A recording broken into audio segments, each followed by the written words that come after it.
challenges and opportunities of our time. Human capital in the age of artificial intelligence. Now I would like to invite on stage Special Chief Secretary, Government of Assam, Sri Sayyedan Abbasi ji.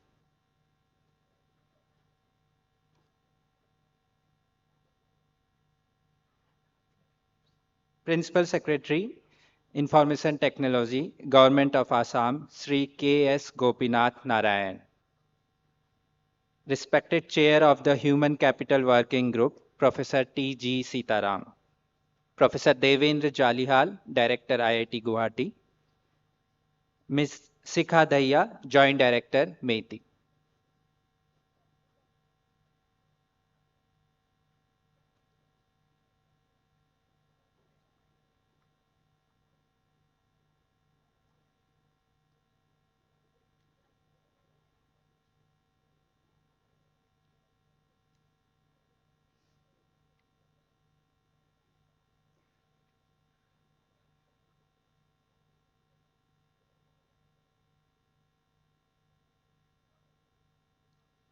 To begin this auspicious occasion, we shall start with the lighting of the lamp, symbolizing knowledge, wisdom, and the illumination of ideas. May I respectfully invite our esteemed dignitaries on stage to kindly proceed for the lamp lighting ceremony.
Now we shall have the state and national song.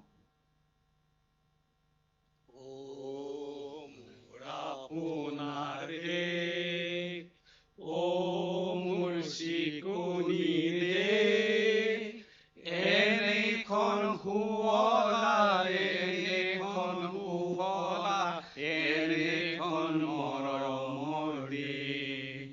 Om Murhuriamat, Ochomor Huodimat, পৃথিৱীৰ কতো বিচাৰি জনমটো নোপোৱা কৰিলেও পাৰ। অ মোৰ ৰূপজাঠাই, অ মোৰ অসমীয়াই, চাই লওঁ এবাৰ মুখনি তোমাৰ, হেঁপাহ মোৰ পলোৱা নাই। Vande Mataram, Vande Mataram, Sujalam, Subalam, Malaya Jasitalam, Sasya Samalam, Mataram, Vande Mataram.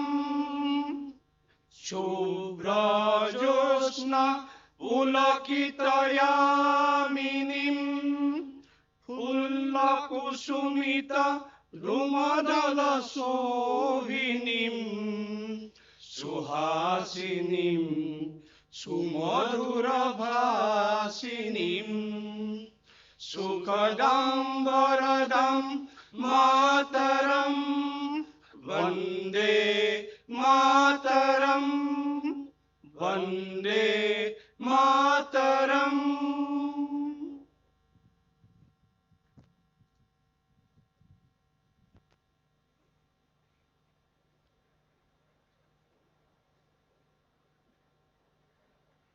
We shall now proceed with the felicitation of our distinguished dignitaries who have graciously joined us for the inaugural session of the Human Capital Working Group meeting. I request Sri K.S. Gopinath Narayan, Principal Secretary IT, Government of Assam, to felicitate Sri Sayyedan Abbasi, Special Chief Secretary, Government of Assam.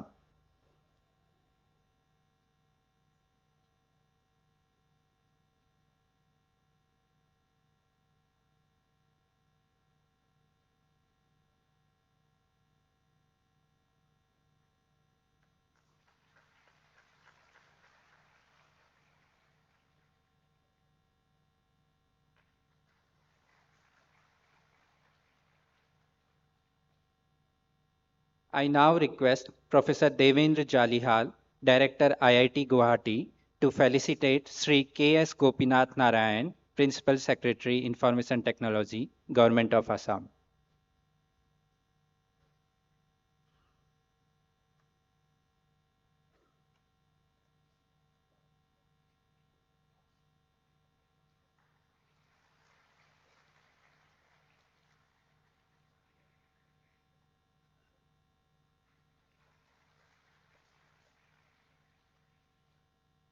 I now request Professor Devendra Jalihal to felicitate Professor T.G. Sitaram, Chair, Human Capital Working Group and former Director, IIT Guwahati.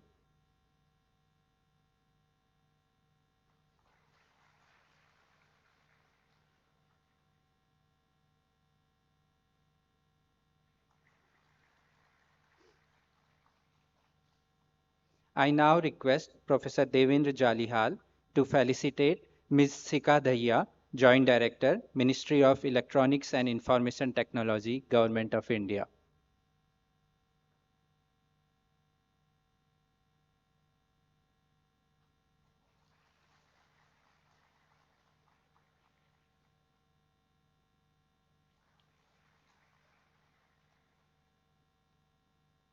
I now request Professor Rohit Sinha, Dean R&D, IIT Guwahati, to felicitate Professor Devendra Jalihal, Director, IIT Guwahati.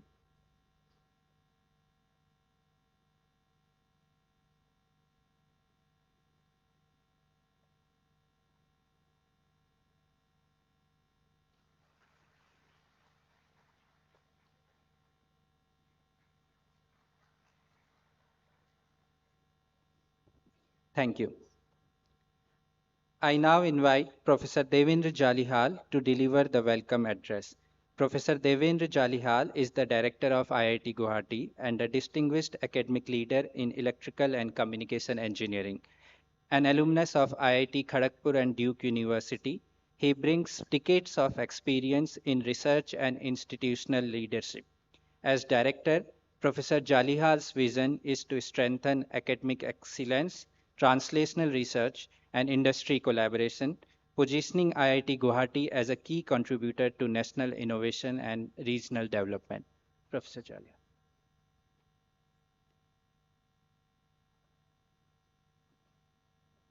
Thank you for the kind introduction. Shri Sayyedan Abbasi, Special Secretary, Government of Assam,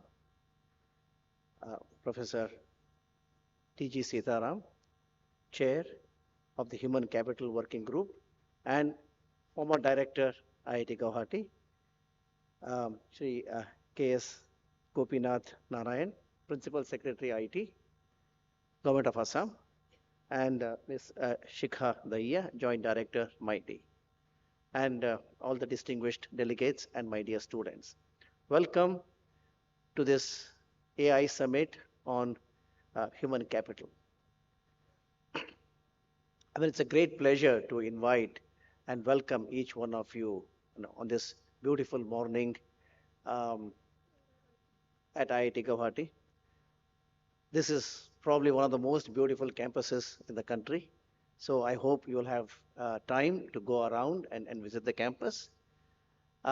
Today's packed program, in fact, the presentation, the first plenary talk starts immediately after the inauguration. So the organizers have kept a very big program. And the local organizing committee, led by my colleague, Professor Ranbir, have worked day and night, right, to make this happen. So I hope all of you have a very fruitful um, uh, participation in each of the sessions today and tomorrow. I see a lot of young students who have come from far. This morning, I was told some of them have come from Goalpara, 2 hours drive from here. So I hope all of you will find this whole session intellectually stimulating and interesting.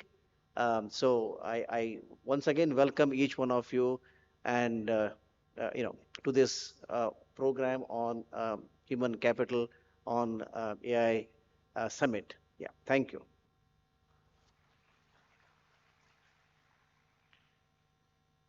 Thank you, Professor Jalihal, for the warm and insightful welcome.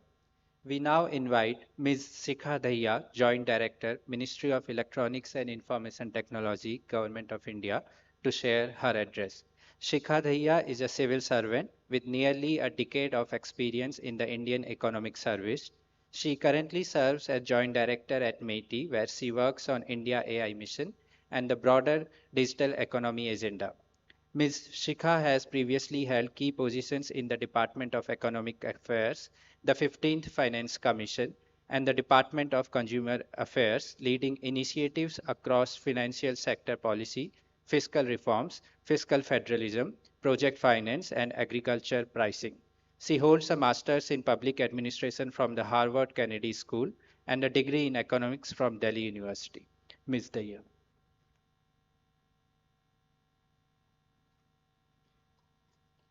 Good morning, everyone. Respected Sri Sayyidin Abbasi Sir, Special Chief Secretary, Government of Assam, Sri K.S. Gopinath Narayan Sir, Principal Secretary, IT Department, Government of Assam, Sri Jalihal Sir, IIT Guwahati, Director, Professor Sita Raman Sir, and other respected officers from the Government of Assam, and distinguished delegates, colleagues, students, and partners.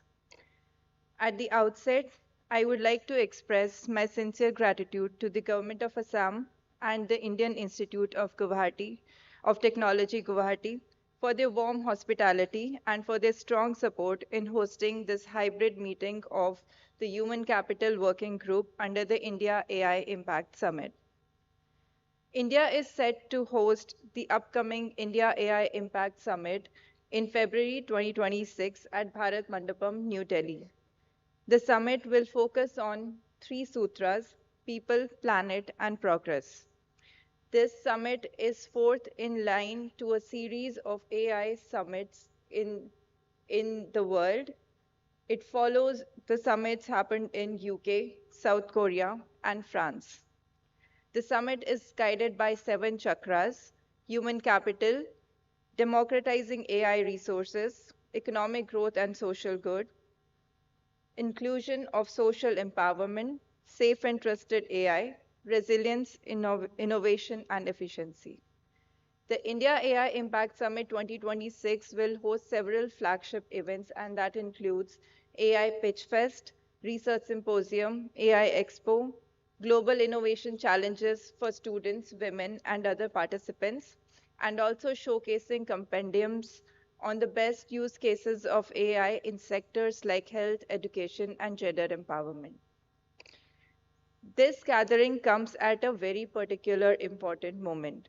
Governments across the world are working to ensure that the benefits of artificial intelligence are equitably shared, responsibly deployed, and firmly anchored in public interest outcomes.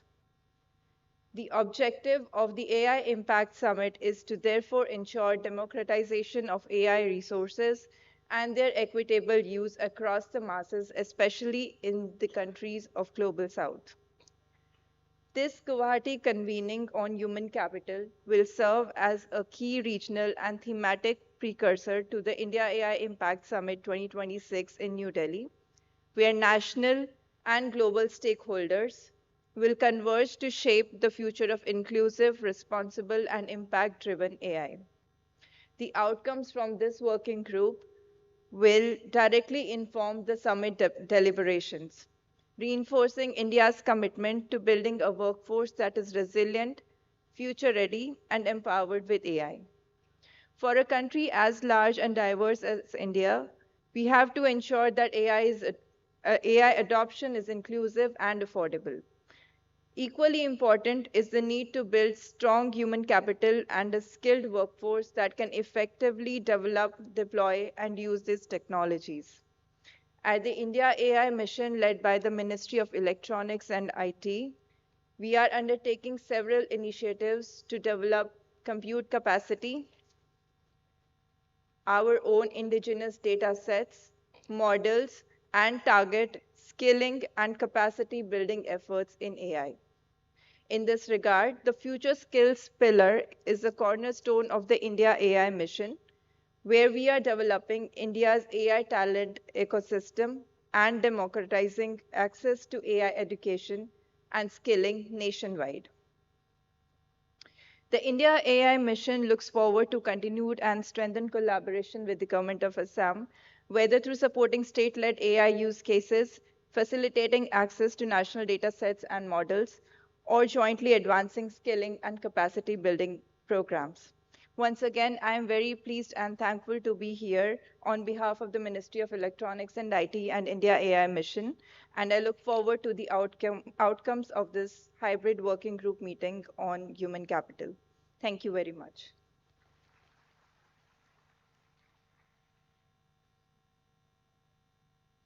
Thank you, Ms. Shikha Daya, Joint Director, Ministry of Electronics and Information Technology. It is now my privilege to invite Professor T.G. Sitaram, Chair, Human Capital Working Group and former Director, IIT Guwahati, to deliver the summit address. Professor T.G. Sitaram is a distinguished academic leader, institution builder, and national policy expert with over 35 years of transformative contributions to India's technical education, research, innovation, and infrastructural ecosystem. With strong academic foundations at the Indian Institute of Science, Bangalore, and having served as director of IIT Guwahati, he brings a rare blend of scientific excellence, policy vision, and people-centric governance. Until December 2025, he served as chairman of All India Council for Technical Education, where he led major reforms in curriculum modernization, digital learning, and emerging technologies, including the establishment of centers of excellence in AI, drones, and cybersecurity, impacting millions of learners nationwide. He is currently co-chair of the Human Capital Theme for the AI Impact Summit 2026. Professor Sitaram.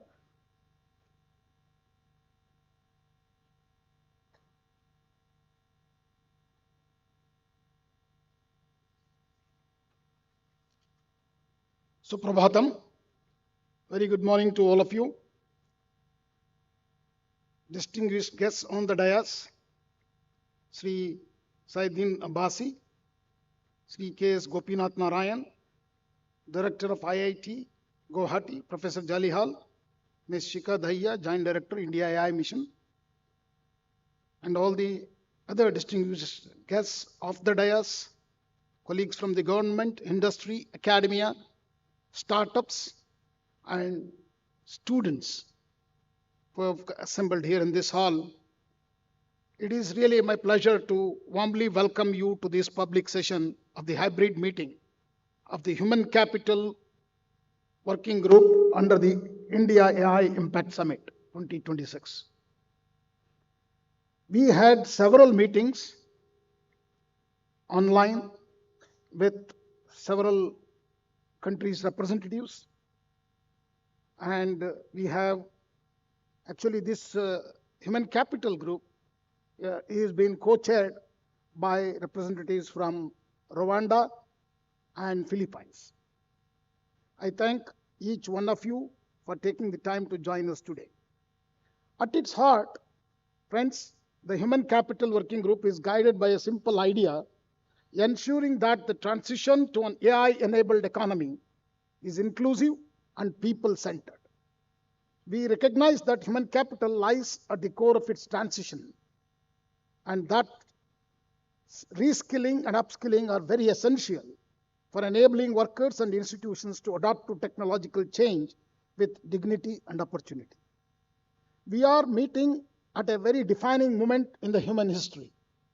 On one side, climate change, resource depletion, environmental stress, and geopolitical conflicts. On the other side, AI, arguably the most powerful tool humanity has ever created. The future is not about choosing between the growth and sustainability. It is about choosing intelligence. This intelligence, coming through this artificial intelligence, makes us very potential to adopt. Friends, artificial intelligence is rapidly transforming economies, labor markets, and the institutions across the world. The transformation brings extraordinary opportunities to raise productivity, unlock innovation, and accelerate development. At the same time, it presents deep and complex challenges, particularly for workers, enterprises, and communities that are least prepared for the speed and scale of change. Nearly 40% jobs globally are expected to be affected by AI in some form or the other. Yet the capacity to respond is far from equal. Uneven access to technology, skills, training systems, and institutional readiness risks widening existing divides between countries, between sectors, and within societies. This is why the question before us is not merely how fast AI is advancing, but how we choose to shape its impact on the people. And that is where this human capital working group among all the 7 chakras becomes very important in the AI Impact Summit, which is going to happen in February 2026 at Bharata Mandapam in New Delhi. Within the broader framing of the Impact Summit, anchored in the triad of people, planet, and progress. You can see that again, people, planet, and progress. Our focus today is firmly on people. The human capital challenge is about ensuring that technological progress translates into dignity, opportunity, and resilience. The true measure of success will not be the sophistication of our systems alone, but whether people are able to adopt, participate, and thrive in an AI-enabled economy. My call to all the youngsters is, you need to embrace this technology, otherwise you will be left behind. AI must therefore be understood not only as a tool for efficiency, but as a force that reshapes how we think about work, learning, and inclusion. Friends, learning itself has changed. And thanks to COVID, during that time, we actually leapfrogged the use of technology in educational institutions. At the same time, learning has also been reshaped because of thanks to National Education Policy 2020, where learning is happening in many folds now, not like the time when we were students. When we were students, it was all teacher-assisted learning. Today, learning happens through self-learning, collaborative learning, experiential learning, and all these different modes have enabled the young people to learn quickly and in a better perspective. So across the meetings of the Human Capital Working Group, we had several of them actually, a clear message has emerged. While there is a strong agreement that reskilling and upskilling are essential, there is also recognition that it is traditional approaches, fragmented training programs, narrow skill pipelines, and short-term interventions are no longer sufficient. And also, very importantly, the infrastructure required for training needs to be strengthened in India in particular, because the 2 countries which are very, very advanced in these areas are America and China. So based on the discussions, we have come up with two documents. One is the Equitable AI Transition Playbook. The second is Voluntary Guiding Principles in the Age of Artificial Intelligence. So these two documents will be ready and it will be presented during the February meeting in New Delhi, where Honorable Prime Minister is going to chair the conference. The pace of AI-driven change calls for a shift towards lifelong learning ecosystems and are accessible across regions and socioeconomic groups and responsive to evolving labor market needs. In this process, National Education Policy 2020 also emphasizes on lifelong learning. Friends, it also requires us to value adaptability, judgment, and human-centered capabilities alongside technical skills. Most importantly, this transition must be just and inclusive. Without deliberate effort, those already facing structural disadvantages risk being left further behind, particularly women, informal sector workers, and communities in developing economy. To bridge this gap, under this human working group, we have conducted national workshops across the country. More than 20 workshops have been held at different institutions, engineering colleges, and emphasizing more on skilling, upskilling using artificial intelligence. Even the curriculum modernization is done at all engineering colleges, and I would like to tell you that our institutions, particularly in engineering technology, have embraced this technology very early, much before even in 2018 itself, this program on AI and data science at BTech program has been started.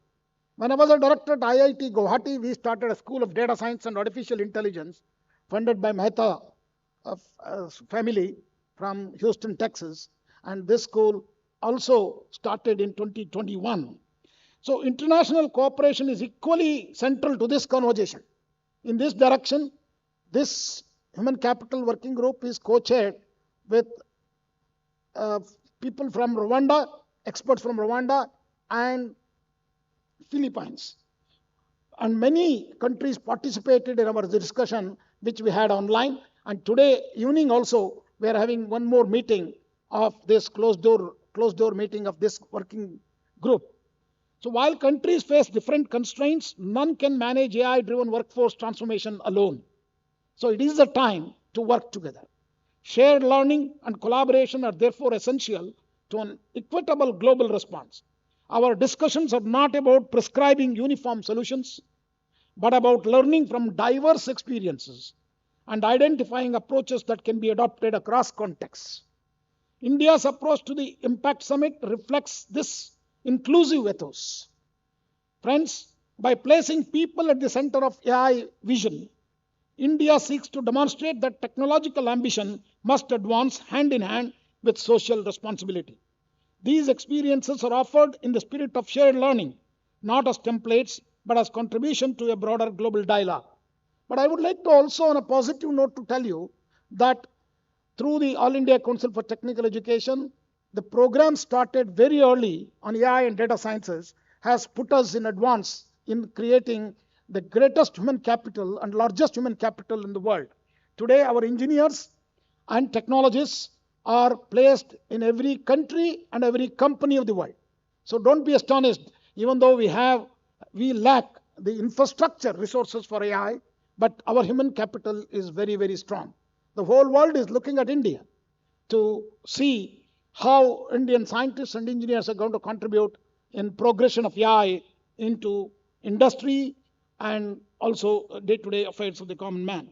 As we move forward, I encourage all participants to engage openly and constructively to share insights, reflect on challenges, and think collectively about how we can enable people to participate more equitably in an AI-enabled economy.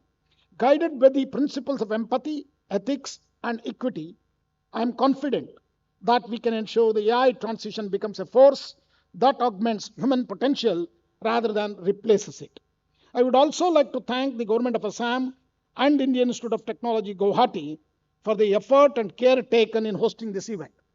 When I approached the director IIT Guwahati, he immediately accepted, and I thank all of you present here today with the hope that Together, we will help carry India's skills and human capital confidently into the next technological age. Friends, our zero draft on the voluntary guiding principles for reskilling in the age of AI is almost ready. But any of you, if you have points, you can send an email either to AI Mission or to me directly. Okay, there are emails are available, or you can also send it to the director IIT. He will forward it to us. And the other document, Equitable AI Transition Playbook, will also be ready. And these both the documents will be presented to the Impact Summit, which is going to happen in February. Thank you very much. I look forward for your discussions. Namaskar, Jai Hind, Jai Bharat.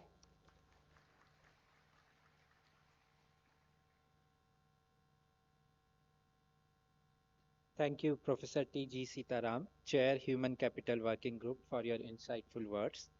I now invite Sri K.S. Gopinath Narayan, Principal Secretary IT, Government of Assam, to address the gathering. Sri K.S. Gopinath Narayan is an Indian Audit and Accounts Service Officer and the current Principal Secretary IT to the Government of Assam. An alumnus of IIT Kanpur, he seamlessly bridges the world of technical brilliance with administrative excellence. With a career rooted in public finance and institutional oversight, he has been a visionary force behind Assam's digital transformation. Sri Narayan.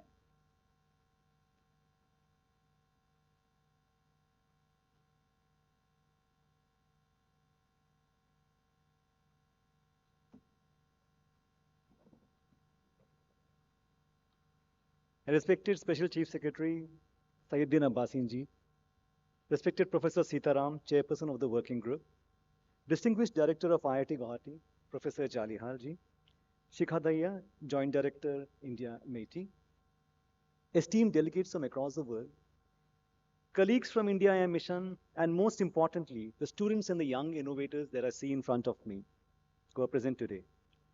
It is a privilege to stand before you today. While I represent the Government of Assam and the Information Technology Department in the Government of Assam, I speak to you more today as a student of the profound shifts that we are witnessing. We are gathered in Guwahati today, a region that represents the aspirations of the global South, as we try to deliberate on this very complex and very timely and important topic of human capital. With this imminent age of AI, we all been speaking about how it is like a new industrial revolution altogether. But the integration of AI into this economy would represent a very different kind of a discontinuity. This is the sheer cognitive velocity that we're going to see which is happening here. Earlier, when we were automating the manpower itself. But here, the talk now is about automating the cognitive task itself. The change is so profound that we had tech leaders like Sundar Pichai saying that this discovery of AI, this use of AI, is possibly going to have a far greater impact than possibly fire and discovery of electricity itself. But that is amazing. More than fire and electricity. But this change that is happening is also happening at a very rapid pace. And the way it is spreading, it is very likely that there would lead to a far larger differences in the capability across organizations and across sectors. Unless a conscious decision is taken and we act deliberately to arrest this increasing inequality that will happen. So the question before the working group is not just whether AI will change human capital. Of that, I have absolutely no doubt. AI is going to have an impact. The bigger question now, in the case of human capital, is what does human capital even mean when machines can perform large parts of the cognitive work? Now, that is the interesting part. What does human capital mean? Historically, over the last decades, the situation was very simple for most of us. For most organizations, we required that human capital is a form of capital. So you have people, you educate them, you make sure, people have seen in the data that there is a great premium for having a college education. So you put in a lot of effort to make sure that there's no dropout at the schooling level and people go on to college. That was a very simple model. There is technology which is advancing fast, and if you skill up your people, that will lead to progress, greater productivity, etc. But with this kind of change that we are seeing now, the way AI is coming in, and frankly, not just because of AI, if you look at technological progress in general, And if you go by the powerful arguments that the Darren Asomoglu and Simon Johnson's not so recent book on power and progress, they document large number of cases where over times historically technological progress has not always correlated with a prosperity which is shared with everyone. They argue, and very rightly so, I'm convinced by the arguments there, that technology can displace labor and concentrate wealth unless societies deliberately shape the direction of innovation, and they shape it in a manner to augment human worker rather than replace it. So the focus should be that on augmentation than replacement. So this is going to be the biggest challenge and the biggest decision that all of us need to be able to take. And if we accept that augmentation must be the real goal, that our job is with AI that is coming in, we're not looking at replacement, we're looking at augmenting the human capability.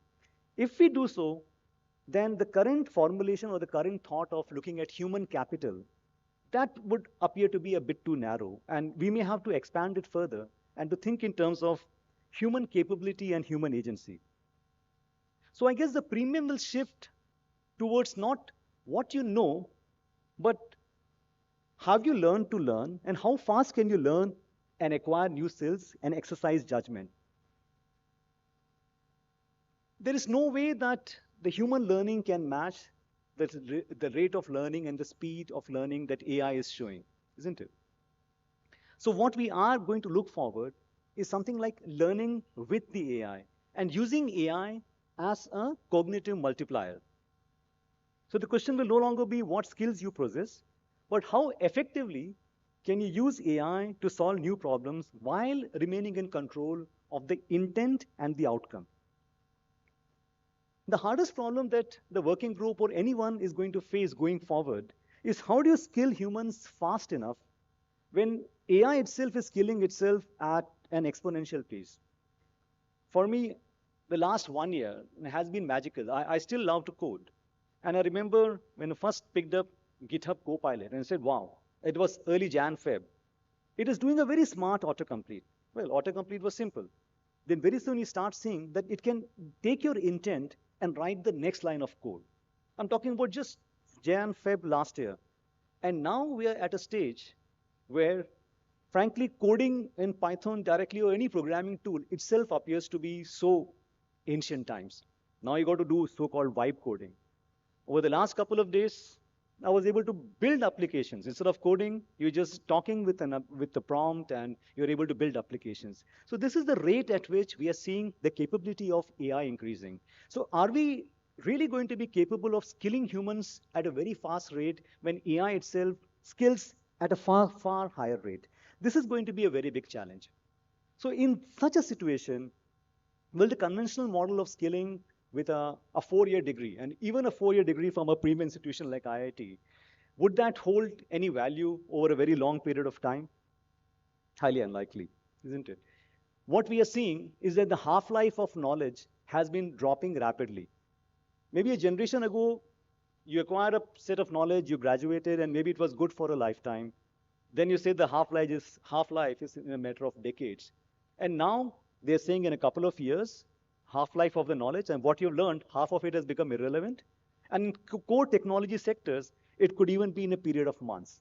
So when skills and knowledge that you have are going to expire so fast, are going to lose their relevance so fast, what kind of solution are we looking for? And that's why I was very happy when I was looking at how a working group is looking at it. And they're talking about micro-skilling, a digital public infrastructure of sort, where we are able to keep this catalog of skills and keep track of these micro credentials that people acquire. So there's no longer can you acquire a set of skill and bask on it or coast on it for a very long period of time. It is micro skilling, and continuous learning is something that we'll have to do all across. Now, this whole idea and importance of skilling is even more important for what we call as the global south, for us.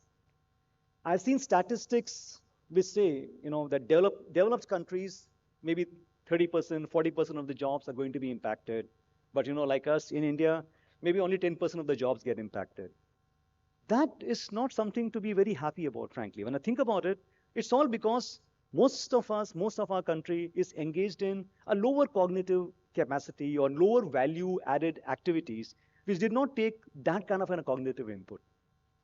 While in the West, higher value activities which are more cognitive were more easily attacked, or not attacked, wrong word, more easily used or supplanted or complemented by AI.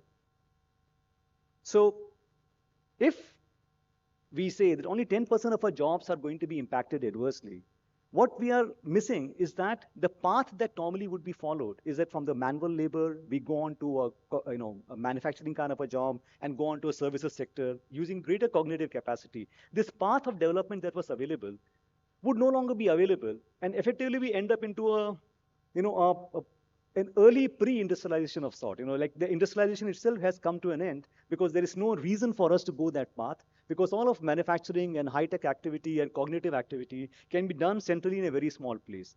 So we need not and should not be complacent of the fact that smaller number of jobs in the global south are going to be impacted. Rather, we should be even more concerned about it. So what should we be doing about that? Without doubt, this idea of skilling, human capability, AI literacy, these become extremely important. AI literacy is to be considered as absolutely mandatory. It is going to be a universal competence that all of us is to have, and not just engineers, citizens, workers, public servants, everyone. We all need to understand AI. How does it work? How bias enters? And how do we apply it in real life situations? And I very firmly believe that we are going to need the AI co-pilots to work with us. So everyone has an AI co-pilot with him, like the way I code now is with a co-pilot. There's no other way that you can code. So all of us have an AI co-pilot, and that becomes an integral part of the learning and scaling of everyone. At the same time, we got to have that guardrail in place that it does not become too much of a dependency where our own cognitive capabilities atrophy. So how are you going to build skills which call for using AI, but at the same time not becoming so dependent that your own ability to monitor it, to control the future task, and what is the intent? The final intent should be yours, the final outcome should be yours, and you use the AI as a tool, as an assist for you. This is something that should be an integral part of the scaling that we all do, so that we avoid this so-called cognitive atrophy. So what kind of a policy response should all of us be looking at? From the government side, from civil society side, what should we be thinking about? First, I think should be very clear, and this decision for a person who thinks in technology terms, and I believe I'm a pure technology person, this is a very tough realization, but something which is very fundamental.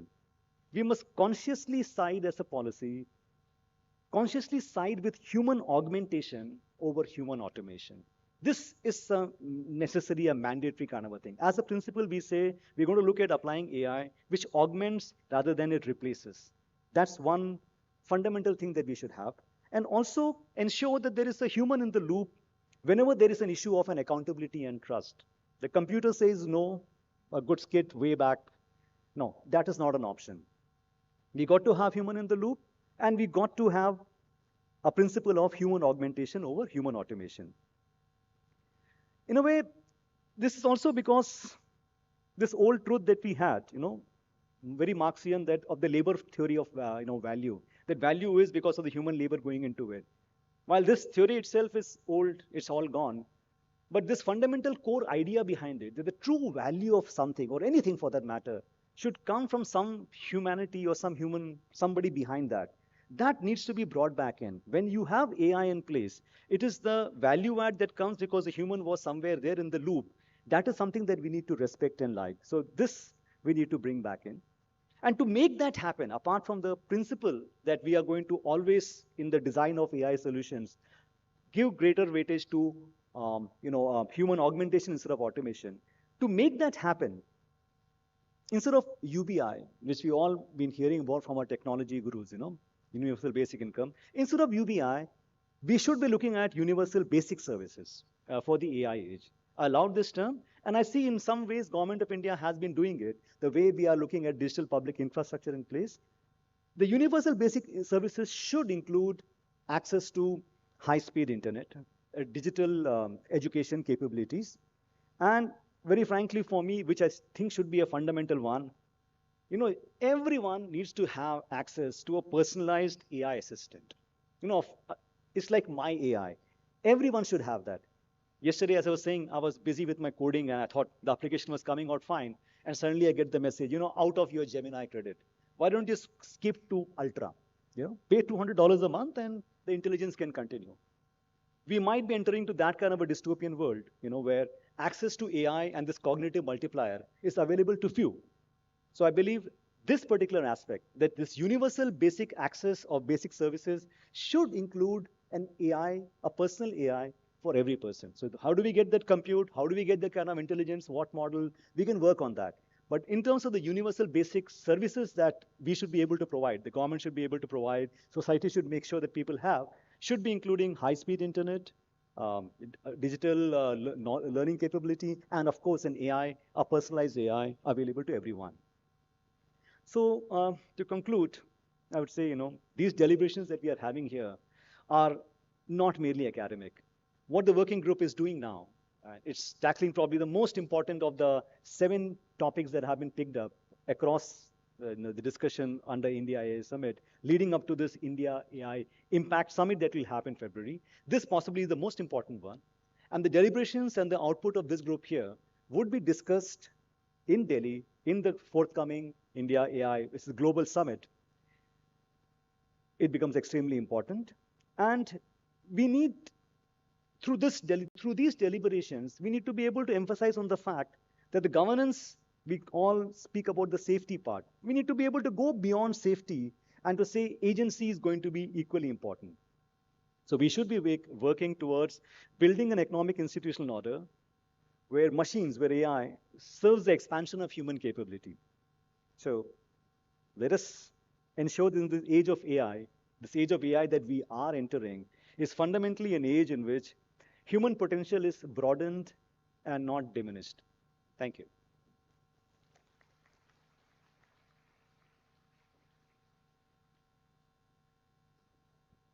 Thank you, Principal Secretary IT, Sri K.S. Gopinath Narayan. It is now my distinct honor to invite Sri Sayyedan Abbasi, Special Chief Secretary, Government of Assam, for his address. Sri Sayyedan Abbasi serves as Special Chief Secretary to the Government of Assam. He holds key administrative responsibility for departments including information technology, public health engineering, and water resources. With decades of governance experience, Sri Abbasi has overseen major infrastructure, water management, and digital transformation initiatives in the state. Sri Abbasi.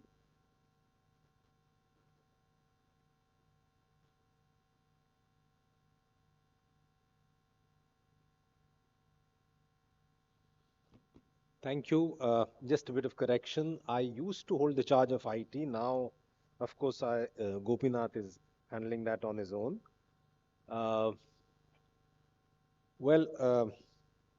Thank you for inviting me to this conclave on human capital for the AI Summit on what is an unusually bleak and cold day here in Guwahati, which is normally sunny, but I have just come from Delhi and perhaps I brought the weather along with me from Delhi, which is rather cold. Professor Jalihal, Professor Sitaram, my colleague, Sri Gopinath, Nishika Dahiya, and other, dignitaries who've come here, students from IIT, from schools across the state. Truly, we are discussing one of the most important subjects of our time. Just to go back, when I first heard about AI, this was about 2 years back. A junior colleague of mine came and he said, "Sir, I had gone here to Chennai and I asked them to make a presentation and I gave them the basic inputs and within 1 minute or so they had a pretty competent PowerPoint presentation ready for me and I was really amazed. This is something which is really revolutionary." And then I got looking at what AI is, etc. And it was being called truly revolutionary. I think Sundar Pichai, as Gopinath mentioned, called it the next biggest thing since fire. Now I am a skeptic, and when I read all the hype about AI, I was reminded of a book I had read, I think about a decade back, which was called "This Time It's Different."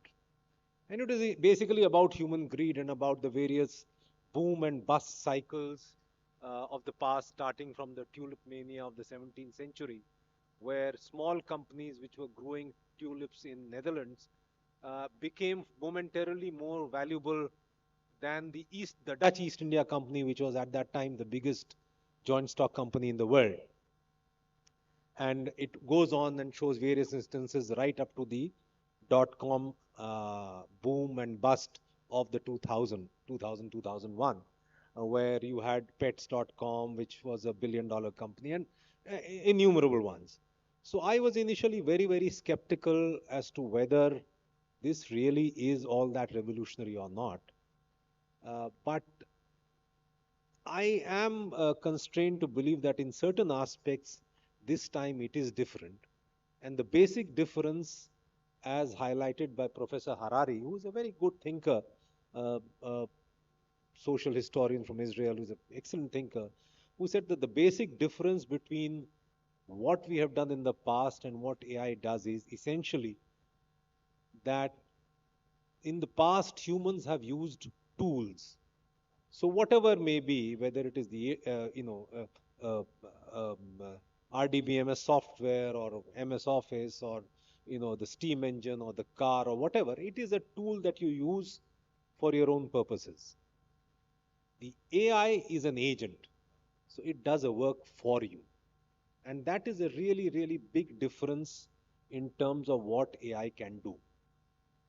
But in certain aspects, there is certain similarities about what it can and cannot achieve. If we look today at, let's say, the top 10 large language models which are there in the world, they are being essentially 8 or 9 of them are, I think, in the US, and 1 or 2 of them are in China. And hundreds of billions of dollars are being invested in this technology in the hope that probably they would make hundreds of billions, if not trillions of dollars from it. So naturally, the money will be made from me and you. It is from the users that this money will be made. And of course, there's a lot of skepticism about whether,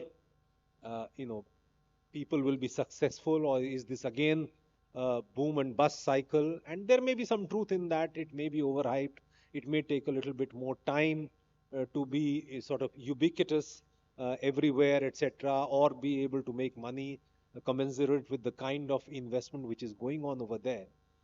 But paradoxically, there are two things. I mean, on one hand, it has enormous potential to allow for equity and inclusion. And it is also at the same time, in my view, the biggest threat to equity and inclusion.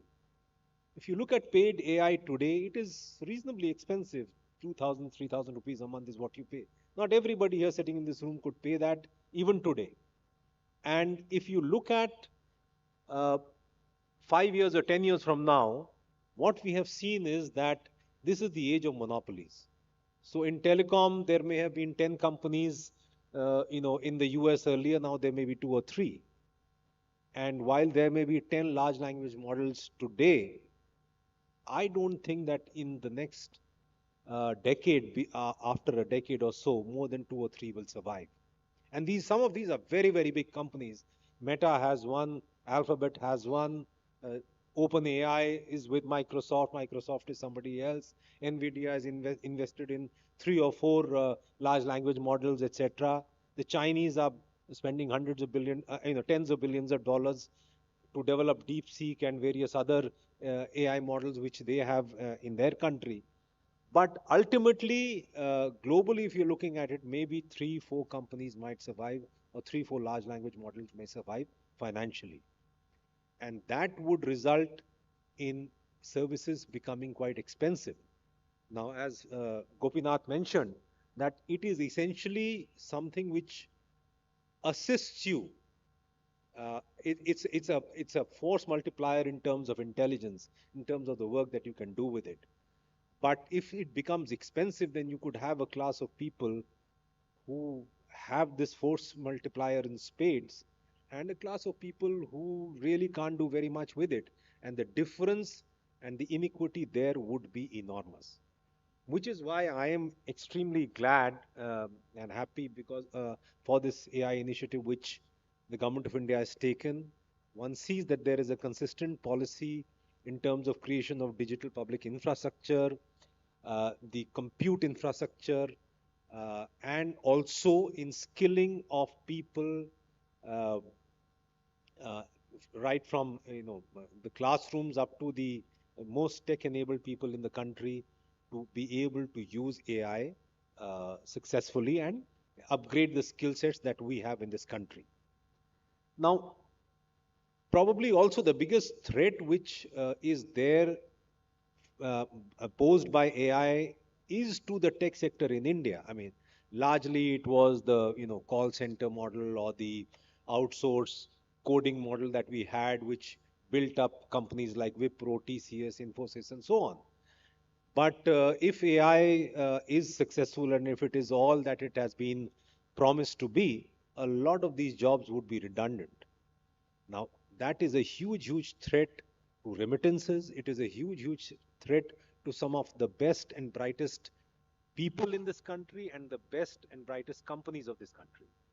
So, unless we upgrade, we are going to have a serious problem on our hands. I had also looked at, I just before coming to this conference, just I use Perplexity, and I just put in over there what is required for you know making AI ubiquitous in this country, and it gave a lot of options. There are two or three which stuck in my mind.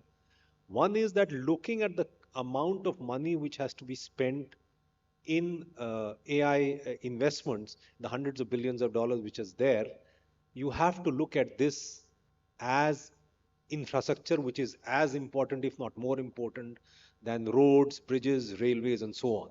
Literally, the money which is going into this globally is far more than anything which has been spent by the world in what is commonly termed as infrastructure. So, that is something that we have to think about.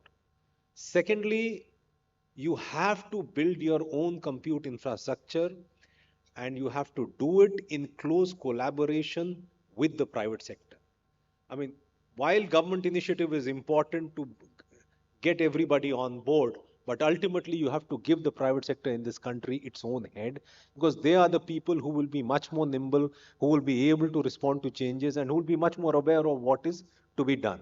So that is something which is critical for us to do. The second aspect is that we have to, and this is where I come to the human capital part, we have to segregate our skilling initiatives in the AI segment. So everybody doesn't have to be to know machine learning. You have students from class 6 to 12.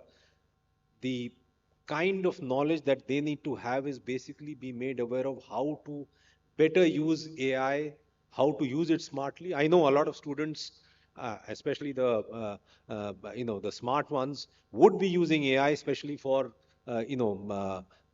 doing their homework or studying for their exams and so on. I mean, in fact, just recently in The Economist, there was an article that in the US, use of AI uh, drops by about 30 to 40% when you have the summer holidays, when schools and colleges are shut. So, which tells you that actually the students are a big, sort of users of AI already, and they should be. I mean, because it helps you, it makes your job easier, it ensures that knowledge and rote learning, etc., are now not so critical, and different kind of skill sets are now required in this modern world. So, from class 6 to 12, about making them understand about what AI is and how to use it better. From for technical education, a different skill set is required. For managers, a different skill set is required. So that kind of differentiation and building of skilling initiatives within the country in close association with the private sector is something which I think is critical for this country. And unless we have our own serious large learning model, the value system that we imbibe tomorrow could be very different from what is imbibed today. Because remember, earlier you had a certain culture. I mean, there is a growing sort of, evenness of cultural identities because things are getting more and more centralized because of IT. But now with large language modules, and if you have only two or three in the world as a whole, then what is portrayed as human values, what is portrayed as value systems, a culture, etc., can change very, very significantly. So for our own identity, for our betterment, for better inclusion, for better equity, it is imperative that we use AI smartly. We have a smart approach to AI. We cannot put in the kind of hundreds of billions of dollars which is done by private capital in the United States. Perhaps we have to look at China and the smart models that they built using DeepSeek, etc., which was done at a fraction of the cost of what it cost ChatGPT or Perplexity or Gemini, etc., to build. So that is something that we have to look at. And I hope that the AI summit would lead to better cooperation between countries which do not have the kind of financial heft or the technical heft which exists maybe in the United States of America or in China, but which then can leverage their cooperation. We in India have a certain amount of technical expertise which is prized in the world. We have brilliant engineers, brilliant techies, and if we can put their minds along with the will of the government and the resources of the government to ensure that we build and we are ready as a society for the AI, which is definitely coming in the next decade or so, I think it would lead to a future where we have better equity and better inclusion. I hope that the discussions which will follow this opening session will be productive, and I am sure that a lot of you will go back with a better understanding of what needs to be done in the field of AI. Thank you.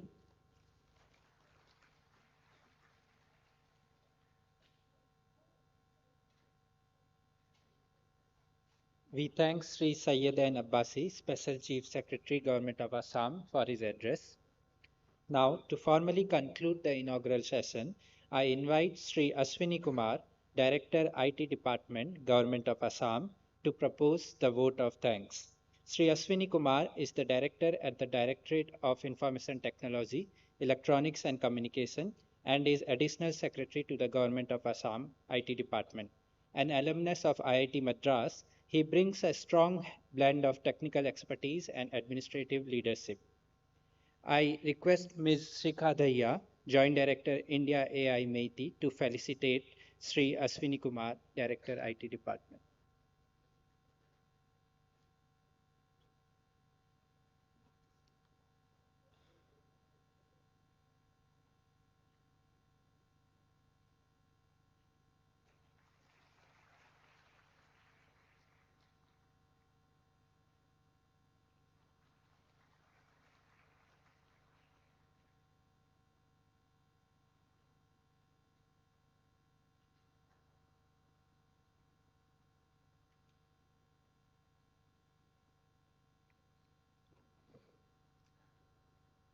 Good morning. The future is not something we enter. The future is something we create. With these inspiring words, it is my proud privilege to propose the vote of thanks at the Human Capital Working Group meeting being held at IIT Guwahati as a part of AI Impact Summit 2026 in collaboration with Government of Assam on the theme Building Fair and Inclusive AI Skills for All. At the outset, we express a deep sense of gratitude to Shri Sayedin Abbasi Sir, Special Chief Secretary, Government of Assam, for his gracious presence and his visionary leadership, which continues to guide Assam's journey towards a digitally empowered and innovation-driven future. We are sincerely thankful to Shri Gopinath Sir, Principal Secretary IT, Government of Assam, for his constant support, strategic guidance, and unwavering commitment towards strengthening the AI ecosystem and human capital development in the state. Our special appreciation goes to Professor T.G. Sitaram, Chair Human Capital Working Group, for his thought leadership and invaluable insights that have enriched the deliberations of this conclave. We extend our sincere thanks to Professor Jalihal, Director IIT Guwahati, for hosting this prestigious summit and for fostering an enabling academic environment that bridges research, policy, and real-world impact. We also acknowledge with gratitude Ms. Shikha Daya, Joint Director India AI, MeitY, for her meaningful contribution and continued support in advancing India's national AI mission. Our heartfelt thanks go to all distinguished speakers, panelists, experts, and delegates from across the country whose participation has made the discussions rich, insightful, and future oriented. A special word of appreciation is due to the students and young scholars present here today. You are the torch bearers of tomorrow's AI driven India, and your enthusiasm and curiosity give true meaning to this summit. We place on record our sincere appreciation for the print, electronic, and digital media for their valuable presence and for responsibly amplifying the discussions and outcomes of the summit, thereby helping disseminate its vision and message to a wider audience. We also thank the organizing teams from IIT Guwahati, Government of Assam, and all partner institutions for their meticulous planning, seamless coordination, and tireless efforts behind the scenes. Finally, we thank each and every participant for being part of this important dialogue on building fair, inclusive, and responsible AI skills for all. Thank you.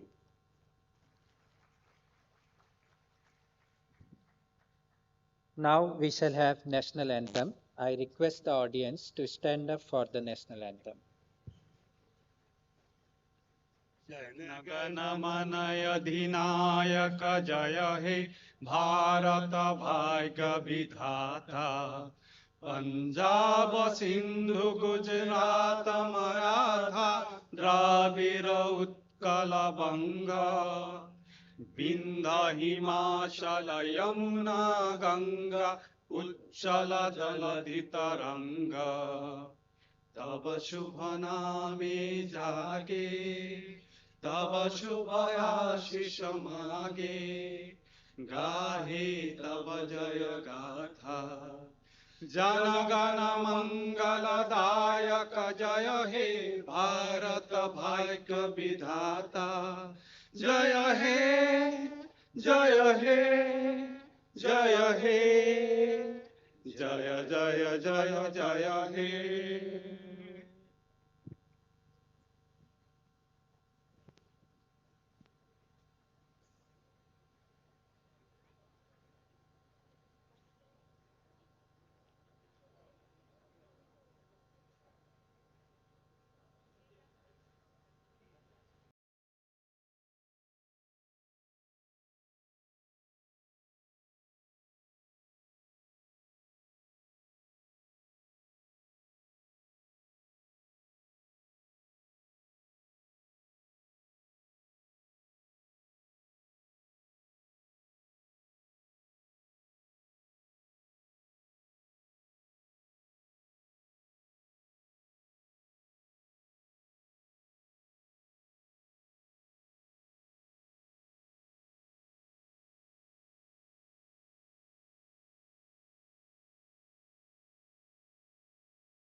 I request Ms. Shikha Dhaya, Joint Director MeitY, to present overview of India AI Impact Summit, outlining the pillars of India's national AI mission and its vision for inclusive growth.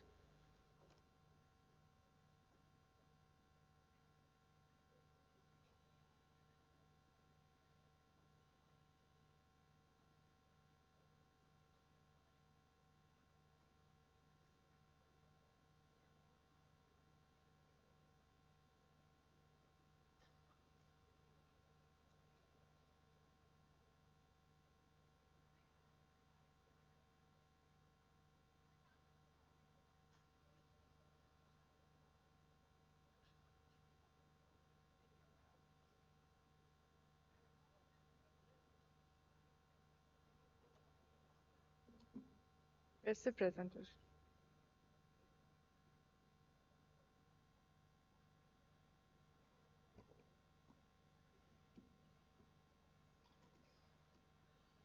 Um, Good morning once again.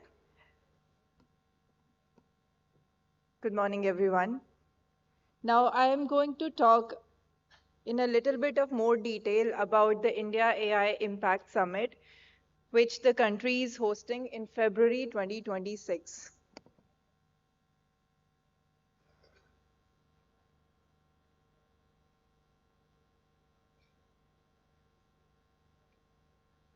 Okay, so this is in line to 3 other global summits which have happened in the past. The first one was in UK, the second one was in South Korea, the third one was in France, and now India is going to host this very important AI Impact Summit in 2026, February 15th to 20th.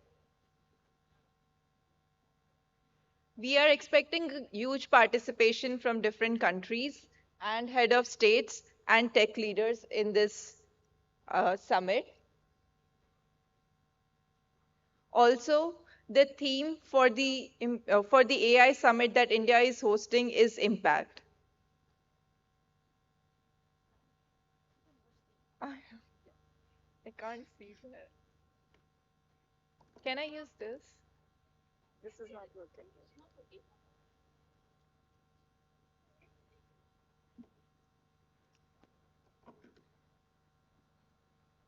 Hello.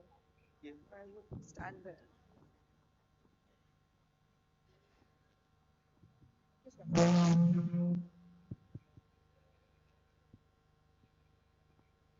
Okay, this is much better. So the Impact Summit will be held from 15th to 20th February at Bharat Mandapam in New Delhi, besides 3 other locations in Delhi. Just to give you a summary of all that is going to happen and is already started to happen as part of the AI Impact Summit, we have 7 working group meetings where meetings are already happening. This particular hybrid conference is one of the meetings that we are doing. It is on human capital. Already 21 virtual sessions have already happened, and this is the 4th session of this particular hybrid, of this particular working group on human capital. To take the conclave to the masses, we are thinking of having 8 regional convenings. 3 have already happened, which started in Meghalaya. The second one happened in Gujarat. The third one was in Odisha. And the next one we have tomorrow happening in Jaipur. This is basically to maximize the citizen participation regionally. As part of the India AI Summit and to take the discussion to the masses, we are organizing several pre-summit events also across the world. So during the week of the summit, there are several flagship events which are happening. There will be an expo, there will be global innovation challenges, talks about it, discussions about it, launches. There will be symposiums, research symposiums happening from 16th to 18th of February. On 15th evening, there is a cultural day which will happen and it will be in Connaught Place, New Delhi. On the 18th evening, there will be again a cultural evening and a gala dinner. On the main summit days of 19th, there will be an opening ceremony by Honorable Prime Minister. There will be leaders plenary and there will be CEO tech leaders roundtable happening on the 19th. There will also be keynote discussions, panel discussions, roundtable, GPI council meeting on 20th. So the overall objective of the India AI Summit is to democratize AI resources, building of indigenous models, data sets, enabling development of AI good solutions, and basically empowering voices of all, especially the countries in the global south.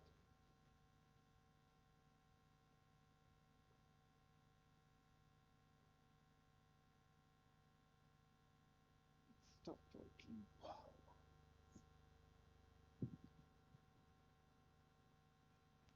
Just stop. Okay.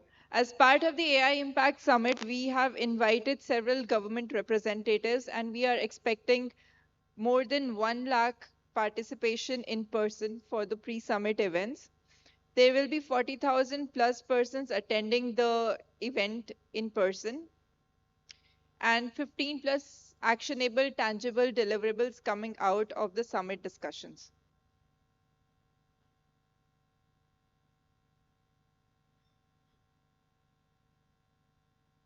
Okay, as I've already spoken, 300 plus pre-summit events have already been held in the last 120 days in 20 plus countries, 60 plus cities, and 18 Indian states and union territories.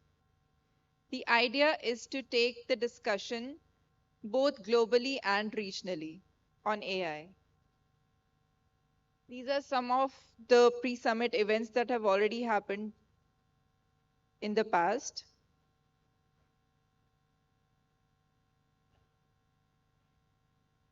Okay, now I'm going to talk about certain certain flagship events which will happen in the week of the AI Impact Summit. One of our flagship events is AI Impact Summit, where we are hosting 3 global challenges on different problems and solutions which are arising out of usage of AI. Here we have got several great responses in terms of applications. For example, AI for all, there are more than 1,300 applications, 800 applications for AI by her, and 2,500 applications for Yuva AI. We also have very substantial global participation that has been seen. The winners of these global challenges will be given monetary awards and their solutions will be showcased globally. We are also going to have a research symposium in partnership with IIT Hyderabad. We already have 250 entries from Africa, Asia, and Latin America, showcasing global South solutions. We are also launching several compendiums, which are basically use cases using AI in different sectors like health, energy, education, empowerment, gender empowerment, and these will be compendiums that will be released with the best use cases during the summit week from 15th to 20th of February 2026.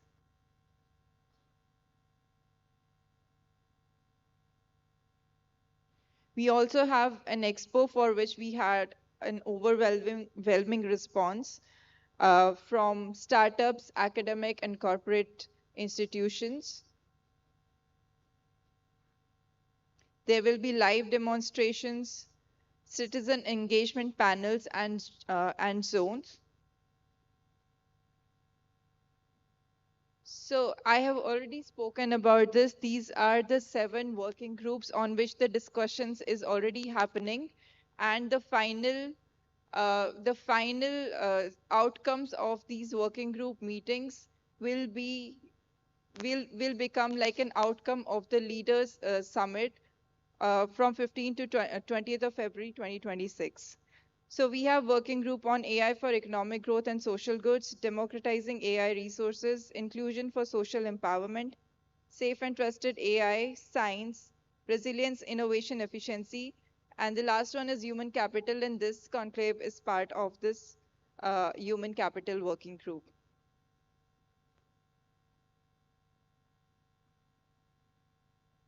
So we already have seen participations from 60 plus countries and 20 international organizations in the working group meetings.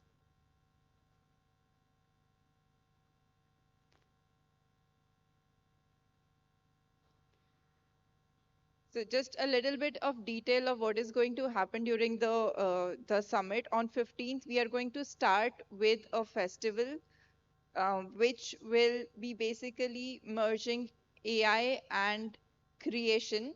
It is going to be extremely creative. So I invite everybody to be part of this particular fest that will happen in the central Delhi. There'll be festival experiential zones, lecture demonstration sessions, keynotes and debates, and a performance stage also. From 16th to 18th, we are going to see several innovation challenges, research symposium. There'll be launches of compendiums, knowledge compendiums. There'll be panel discussions, keynotes, roundtables.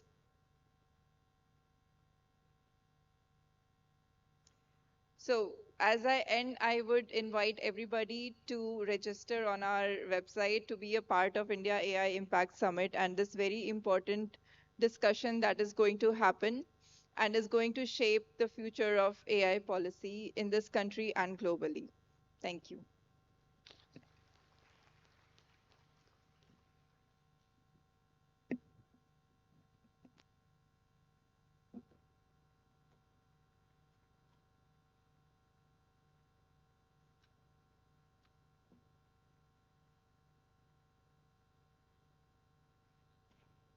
Thank you, ma'am. We now move to the keynote address titled Democratizing Competency in the Age of AI. It is my honor to invite Professor Gautam Barua, former director IIT Guwahati, to deliver the keynote.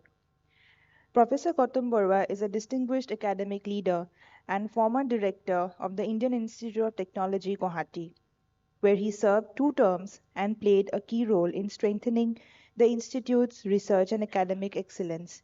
He holds his BTech and MTech in electrical engineering from IIT Bombay and earned his PhD from the University of California, Santa Barbara, USA.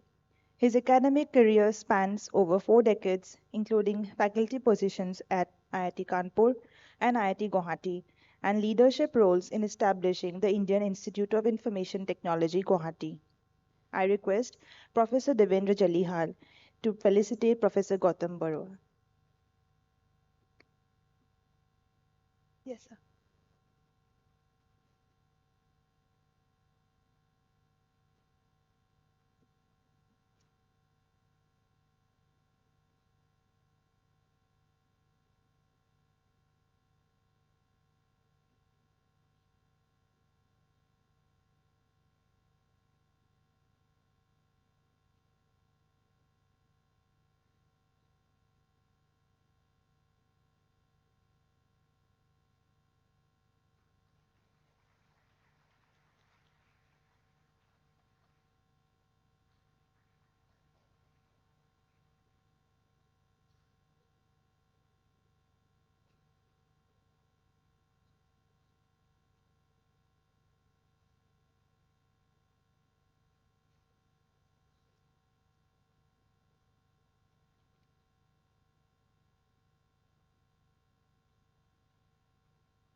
Distinguished guests in this workshop,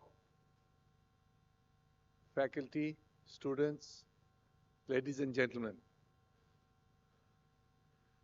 I'm not very sure what I have to speak about, but of course I knew the topic was on AI, and this particular keynote is also on democratization of AI capital, I suppose. So I read in the brochure there was a write-up about what the person who wrote that thought what democratization should be. Unfortunately, I'm not in agreement with that write-up. It sounded a little bit like Brave New World of Aldous Huxley to me, because that write-up says that there are going to be AI assistants all over the place, and we have to learn, we have to make sure that everybody gets access to these AI assistants. And in order to do that, we need to change our education system. We need to, that's what I understood. We need to, instead of education, we need to do augmentation. Augmentation means we must learn how to interact with these AI assistants because they're going to do most of the work and we have to help them out. I'm sorry, I don't think that's going to happen, at least not in our lifetime. I think it's jumping the gun a bit. It's not going to happen that quickly. Maybe one day it may happen, I don't know. The brave new world of Aldous Huxley will be here, God forbid. But we, of course, don't want that to happen. What do we want?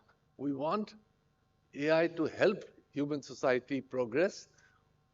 We want AI techniques to improve productivity of our work, and so that development goes ahead in a sustainable manner, in an equitable manner. So given this, I would therefore look at the way AI is going to participate in our society is going to be more of a helper kind of system, where it will help human beings with their business, with their work, with their education, with very nearly every human activity that involves thinking in some way or the other.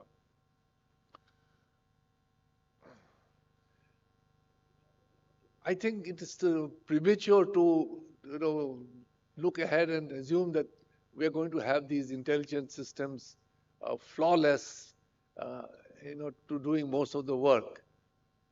Because if you look at it, this field is very new. Of course, artificial intelligence has been talked about since the 1950s, but real experience, real system development has taken off only this century, primarily because we didn't have the hardware resources that is required, that we now know is required to build meaningful systems. It's only with the progress of VLSI technology, that we reached a situation where we can have large number of computers working together to run these systems, which are mostly based on artificial neural networks of different kinds, of course.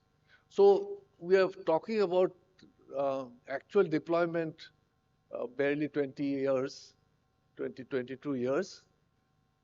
But even there, the actual breakthrough, so to speak, is barely 5 years old. If you remember, the excitement came with ChatGPT. I forget which version it was, 2 or 3. And that was what, 21 or 22? And that's just yesterday. And we are already talking about chatbots taking over the world? No way. And we have found that, yes, the so-called revolution did take place. In fact, natural language processing research went for a toss because this one took over, and we had these large language models, ChatGPT being one of them, which kind of created wonders. And we thought, what's going on? But then, the limitations of this system has come to the fore, and we are adapting and trying to improve the situation. What was found out was that these LLMs, while they can understand English and reply in English flawlessly, they are basically dependent on the data that has been fed to them. It's huge amounts of data, but it's static. Since it was static, it can only answer questions based on what it has been fed in. And if we are going to use such a system dynamically for day-to-day usage, we need to feed it dynamic data. Data that is current, not what is been fed in during its so-called learning phase. Now, since these systems are huge, we're talking about billions of parameters or edges in a graph, if you will, it requires a lot of computing power.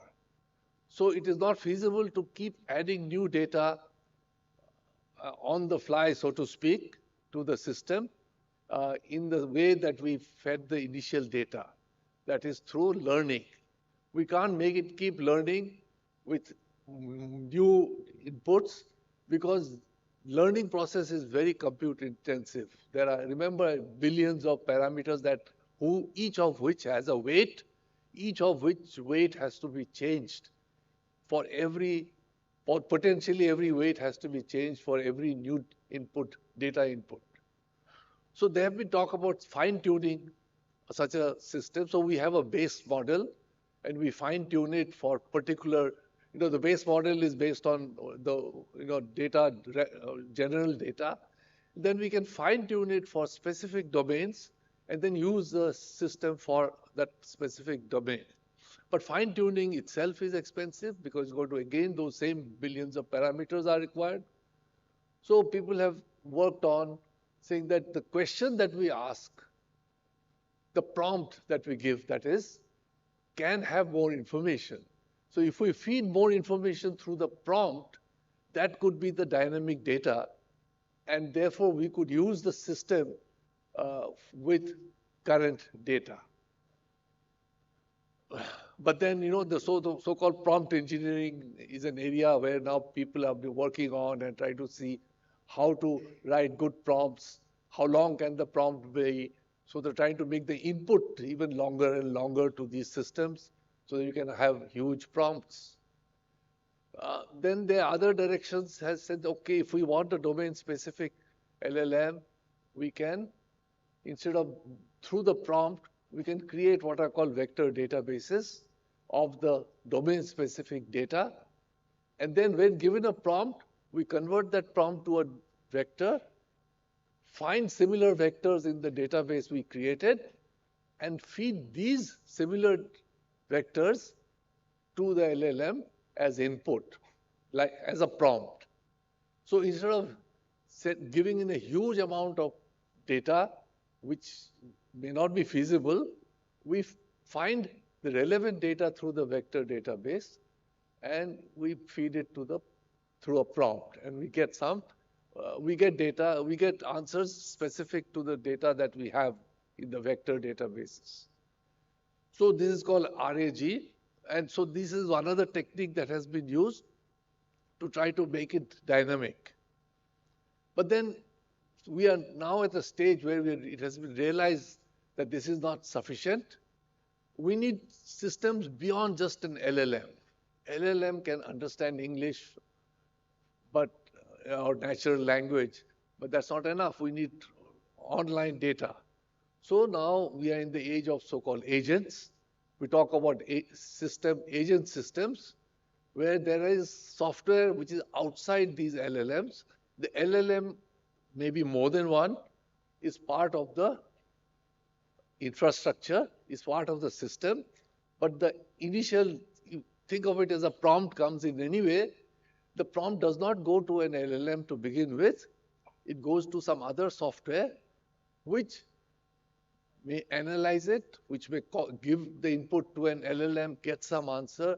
It may, this this surrounding software can do other things. It can access the internet, it can do a search, it can access a database. So we can get information as we normally get through our software that we have written over the years, and use that infrastructure surrounding the LLM to get current data, and then use the LLM for the English language input and summarization and other things that we know that LLM is now capable of doing so well. So this is the direction we are moving now.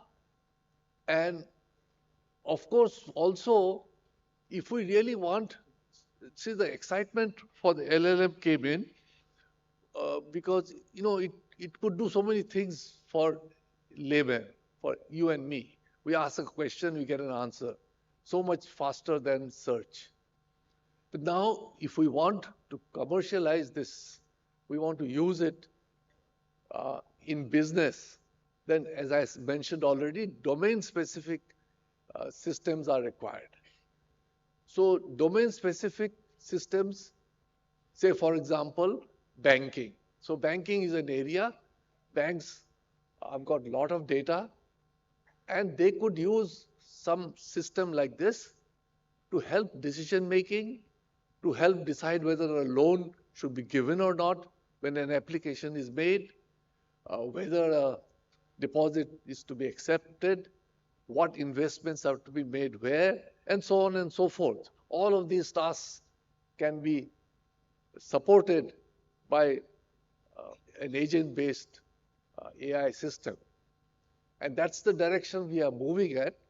Now, when we want such a system for a bank, we don't need all the general information that is there, which has been fed into original ChatGPT.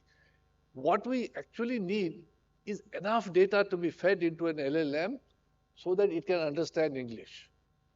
So people have found out that we don't need these billions or tens of billions of parameters.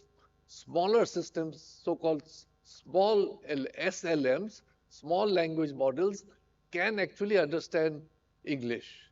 And so if we scale it down, then we can use smaller systems like this and have one to understand English. Then we can also build more of them, and which will contain data specific to the banking sector, or the insurance sector, or the manufacturing, chemical manufacturing sector, whatever. So we now are reaching a situation where we can build smaller neural networks specific to the task, but we need English because that's the real, to interact with the human being. So we need that kind of LLM too. And we put it all together using other resources of the net through an agentic system. And that's the direction things are moving. So given this, coming back to the human capital aspect now, so it's still not clear how successful this is going to be. The main challenge is, can we rely on the system? As of today, we can't. These systems, they so-called hallucinate. They sometimes give totally wrong answers. So a human intervention, especially if it's something to do with money and all, is clearly going to be required. So obviously, in the first phases, we will see these systems as assistants to human beings rather than taking over human functions. And that's how we should aim for also, if you want to have so-called ethical systems. We don't want it to let loose. We want to have control over it. Now, as far as education is building the human capital is concerned, there are two directions we have to make sure if you want to democratize it. So first, let me talk about area that I am familiar with, which is the engineering programs, the BTech, BE programs that are there in IITs and NITs and all over so many other engineering institutions. What I feel now is that these systems are now going to be, are going to be much more used in all fields of business, and therefore, whether it's a mechanical engineer or a civil engineer or a chemical engineer, let alone a computer engineer, they all must become familiar with how to build such systems. Okay? So the engineers should be taught how to build such systems. Now, building such systems has become fairly straightforward, or has been eased to a large extent by a set of base infrastructure or environment that has been built by these big companies like Meta, which is Facebook, Google, the big guys. They have already built these they have built these systems uh, which can be used to create a neural network of your requirement. So, for example, libraries and environment, uh, two of the most famous ones are, one is called PyTorch and the other is called TensorFlow. If using these, we can build our own neural network for our own purposes. And I think we should teach how to do this to all BTech students. We should have a compulsory course on AI, I don't know what you call it, but fundamentals of AI programming or machine learning, maybe, whatever. So this should become a compulsory course. And of course, programming is involved here, but programming is at a higher level. Most of these systems use Python, or they can use some others also. And so maybe we could even have another thing about whether we should have the first programming language course in C. Maybe we should start with Python and then move over to the AI with Python. And so that's how I think we should go. And one of the good things that I think will happen is, since such systems are going to be used in all domains, my chemical engineer of tomorrow will no longer be looking for a job with TCS to become an IT programmer. The chemical engineer will be looking for a job with Indian Oil Corporation to work in the refinery, but maybe to build an AI bot to help the manager to in his or her functions in the factory or in the plant. So then, if this starts happening, our BTechs will find that they are going to take up jobs in their domain and not in IT sector for doing things that they have not learned at all, and mainly for the export market. And there is a huge opportunity for the Indian economy and for all economies to become much more self-sufficient now if we use these tools. And that is what I think we should be looking at. And second part, of course, this is the engineering part. The second part of democratization is that we must make sure that all degree programs, higher education students are exposed to AI, to what the AI systems can do, and they should be taught how to use such systems. They will not maybe be taught necessarily, some could of course, how to build such systems, but how to use such systems. Now, this part of it, we could again have a course, slightly different course, which is there taught in every BA, BSc program, so that students can learn how to use these systems, because that's going to be all important. However, students are anyway learning on their own. Everybody has a smartphone, and we are all using Copilot or Gemini or whatever willy-nilly. But we need to democratize. We need to reach out to everybody. And everybody means a lot of people who are not comfortable with English. We need to therefore build our systems, our base models in our languages, in Assamese, in Bengali, in Hindi, and maybe also in Boro and smaller languages. Because it is only if we do that, successfully, that is, that we can actually reach out to all the students, and that real excitement will take place and real learning will happen. Of course, I know the government of India is working on it, and I think later in the afternoon there'll be some panel discussion on what is happening regarding research in local language-based uh, LLMs or SLMs. And this is something that has to happen yesterday. Okay, we need it quickly. Of course, the challenge, as you know, especially for smaller languages, is the input data. The lack of digital data to feed into such base models is a challenge for the smaller languages. Smaller meaning with less number of speakers and therefore with less number of such data resources. And so once we get these resources in place, these systems in place, then we can talk about democratizing education, the human capital, so that everybody uh, learns about this. And learn they must, because even though I started off by saying that these systems are not going to take over the world, but they will become ubiquitous sooner rather than later. And therefore, our new generation must be made uh, aware of what these systems can do and must learn how to use them. The so-called digital divide that we had when computers and the internet came in, we must avoid. And we can avoid because the same internet and the computing facilities are ones that are enabling this new technology. And because we have the internet and the computing technology, we have computing power in everybody's pocket, and we have interactions through the internet, through Wi-Fi, through uh, mobile phones, which is now a big difference from what was happening earlier.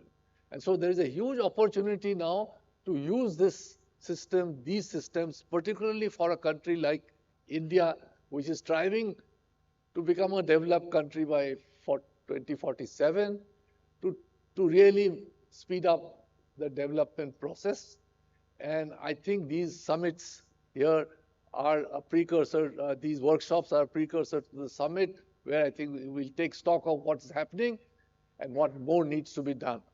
And it's a big challenge for the research community to meet up to the challenges which have to be met very quickly. It's not a question of taking it easy. It has to be done very quickly because it's all about competition. There are other players all over the world that are doing these things, are using these facilities, and we don't want to get back into uh, this thing of importing stuff and using them. We want to have our own, as we all know. And that's the mantra of our government also. And we have to become Atmanirbhar. That's all I have to say for the moment. I thank you all for giving a patient hearing to whatever little I had to say. Thank you very much.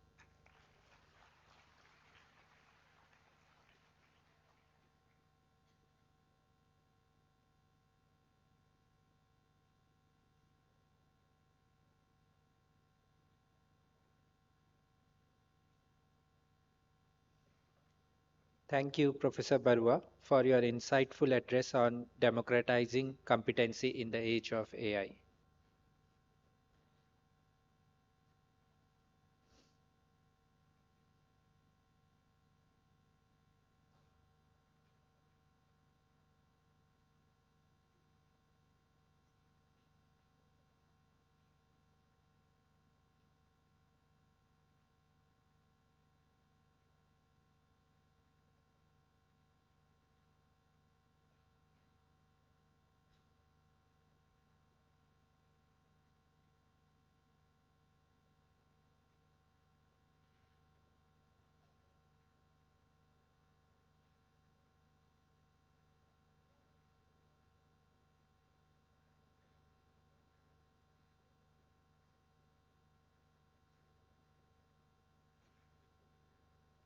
Our next technical session on gender responsive strategies for the AI transition is scheduled in 10 minutes.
Tulika ma'am, can you hear us? Uh, Thank you. Sanjay sir, can you try your audio and video? Yeah, sure. Let me know if you can hear and see. Uh, yes, loud and clear. Thank you. We'll be starting shortly.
Mic.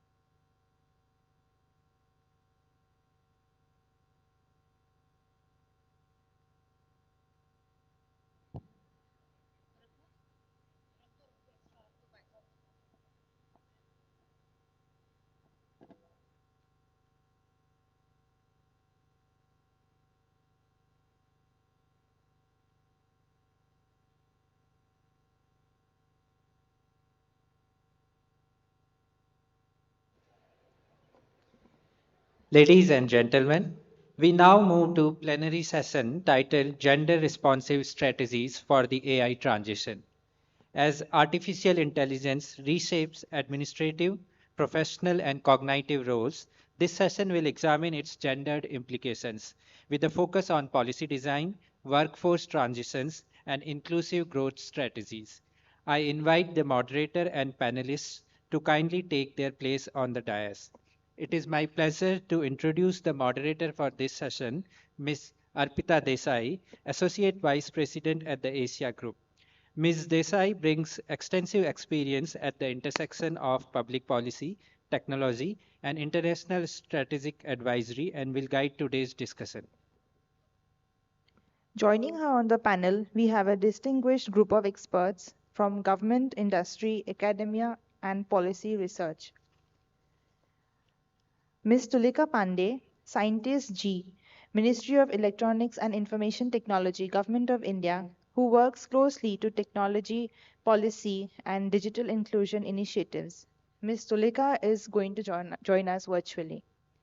Ms. Urmi Tat, Manager, Public Policy and Government Affairs at Salesforce, bringing an industry perspective on responsible AI and workforce transformation. Mr. Sanjay Kukreja, Head of Artificial Intelligence at eSlyrics, with hands-on experience in deploying AI solutions across expertise context. Mr. Kukreja is joining us virtually. Dr. Tanu M. Goyal, Senior Fellow at ICRIER, whose research focuses on labor markets, gender, and the future of the work. Professor Dhruba Kumar Bhattacharya, Vice Chancellor, Tezpur University, representing the academic leadership perspective on skilling and institutional readiness. Professor Ratnajit Bhattacharjee, Head of Mehta Family School of Data Science and AI at IIT Guwahati, contributing deep expertise in AI systems and interdisciplinary research. I invite the moderator and panelists to kindly take their seat on the dais.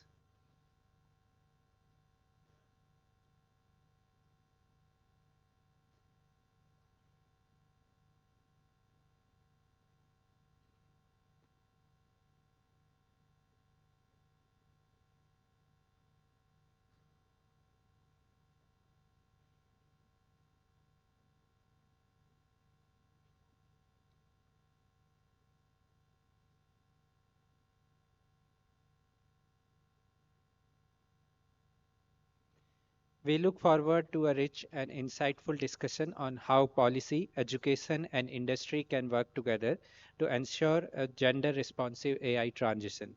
I now hand over the session to Ms. Arpita Desai and the panel.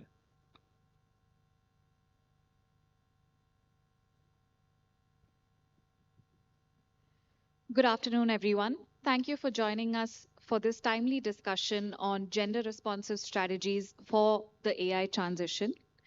Much of the global conversation around AI and the future of work has focused on productivity gains, innovation, and competitiveness.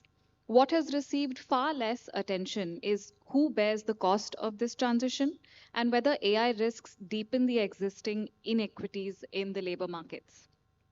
Unlike earlier waves of automation that primarily disrupted manufacturing and manual labor, this AI wave is transforming cognitive, clerical, and administrative work as well. roles such as customer support, human resources, data processing, and back office functions. These roles have historically served as a critical entry point for women into formal employment, especially in the services sector, as well as in all emerging economies. What makes this moment particularly challenging is that AI driven disruption is often invisible and it disproportionately affects women, especially those concerned in the mid skill white collar roles as well. Today's discussion is about designing AI transition frameworks intentionally so that it protects livelihoods, ensures mobility, and opens new opportunities rather than closing doors. We will explore what gender responsive AI governance actually means in practice, how skilling and workforce transitions need to be rethought, and what long term policy frameworks and safeguards are required to ensure that the workforce transition is inclusive and equitable.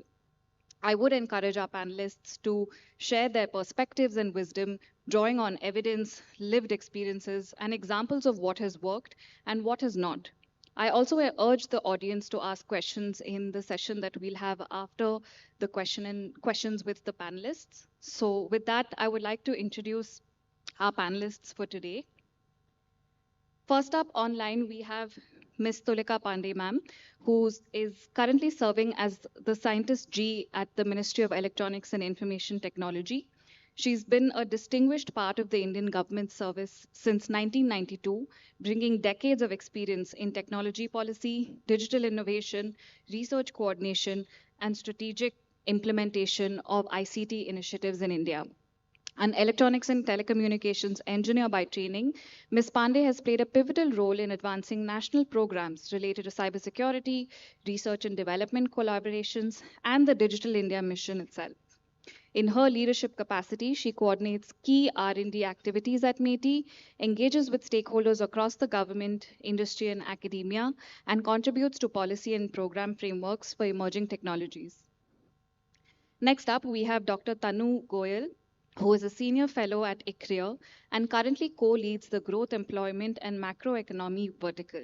She brings nearly 2 decades of experience in policy-focused research. In recent years, her work has centered on advancing India's inclusive growth agenda with a focus on areas such as micro, small, and medium enterprises, gender issues viewed through the lens of women-led development, and free trade agreements. She has also authored numerous research papers, reports, and opinion articles in leading newspapers and has co-authored a book on India's special economic zones and co-edited a volume on the India-European Union Free Trade Agreement. Next up, we also have Ms. Urni Tat, who's a manager of government affairs and public policy at Salesforce, where she leads the company's strategic engagements with governments, policymakers, and academic partners on emerging tech policy priorities. In this role, she focuses on AI for sustainability, safe and trustworthy AI, future of work, and the adoption of AI in the public sector, aligning the company's advocacy with India's digital transformation goals. Next up, we also have Mr. Sanjay Kukreja, who's online, who is the head of AI at L Clerks, a senior technology, data, and AI executive with experience of global leadership helping organizations scale technology-led transformation, build AI-first platforms, and deliver sustainable business outcomes. He currently leads a 3,000 plus global organization and is accountable for the P&L of technology and analytics business. Mr. Kukreja is widely recognized for repositioning services-led organizations into product and IP-driven enterprises, building award-winning platforms in Gen AI, analytics, and intelligent automation, among others. We also have Professor Dhruba Kumar Bhattacharya, Vice Chancellor in charge at Tezpur University, who is a distinguished professor of electronics and electrical engineering at the Indian Institute of Technology, Guwahati. He also serves as the head of the Mehta Family School of Data Science and AI. He joined IIT in 2002 and has since made significant contributions in the fields of microwave engineering, microstrip antennas, electromagnetics, and wireless communication through research, training, and leadership. Professor Ratnajit Bhattacharya has also joined us, who is a distinguished professor at IIT Guwahati as well. He has also made significant contributions in the fields of microwave engineering, antennas, electromagnetics, and wireless communications through research, teaching, and leadership. I would like to welcome all our panelists today and would like to hand over the mic to them to share a few remarks, opening remarks with the audience. Ms. Tulika Pandey, ma'am, if you could share your remarks, opening remarks.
Thank you, ma'am.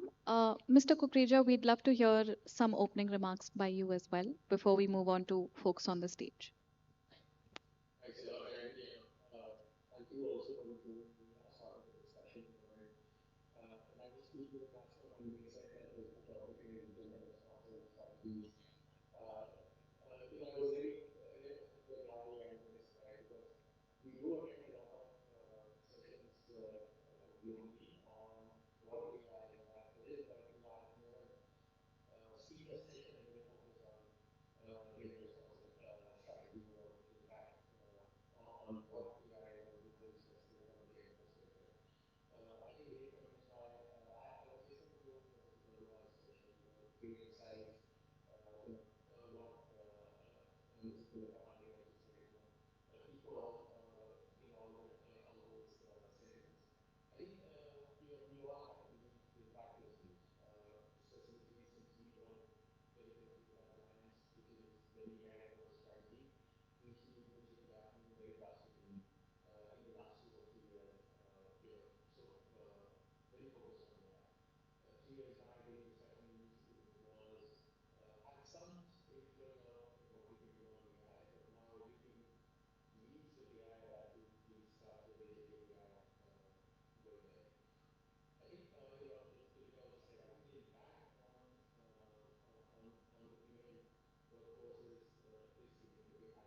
Hi, good afternoon, everybody. Let me first thank the organizers for having me here.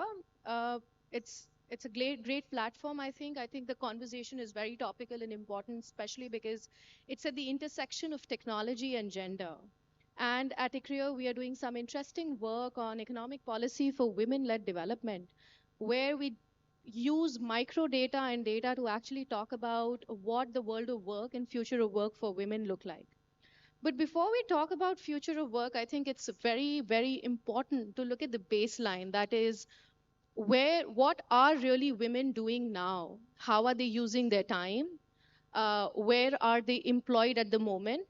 And how far are they from men when it comes to adoption of technology, both in terms of technology literacy and digital literacy? And I'm going to talk you through some numbers, but for my opening remarks, I'm going to keep it limited to some numbers from the time use survey that the government of India started releasing more recently. In the latest round of time use survey, you would be surprised to know that women are actually working double shifts when you compare them with men. And I'm talking about women who are employed in paid jobs already.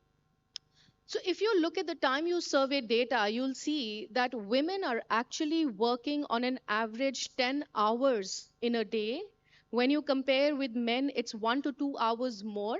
And it's primarily because women have way more unpaid work burden. So when I say unpaid work burden, it's basically the care burden, child care, elderly care, unpaid domestic work, even subsistence work at farms in manufacturing sector, which is largely done absolutely in a non-remunerative manner. This peaks at their prime ages, which is ages between 25 to 39 years. Women actually end up working more than 70 hours a week. That's a lot. And a large part of it is non remunerative. Now, why is this important and why am I talking about this number when we are talking about AI? It's not that women have more time in a day to do all this, it's actually coming at the expense of self development.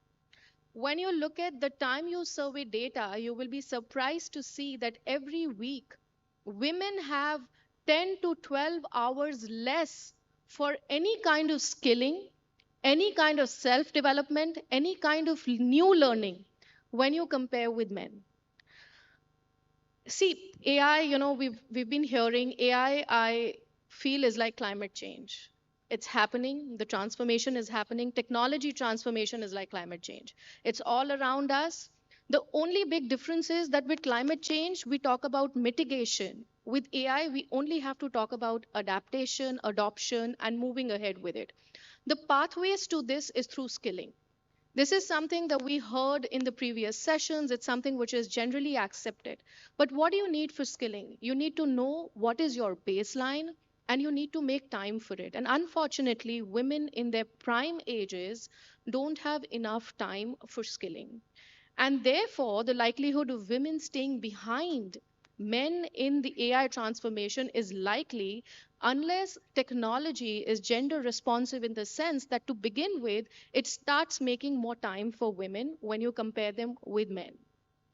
The other thing is about where the jobs are. So if you again look at the micro data, which is the periodic labor force survey data that the government releases, you will see that compared to men, which are 87% or 85 to 87% of men are in paid jobs, only 31% of women are actually doing paid jobs. A majority of the women are doing unpaid work. Out of these 31% of women, a majority are employed in agriculture. Very few women are actually employed, only 17% or so are employed in high skilled services, which are generally very conventional roles like teaching, nurses, and healthcare professional, and to some extent in GCCs. So, the kind of skill training that are required for these women to move up the ladder is very different. And third, and I think this is a very topical discussion that is going on, which is how accessible is technology to women? You would be surprised to know that in India, compared to 87% of men who own mobile phones, only 50% of the women own mobile phones, and I'm not even talking about phones with camera, which were recently banned for women in certain areas in the country. But only 50% of women actually own a mobile phone, forget about mobile phone with camera. So these are some of the baseline, some of the ground realities, and I'd like to stop here so that we move on to the next. Thank you.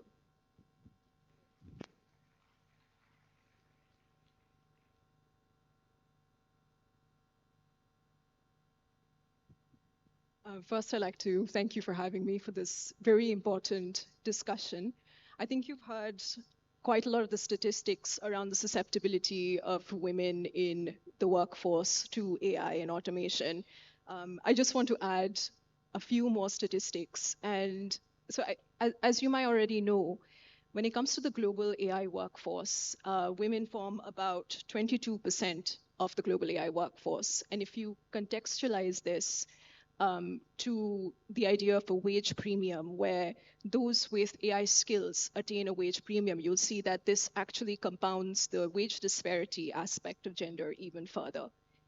And there's also this concept of the broken rung. You know, we talk about the glass ceiling for women, but there's also the concept of the broken rung, especially when we talk about developing countries like ours, where a lot of the women are focused in the informal labor space. And sometimes these entry-level jobs, that forms the rung to formal employment. So if you think about AI taking over those entry-level jobs and that the data annotation jobs, that formulates a broken rung, whereas women have a higher step to reach in order to get to formal employment, because that space is not there for them anymore.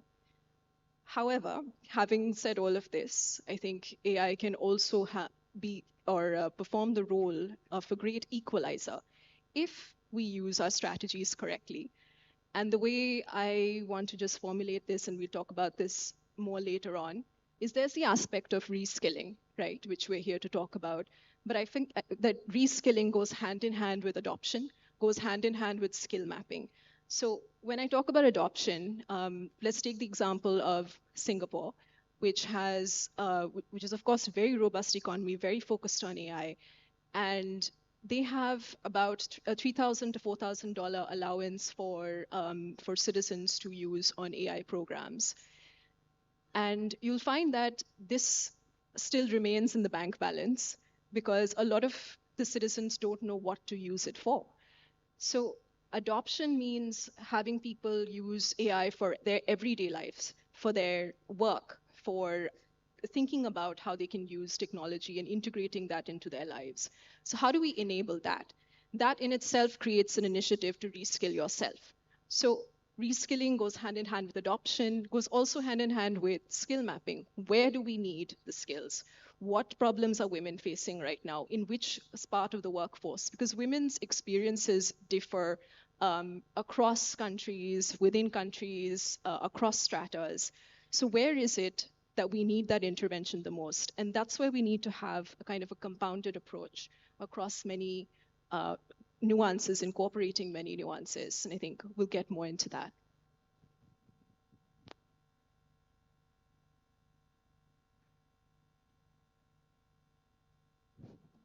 Thank you. So I'm Professor D.K. Bhattacharya from Tezpur University.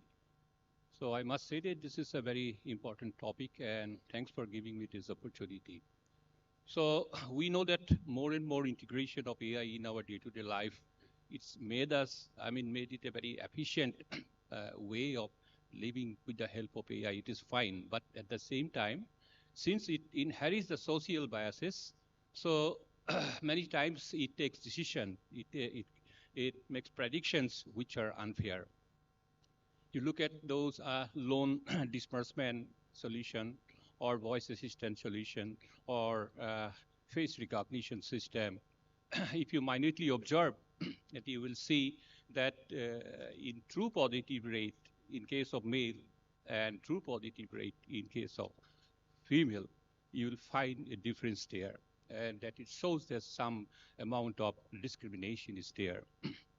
So now, what may cause or what are the essential requirements of gender-sensitive AI solution? a gender is responsive or sensitive AI solution. It cannot discriminate. It's not supposed to discriminate against women or gender minorities. But how can you have it? In very brief, in 5 points, I would like to highlight. First thing is that since it is an AI solution, there's a large dependency on data. And data gathering itself is a very challenging problem. And once you gather the data and disaggregate it, and if you see that if it is not, equal proportion from each group, or if it is not a well representation, or if it is a misrepresentation of the gender minorities, you cannot predict the AI solution to be gender responsive. So the generation of data itself is a very, very essential requirement. And especially in the healthcare sector, which I am a researcher, learning a lot in the healthcare sector. And we are struggling to get adequate data. And when you get the data again, disaggregating it and trying to find out of a balanced data, how can you have it there without using any synthetic data generator? Synthetically, I can generate the data, but I don't think in personalized medication process or in the precision medication, synthetic data generation is not a solution. That is why, we need an appropriate policy so that the researcher can be benefited out of the data if there is a data center which can provide the data. Second point, I would like to highlight that during the development cycle, the AI solution development cycle, you know that there are different phases are there. And each phase, there should be gender impact assessment. And we must have to include the workforce, not only from the majority, but also from the minority, gender minority. Male, female, as just non-binary, and whoever are there. If it is equal proportionate, then their input, okay, their feedback also will be incorporated there. And in every phase of the life cycle needs to be gender impact assessment should be there, and how it can be improved there. Then the third point is the algorithm. The main source is the algorithm which may cause the gender discrimination. So there are many statistical measures are there, like you can evaluate the fairness of the algorithm. Okay, you can evaluate that how it is goodness of the algorithm in terms of the different groups. The prediction that it has made. And there are also the process of auditing the algorithmic process. And so we need to very critically examine the algorithm so that it does not give any kind of gender biasness. So the fourth point is, of course, another point I must have to highlight, especially in the healthcare sector, that is the interpretability and explainability. So many AI algorithms are there which may generate 99 point or give a prediction of 99.99% accuracy. But you cannot believe that the same algorithm will work in the different data set, different domain with equal accuracy. So until and unless the process inside, how the decision has been taken, it's not clearly explained, then it is not acceptable. So that is why the local as well as the global explainability is very essential. And for that, we have the different phases starting from the fairness, then accountability, then transparency. All these phases, when it is well covered, then that algorithm definitely can help to become towards development of a gender responsive AI solution. Then the fourth point is we must have to organize the sensitive, to the sensitization program or awareness program throughout the year for our marginalized people or those people, women living in the rural area, because if they are to take the benefit out of it, they need to be trained. Awareness has to be improved. And incentivization policy should be there so that they will come forward to learn it. The last point is, of course, the policy, because every policy, whatever is policy is there, we can assess it in terms of the GIA. GIA tools are there. Using those GIA tools, the gender impact assessment can be, we can carry out, we can conduct on those policy. And if the policy is not adequate in terms of that, we have to modify it, we have to replace it. So keeping this in mind, I hope that this discussion will be meaningful and some strong recommendation will be possible to say. Thank you very much.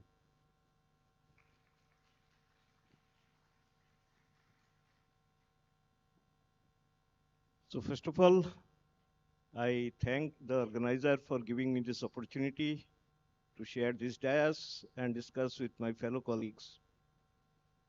And being the last speaker is always disadvantageous in the sense that others have already given all the statistics and presented all the points. Still, I will try to add some of what my understanding about the problem and in which way we can approach this. So in the opening remark, I will try to emphasize on the fact that this forum we are discussing the gender bias, particularly in certain segments of jobs which are under threat from AI. And this segment of jobs are mostly the office work, clerical works, lower administrative jobs, which happens to be repetitive in nature. So this is one very important issue that AI are being increasingly applied to those scenarios or those jobs which are repetitive in nature. These are applied to those jobs which require handling of huge volume of data because human beings have this fatigue and cannot handle large volume of data. And there is an apprehension that in some days, in the coming days, these jobs will entirely go to the AI. In fact, I was looking at one cover page of a magazine where the job aspirants were sitting and in between AI picture was there. This is going to be true in future because ultimately those skill sets which AI can do will definitely will be done by AI and our human applicants will have to look for other skill sets. So what are those other skill sets? What human can do, what AI cannot do. So the human being has this advantage of creativity, the intelligence. They can, empathy is another area, but unfortunately, we do not have those components to a great extent in our academic programs. Today, I could see some college and school students sitting here. 5 years, 10 years down the line, they will be competing for their job. So our curricula must be modified to that extent so that this generation, they win this competition or those jobs which AI is considered as a threat. Also, already there are huge number of people working in those segments, and particularly the bias, the ratio is higher towards women, particularly some segment of job. And there we need to strengthen our programs. Unfortunately, my searching, I could find one NPTEL course, some professional courses conducted by some business houses for their own employee, which are not that way accessible to common people. And government initiative should come in so that empathy and use of human intelligence, these things become a part of our curricula. So this is what I want to tell. And when the computation started, Leibniz, one of the early people who made mechanical computers, he commented, it is unworthy of intelligent people to spend doing repetitive jobs. And this still holds. And that's why AI is likely to replace many of these jobs where repetition and huge data handling is needed. So with this, I conclude my opening remark, and I think we'll have questions from the audience where I'll get the opportunity to respond later. Thank you so much, everyone on the panel, for sharing their perspectives. So to begin, I think Dr. Tanu rightly pointed out that it's very important for this discussion to be grounded in evidence. Too often, AI's labor impacts is discussed in aggregate terms without disaggregating by gender or the sector that they are working in or even the type of role that they are delivering. And this makes it difficult to initiate the right policy interventions or design targeted programs that ensure inclusion in the workforce. So, Dr. Tanu, I'd love to hear from you on what are these significant gaps, data gaps that you see that need to be addressed. And this is, of course, a collective effort from policymakers, the industry, academia. So, where are these AI adoption gaps visible, and how are they affecting not just women's wages, but also their job security or even their long-term career trajectories? Actually, Arpita, there's actually enough data to talk with evidence of, in fact, it's commendable the amount of micro data that the government of India is now collecting and bringing out in public domain, and all of it is mapped to international standards, whether you look at the time use surveys, whether you look at the periodic labor force survey of India.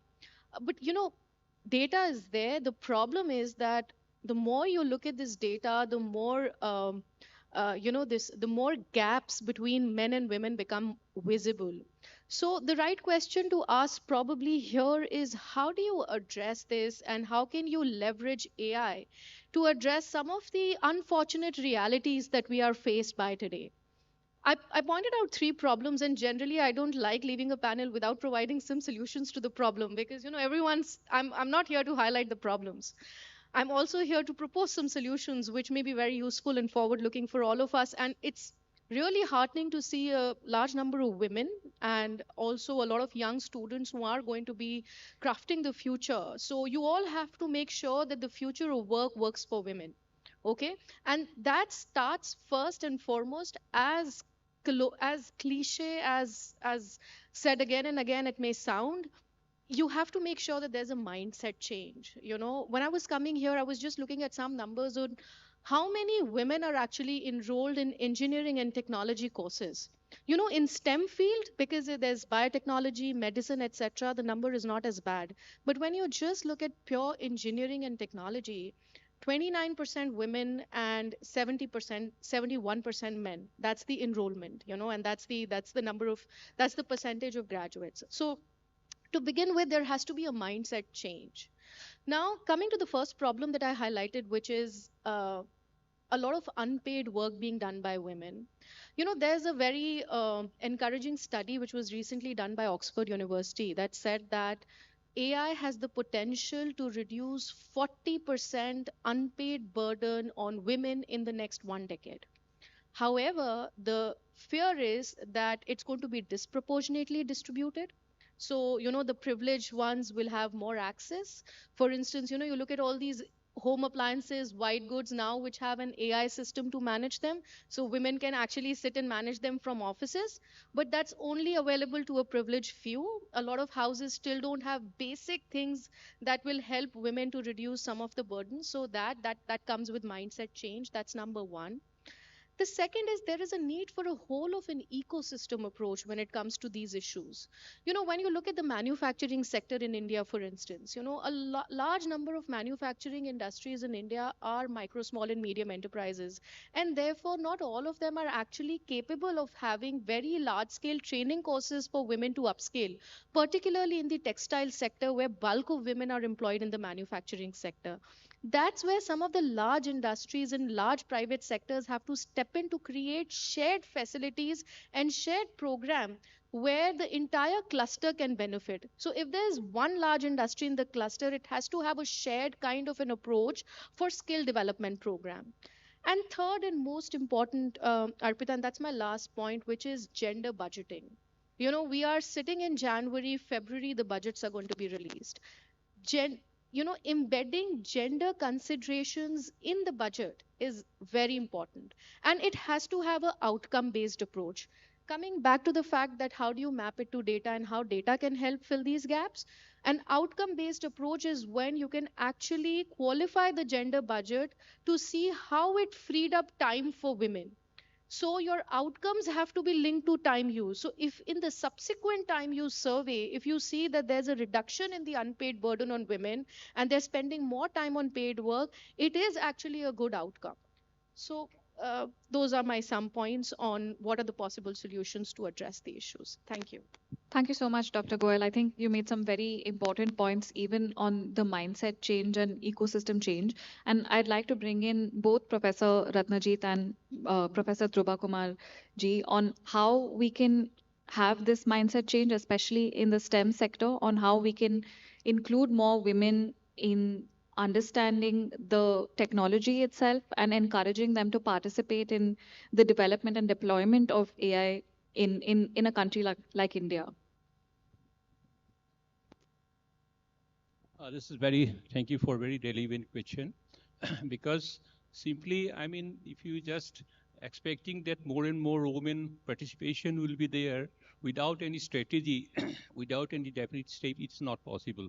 So you have to train from the bottom, and you have to give also more and more opportunities, or as I said earlier also, some incentive also can be there, so that women will be more attracted and they will equally participate with the male. And that is how not only women, but women, male, as well as the non-binary. All should be, I mean, equally, we should emphasize it, and we should create an environment ecosystem so that everybody can, heartily can participate in the process and can grow the system like that. So there must be some policy and strategic, I mean, steps should be there, that then only it is possible. As Professor Bhattacharya has mentioned, we must have very organized program if we want to overcome this challenge. Traditionally, engineering, particularly if you look at the branches like mechanical, civil, and electronics, computer science, if you look at the ratio, it is really, really very biased towards the male. Although government took some initiative, now you might be knowing in IITs we have the 14% that reservation is there. In spite of that, it has not become 50-50. It's still lopsided towards the male. So that can be taken care because ultimately entry to these programs come through some competitive programs. So at that level, I think we need to strengthen so that they get qualified more and more into this program.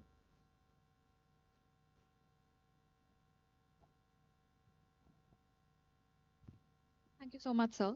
I think moving to Dr. Kukreja online, what have you seen in the private sector as, you know, alternate pathways of ensuring that women are provided with skilling initiatives that can adequately capture their skills, and in an equitable AI transition, what kind of responsibility does the private sector have in this regard on creating these pathways for making women employable in the sector?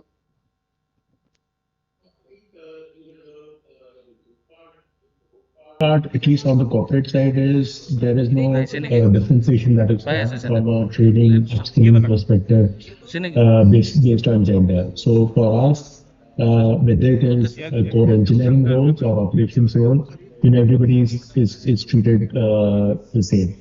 Obviously, you know, the configuration of the number of women entering both the roles is different. So on the operation side, you would see a healthy mix of around, you know, 60-40%.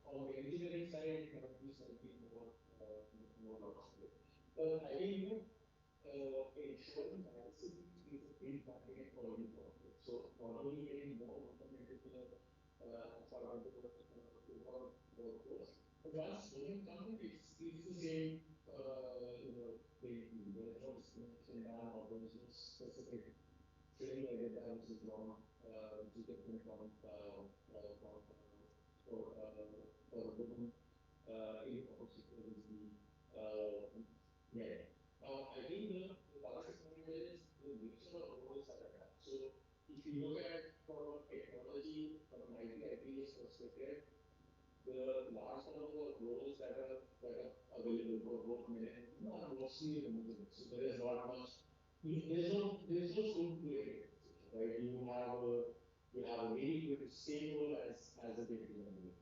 If you move away from IT sector and you move towards more manufacturing, somebody spoke about textile and other sectors, obviously you have more open force in the administrative for people trying to do scheduling, trying to do more admin related work.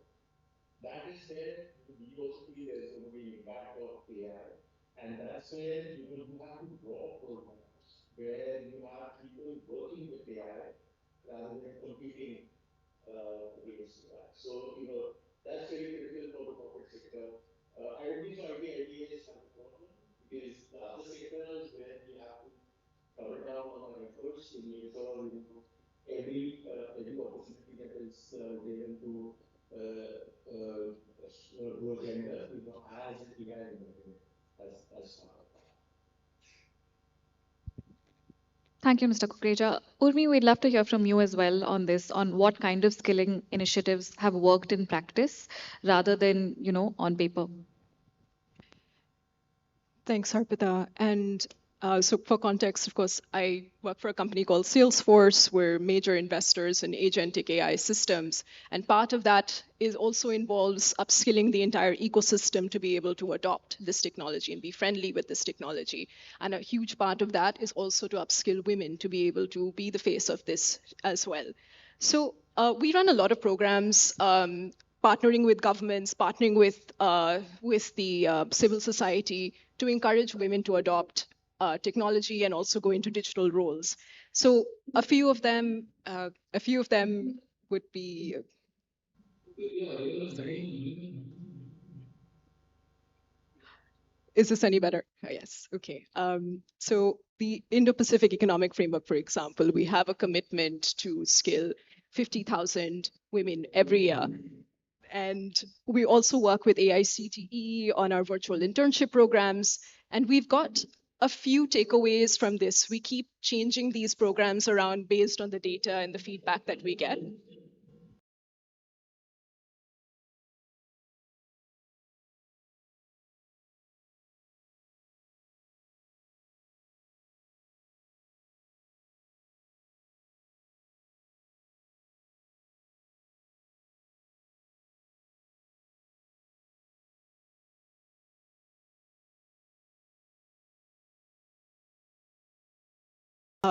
We've taken from these programs and we continue to feed this back so it's most relevant. Something that's worked is that most of our AI programs, which are successful, have been very role specific.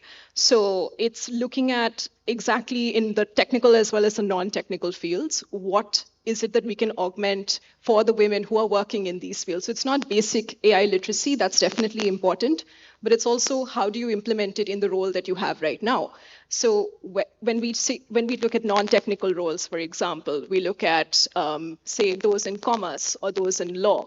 How can you use AI here in your everyday research, in your analysis, for example? So those have huge takers because I think women instantly, or people who are part of this program, instantly connect to how they can use it. So being role specific is definitely one of them. And also we're looking at a long-term pipeline, right? And it's important to understand that we're not trying to solve for an immediate unemployment problem that might happen because of AI. We're looking at a long-term pipeline of skills. So even things like critical reasoning, problem solving, these are very integral parts of the AI programs as well, because it helps build that skill for a long term. You're looking at a pipeline of people who will be able to solve for new challenges that come up. Working on micro-credentials, that's also something that's been spoken about, but having certification schemes rather than having these long boot camps, which women who suffer from time poverty, for example, which Dr. Goyal spoke about, are able to use these to get credentials and upskill themselves while they're on the job. Another important program that has really worked for us is something called the Return to Work. We actually partnered with the government here on the Career Recharge Program, and we've got a Return to Work program, which is basically where women have taken time off, maybe for their families, or they've taken some time off to accommodate for all the extra work that they have, and they want to come back into the workforce and upskill themselves. So this is more of it's a 6-month program that integrates them into the workforce and guarantees employment. So something that's worked there is also, it's not just reskilling, but it's also access to mentorship, also access to a peer group. So things like this that come together, and not just reskilling, but it's more of an ecosystem approach, a 360 approach on how to upskill women has worked. Another aspect is looking at psychological safety, for example. A lot of women suffer from imposter syndrome or a confidence gap, as we call it. So the lack of confidence to use AI as well as their peers. So taking that into account into programs as well is gives us sort of an all-round approach that allows women to progress both, in the psychological space, the technical skills, the peer groups, the support, the mentorship. So we have to think about, when we think about skilling, it's sort of thinking out of the box and thinking about what women need on the whole as a holistic approach to progress.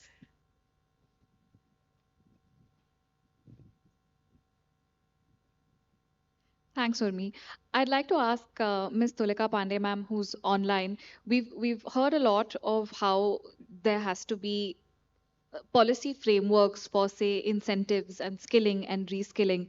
So would love to hear from you on how should this responsibility for skilling and reskilling, as well as adoption and deployment, be shared between the government, employers, and workers themselves? And do the current labor markets have adequate frameworks for, say, social protection or labor laws that can ensure that women are not left behind?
Second, even internally within the questions, when I'm trying to seek that data, gender busting as to how women participation has been acknowledged. We found that it was not reflected by most of the schemes and process. That's one another gap that really informs my observation that it's not that women have not contributed, but it's been more that they have not really acknowledged. It were not Nobel laureates that their colleagues or their juniors got it, and women did not stand up to fight for seeking that prize.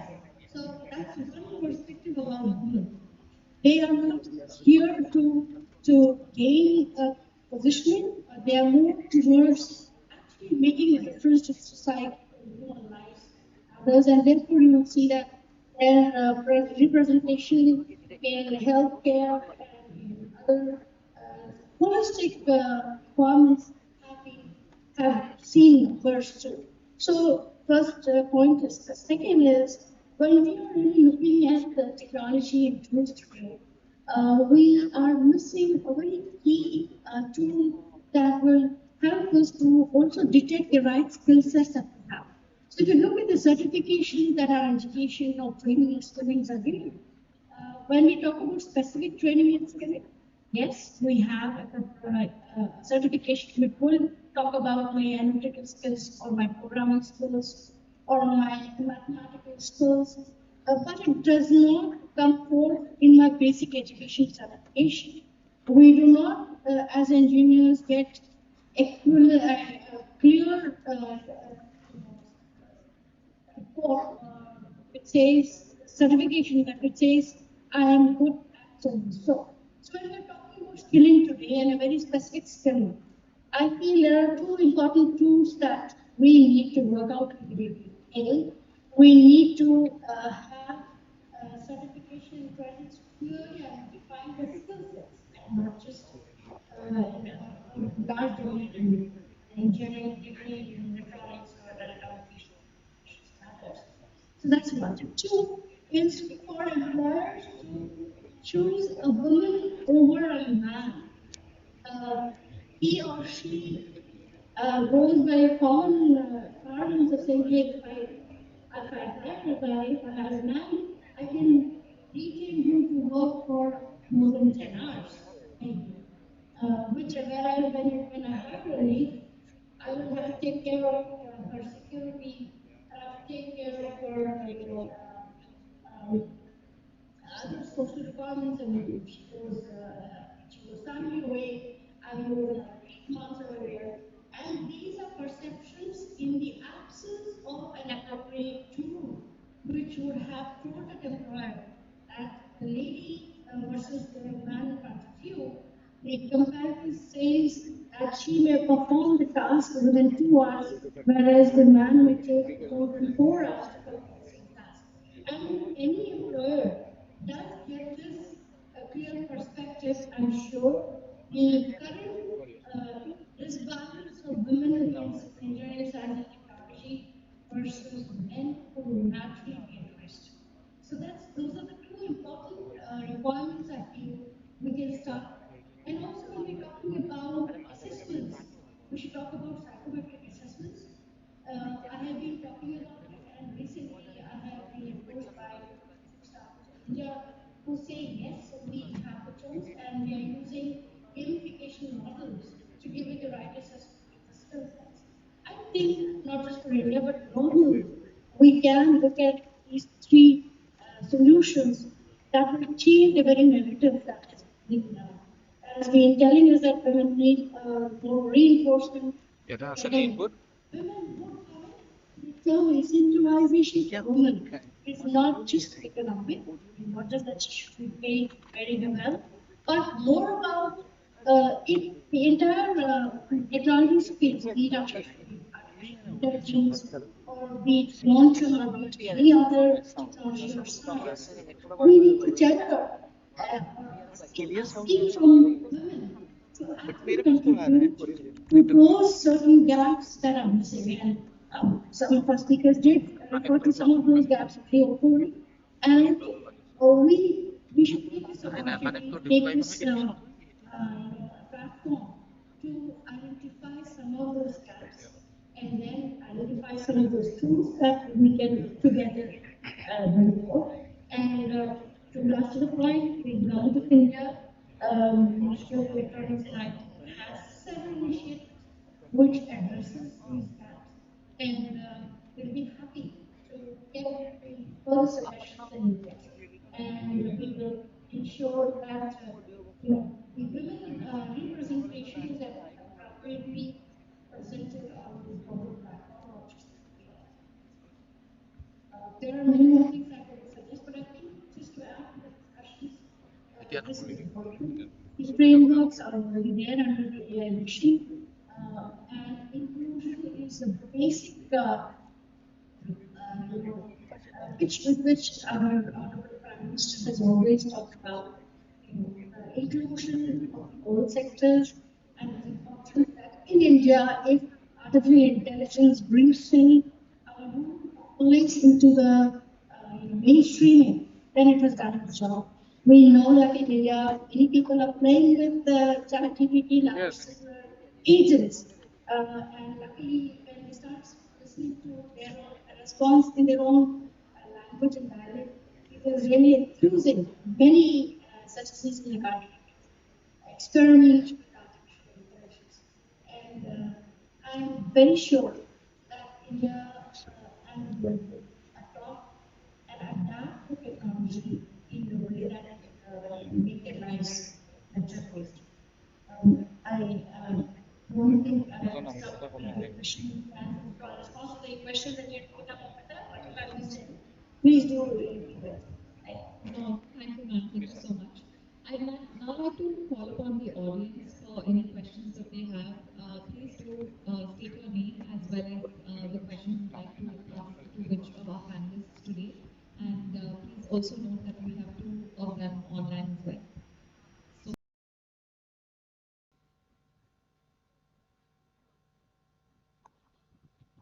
Good afternoon to everyone. I'm Nishan Zuti Halloy, student of North Guwahati College.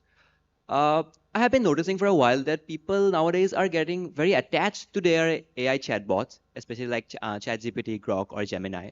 And mostly the introverted people who are not very comfortable in reaching out to other person and talking, they get very drawn to this option. And in fact, I myself have a good relation with my ChatGPT, and I think people are starting to form emotional bonds with their chatbots. Now, I'm not quite sure if that's a good or a bad thing because whilst it is giving them an emotional gratification, it is making them, keeping them in their own isolation, which is making them less approachable to other people, which I think is a bad thing. But they're also getting emotional gratification, which is good. And one problem that I think could perhaps occur is that if I personally have a good relationship with my chat GPT, like a very good friend, just in a snap, if OpenAI starts charging me a lot of money for that chatbot, I'll probably break out, right? That's perhaps a bad thing. So I would like to know all of your opinion if that is a good thing that's happening, because I know for sure that is happening at a very vast level. I think Professor Ratnajit had mentioned about empathy and how we need to incorporate that into technology. So there are some drawbacks to this as well. So would love to hear from you, sir.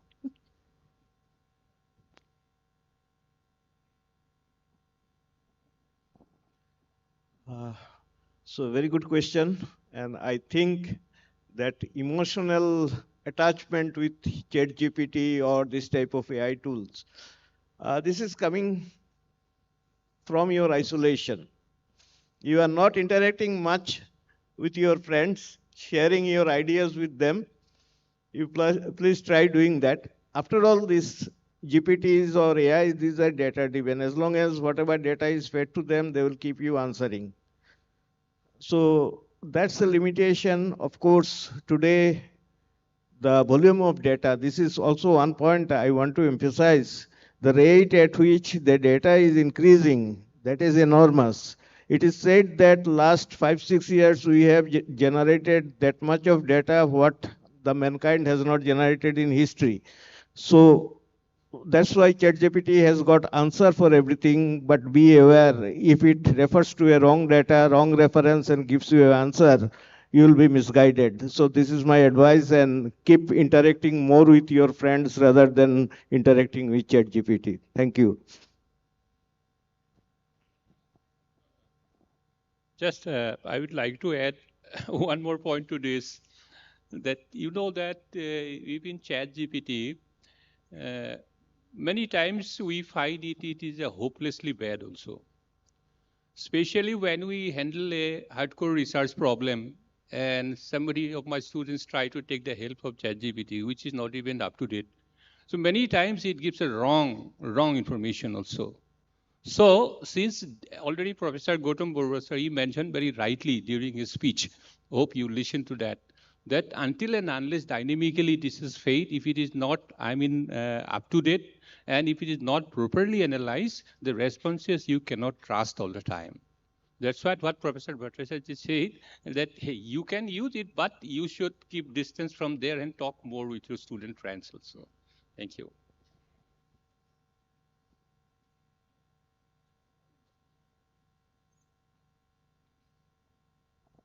Good afternoon. I am a student of West Guwahati Commerce College.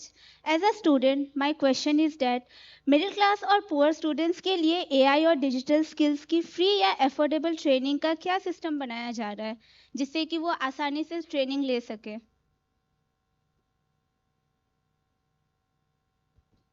Tulika ma'am, if you're still online with us, could you please take that Yes, question? please. Yeah.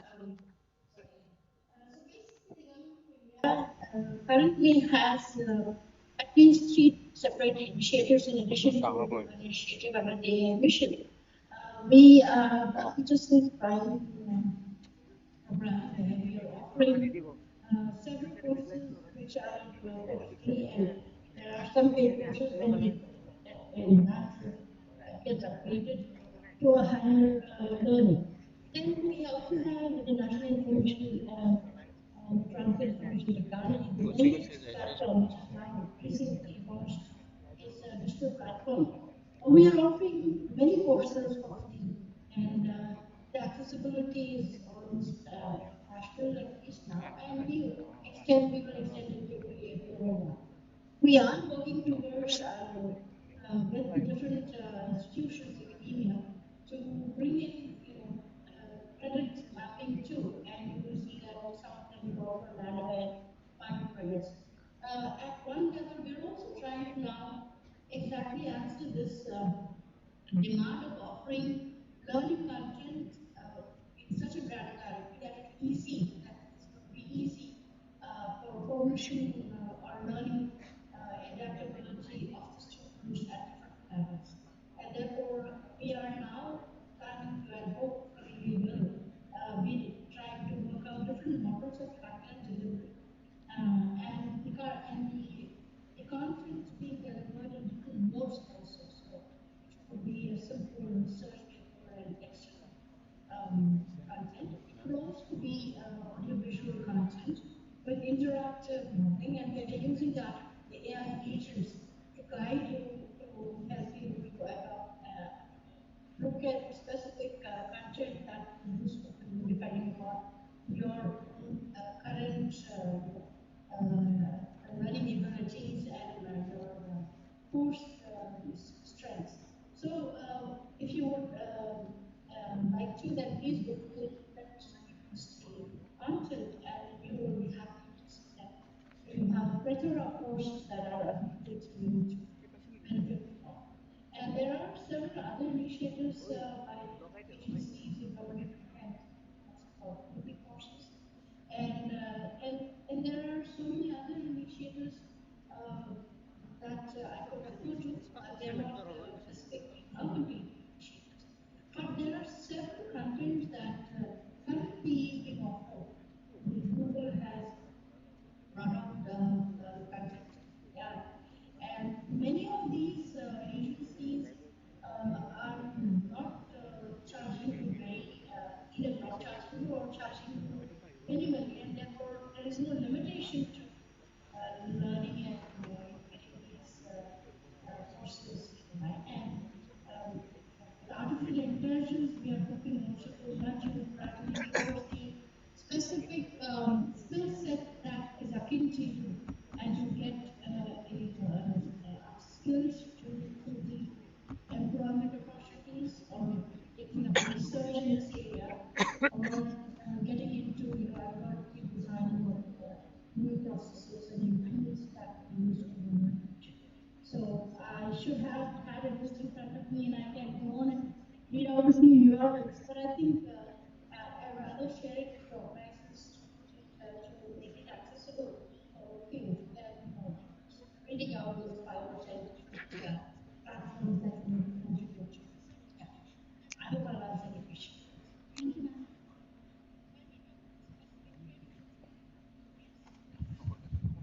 Just to add to your answer, we also have a platform called Tree Ahead, which is a free platform where you can develop micro-credentials as well as AI skills. We recently partnered with the Ministry of Electronics in a UBA mission on providing Gen AI skills to 100,000 youth. And that might be a platform that you will find useful, what you also find useful for micro-credentials in the AI.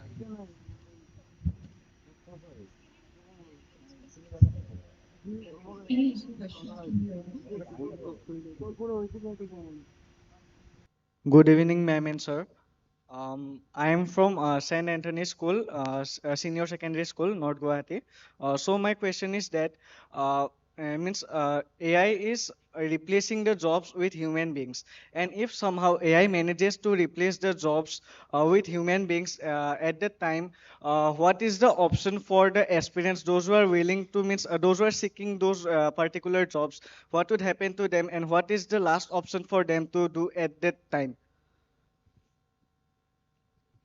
Dr. Tanu, would you like to attempt it? Well, I would say that your, I don't know, I mean, I don't want to call it fear, but this is history's told us that every time technology has disrupted jobs, it's also created many new jobs, right? And if you look at any form of, even if we say that this is a new form of technology, if you just see historically from the first industrial revolution to the fourth IR technologies, we've always seen that jobs are also created. I think your answer lies in skilling, and like I said in the beginning of my remarks, adopting and adapting. So I guess, and interestingly, we all are mindful of the fact how technology is transforming, how new things are coming. We've started using it. A friend here has a relationship. I hope you've named your chat GPT so that it's a one-on-one relationship. I hope the chat GPT has a name. But, that apart, I think, you have to be mindful that every disruption is always, if there's been disruption in jobs, there's also been creation, and the pathway is skilling. There are enough initiatives both at the government and at the private sector level where children, and you should actively start looking for some of those. I think that's the pathway that I see, at least. Thank you, ma'am. I know we're short on time, but if we want to take one last question over there.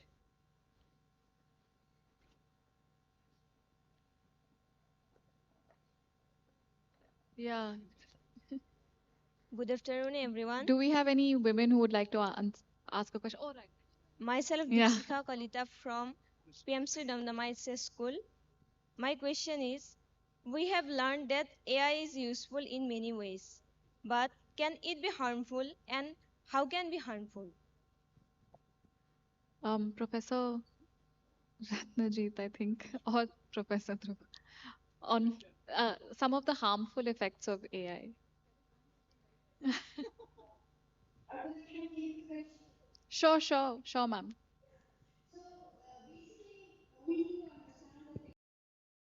Intention of us. It's either use these as tools in your lives. And therefore, the how will only depend on you as to how you understand the technology and you allow good intervention in your lives. So when we had internet, we had a similar question. And we realized that when we learned how to transfer our repetitive tasks to the machine to take care of the task, we actually benefited because we saved on time and spend that time on to something more acquiring to more brain uses of our intelligence to so there are certain tasks which are repetitive, for which the technologies today have a standard, and therefore they're able to pick up those tasks. So, rightfully it was mentioned by one of our panelists here that there will be a low-end tasks which were performed by men and women, which were, look at assembly lines. We had a lot of women and men who required there. And I would like to take away the credit saying women had an illness to be able to do very minute work very intelligently and therefore we were deployed there. Now, some of those tasks would naturally be taken away by robotics and artificial intelligence together. See, we need two different technologies to be able to replace human being. So it will not be harmful if we know how to bring its intervention. It will become harmful, like it's only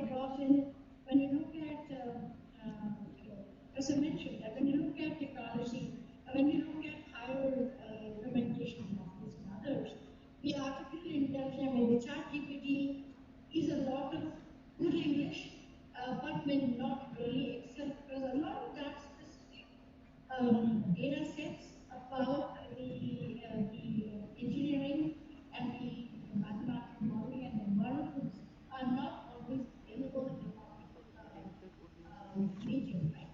And therefore, the chat GPT would at best,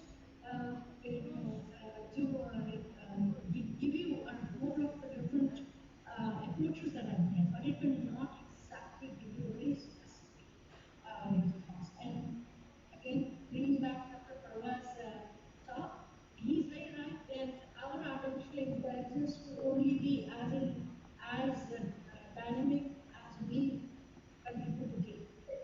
So now the responsibility will fall upon us, either as as Indians, as engineers, as doctors, as psychologists, and others, to bring in that data to the public domain for the artificial intelligence agents to be able to give back to a similar smart or intelligent response.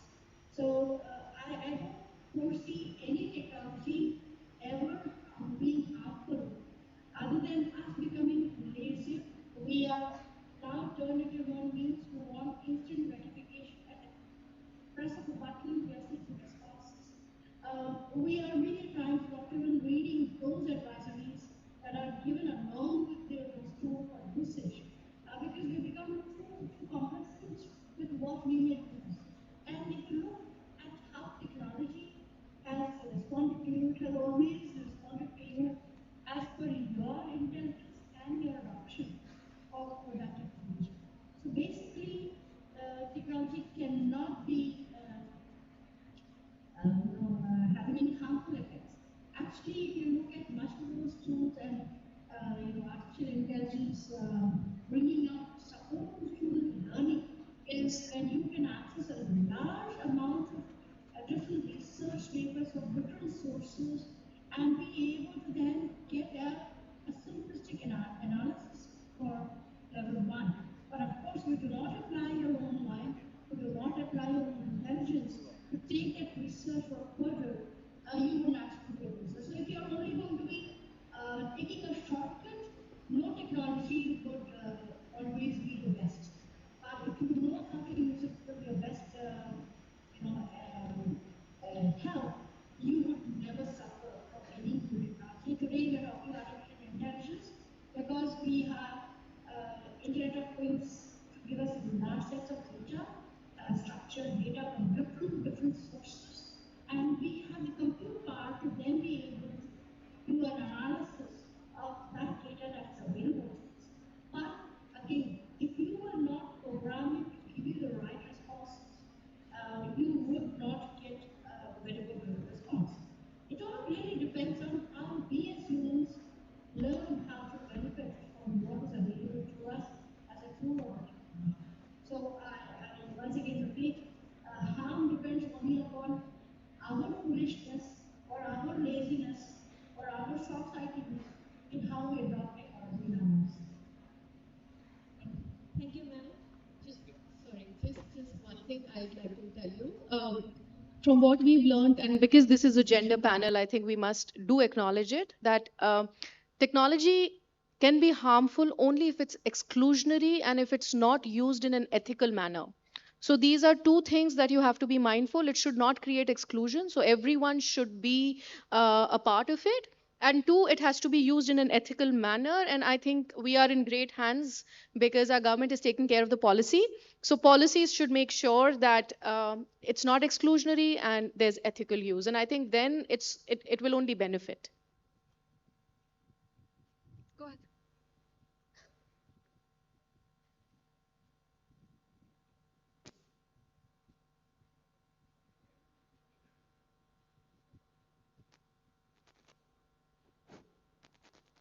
So the AI is a technology, and when this technology is being developed, people are aware that there may be some harmful effects. So you will hear the terminologies like green AI to make it environment friendly, responsible AI, so that many of the issues we discussed today, these are handled properly.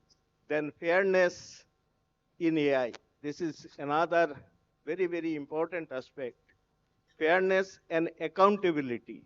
So these traits of AI, it keeps AI from being harmful, but still we should be very, very cautious because when the AI models are developed, these issues are taken into consideration.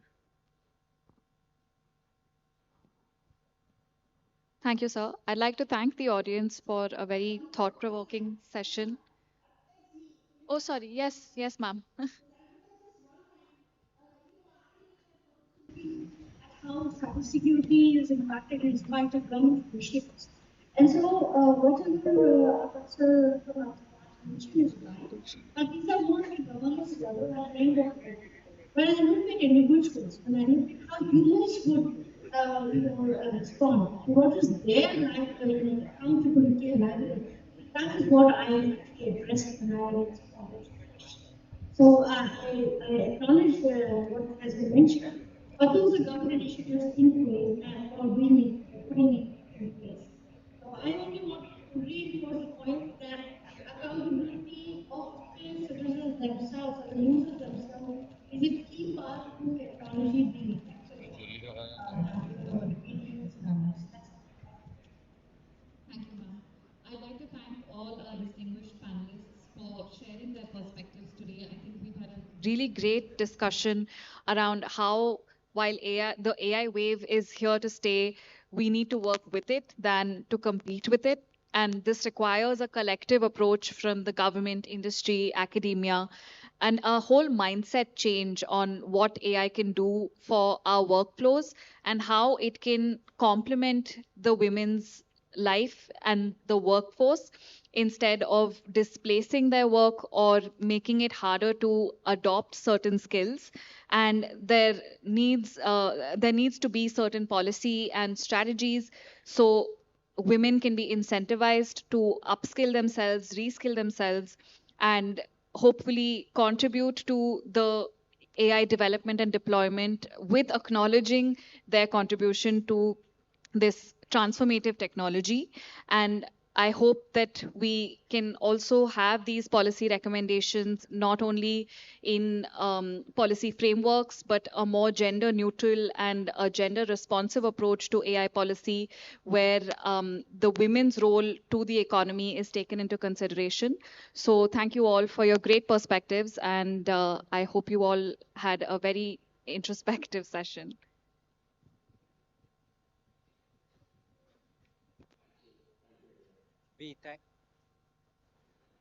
We thank the panelists for this critical discussion on gender responsive strategies for the AI transition.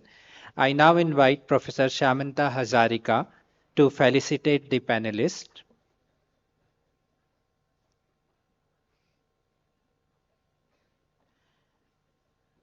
The moderator of the session, Ms. Arpita Desai.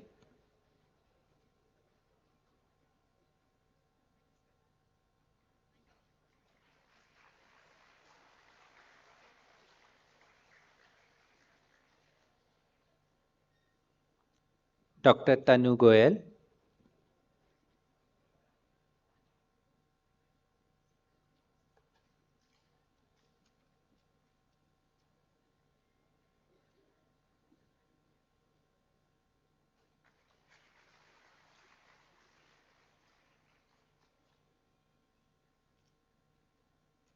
Ms. Urmi Tat.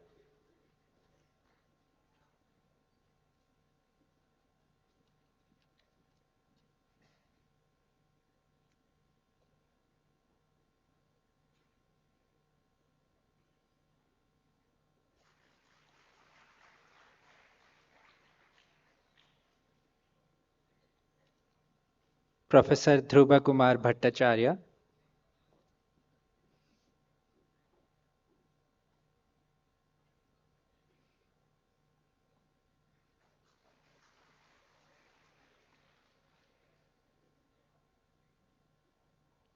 Professor Ratnajit Bhattacharya.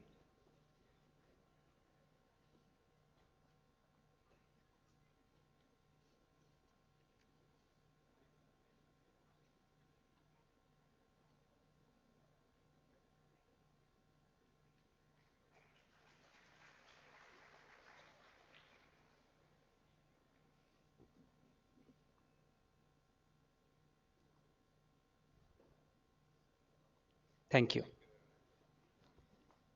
This concludes the session. Lunch, we shall, our delegates and speakers are requested to move to conference center foyer area for lunch. Lunch, for rest of the audience, lunch is arranged beside the exhibition stall. All are requested to move toward the exhibition arena from back side of the auditorium and have lunch while exploring the exhibition stall. School students coordinate with their teachers for lunch. School students are requested to coordinate with their teachers for lunch. We shall assemble here at 2:15 p.m. for the next plenary session on redefining education for the cognitive age. Thank you.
এই আহি গ'ল ন ইয়াতে 3 নম্বৰটো তাতে disable হৈ থাকিলে দেখা নাপায় না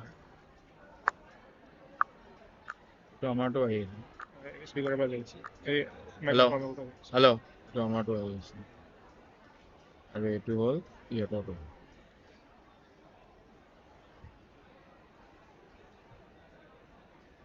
এইটো ট্ৰাই কৰা না এইটো এবাৰ শাট ডাউন কৰি ৰিষ্টাৰ্ট কৰি পেলাই এইটো ট্ৰাই কৰিছে তো আহি আছে তাকে এটা কিবা মিউজিক লগাব দে এইটো ষ্ট্ৰীমিং কিন্তু হৈ আছে ষ্ট্ৰীমিংটো অফ কৰি দিয়া নেকি অলপ নেকি ষ্ট্ৰীমিংটো অফ কৰিলে কথা নাই অকলে কথা নাই তাতে এইখন বেনাৰতে আছে তে ৰাউণ্ড ৰাউণ্ড কৰি থাকিব এইটো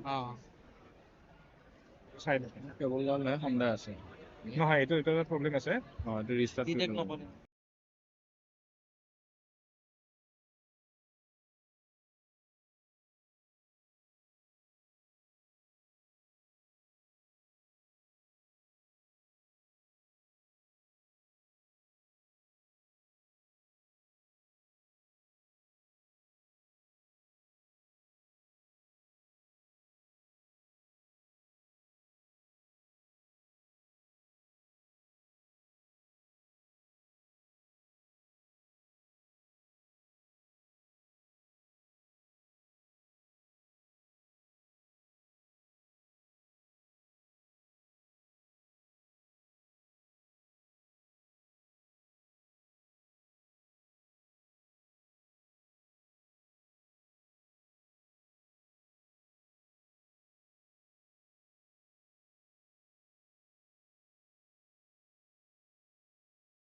Hello.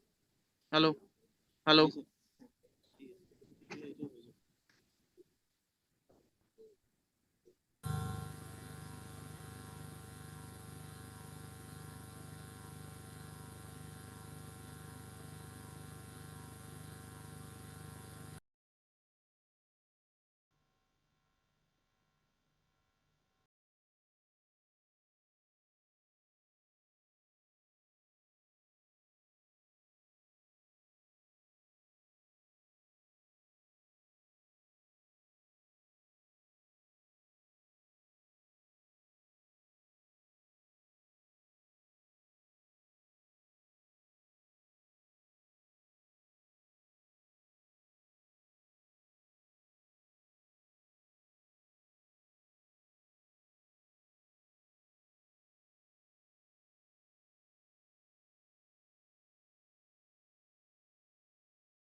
Hello, hello, hello.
Good afternoon, everyone.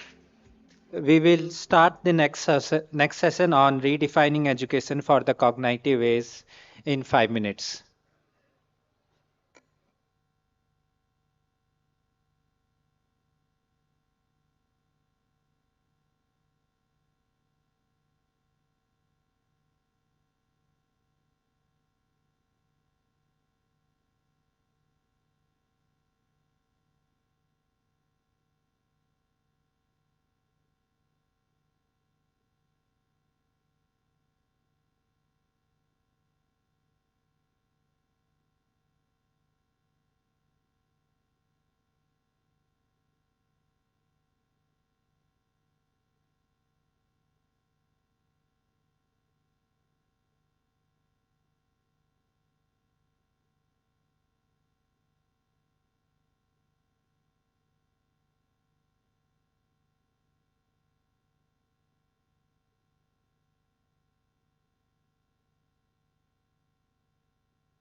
From here.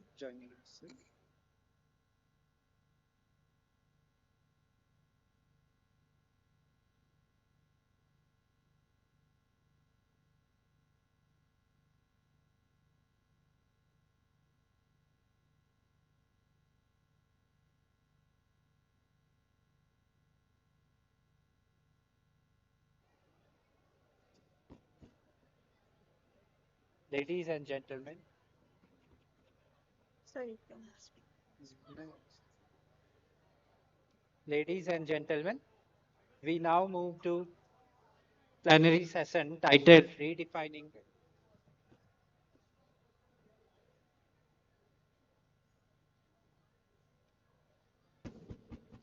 Okay. Good afternoon, everyone. Ladies and gentlemen, we now move to plenary session titled Redefining Education for the Cognitive Age.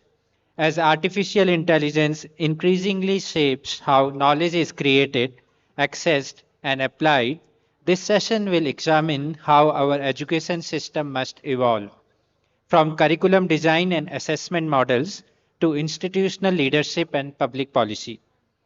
May I now invite the panelists to kindly take their seats on the dais. Joining us for this discussion is a distinguished panel representing education, technology, policy, industry, and academia. Mr. Venkatesh Reddy Mallapu Reddy, Chief Officer and President of Convegenius, who brings extensive experience in leveraging technology to improve learning outcomes at scale, particularly in foundational and school education. Mr. Siddhant Sachdeva, co-founder of Rocket Learning, whose work focuses on strengthening early childhood education through community-driven and technology-enabled approaches. Mr. Parminder Singh Kakria, Vice President, Government Affairs at Kyndryl, offering an industry and policy perspective on workforce readiness, digital skills, and large-scale transformation. Professor Anupam Basu, former director NIT Durgapur, bringing decades of academic leadership and insight into higher education reform. Professor Shamanta M. Hazarika, Head, Department of Mechanical Engineering, IIT Guwahati, whose work spans engineering education, intelligent systems, and interdisciplinary research. I now hand over the session to the moderator, Mr. Shubhodeep Jash, Senior Vice President, the Asia Group. Mr. Subhadeep has extensive experience in public policy and technology and will moderate this discussion.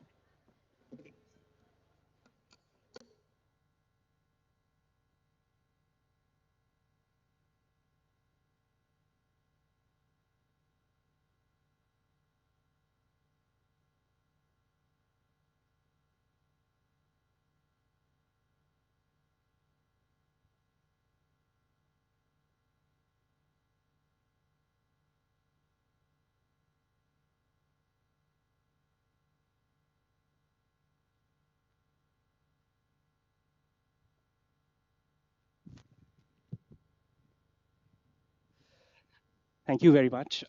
So as we jump into this panel on redefining education for the cognitive age, I thought it'll be useful to just set some context. We are delighted to have a series of experts from leaders from the academic institutions, from the education technology companies to one of the leading IT infrastructure service providers. So we hope this proves to be a rich discussion. I think for a lot of these experts working on the intersection of AI and education, the question is not whether AI will shape learning systems, but it's about how do we ensure that it strengthens equity, agency, and outcomes rather than widening gaps. So I think some of that we also see on the previous panel, which where we spoke about the gender diversity context. So I think AI in education now is really at the heart of the human capital and equity project, not simply in terms of just rollout of tools, but with partnerships, institutions, and trusts sort of designed as carefully or needing to be designed as carefully as the technology itself. Are we designing for learning? Are we, or is it just output led? I think those are some of the questions that we would hope to address through this discussion over the next 90 minutes. And really in terms of also looking at, while AI is great at answers, but education is ultimately about the durable ability, the transfer and metacognition skills. So this conversation will really look at approaches on education reforms for the AI era and integrating various aspects of metacognitive skills that are important. Bill Gates, in an interview last year, talked about that by 2035, AI will fundamentally reshape functions for doctors and teachers in particular, in terms of ushering in a new era of high quality medical advice and personalized tutoring.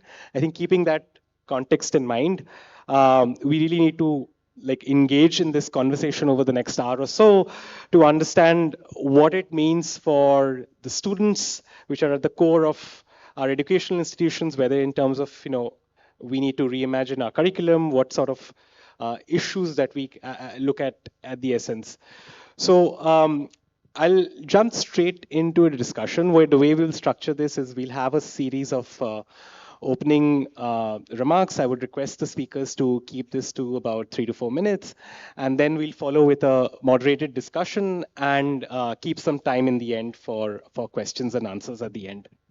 So if I could start with you, Siddhant, in terms of just your perspective as a company which is looking at the early learning pipeline, as how do you sort of see the integration of AI and education playing out right now? Thank you, Subhadeep, and very nice to be here. I think at Rocket, just to give you a brief context about what we do, Rocket Learning mostly works with early childhood development. So we work with 0 to 6-year-old children.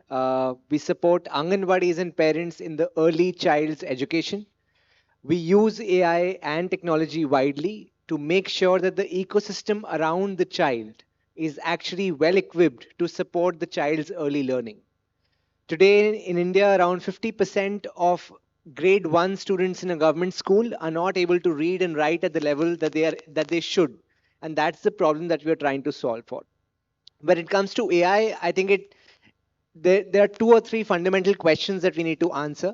One, who are we building for? In our case, we are building for the child's ecosystem. And I think that's important to keep in perspective when we are thinking about how AI will be perceived, how AI will be designed. Similar to any good community-driven product which is designed, AI also needs to talk to the community as much as possible. A lot of the interventions that we do at Rocket are A/B tested, AI and normal technology both, to make sure that the design is actually very, very comfortable and convenient for the user. Our users are Anganwadis and parents, people for whom products have not been built so far. So it's even more important that the AI, whatever it is, algorithm, user interfaces are tested as much as possible. The second thing which is important is how is AI perceived in the mind of the user. And that is really, really important. When we were starting our company, we thought that Rocket Learning would be a name that everyone would hear, would be this sort of technology company that would change early childhood development. But when we partner with the government, all our programs are actually named as government programs. 50% of our parents believe that our AI bot is actually the Anganwadi who sends messages every day. We have thousands of parent groups where Anganwadis and parents are there, where our bot sends content every day. And the parents perceive that to be the Anganwadi, which actually increases respect for the Anganwadis in the eyes of the community. So how AI is perceived is another fundamental question that we need to be mindful of. And then, of course, comes impact, where we need to be mindful that not every use case of AI will work. So we need to make sure that we are actually testing for impact. So who are we designing AI for? How is it being perceived? And how impactful it is, are three fundamental questions that we answer at Rocket as we go about building AI. Thanks, Siddhant. Professor Basu, if I could come to you next in terms of just opening remarks for you. You've held leadership positions with IIT Kharagpur, with NIT Durgapur, in terms of how you're seeing the developments around Gen AI reshaping what degrees and certifications would really mean for the future. I'll just start with a disclaimer that there are two very well-known thinkers and educational researchers. One is Zwarsky Richter, another is Nemorin, who really said that enough investigation or impact analysis has not yet been done to really see whether AI really impacts learning. So keeping that disclaimer apart, AI is here and AI is here to stay. Now, in order to make a particular, I find some basis in this disclaimer because in order to really delve into education, we have to know the education process, but how the learning process actually works in the mind of a child or an adult is not so much known as yet. However, AI always puts a very interesting and flexible platform, adaptive platform, using which we can try different things. So there are two aspects to the present day AI, if we talk about, that is data. And most of the AI-based packages, LMS and all those things that we hear about, talk about data, making the administration easier for the teachers, the administrators. But the real analysis of data is still, to my view, is still not done. Real analysis of data, student data, does not entail only what is his core profile. It should also be able to answer why a particular student's performance has dipped during a particular period. That means the data need not be only educational data. It has to be his social and personal data as well. Unless we know the child to its real inner self, the teachers, in older days, the teachers used to know that I work with, just like him, I work with many primary school children. Many students come to the school without having any food. And they really cannot concentrate on whatever you do. So is it known to the teacher? Is it known to the administrator? Can AI put up a blinker that please check his attention is moving, he is not attentive, and can that help in such administration? So that is a more responsible role of data that we can adapting faster in terms of the teacher training programs, and especially also perhaps unburdening some of the non-teaching responsibilities which they would encompass across the education institutions and their day or week there. So would love to come to you for some opening thoughts on that. Thank you very much. It's a privilege to be here this afternoon, part of this panel. Let me answer this question in two parts. As an academician, let me begin with a very simple but unsettling question. In the cognitive age, the very signals of learning that we have been traditionally using may not be appropriate at all anymore. Let me explain. Most of the time, we measure or understand learning through cognitive tasks like asking you to write an essay, solve a numerical, or write a bit of code. But in the cognitive edge, a system, an AI system can do it immediately. Now, is this a question of plagiarism that you bring a solution from there? A question of academic integrity? I do not think so. We have a more unsettling sort of situation here. A structural change is required. We can no longer be measuring learning by the final product of what is coming out of a cognitive task that's given to you. We have to be very careful in evaluating the process through which this cognitive task has been completed by the student in the age of an AI system helping you. That's one thing. The other thing that I need to emphasize in is it is no longer a question of whether AI is part of your education system or not. The question is, what and which type of AI do you want to integrate into the learning in colleges and schools? So I have a very simple phrase here. It cannot be any longer by AI. Solutions by AI is something we are not looking at. We are looking at solutions with AI, where cognition, where decision making, authority is not delegated any longer to the AI system. It's still with us. The reasoning with is us. As Professor Gautam Barua sir had very well highlighted today morning.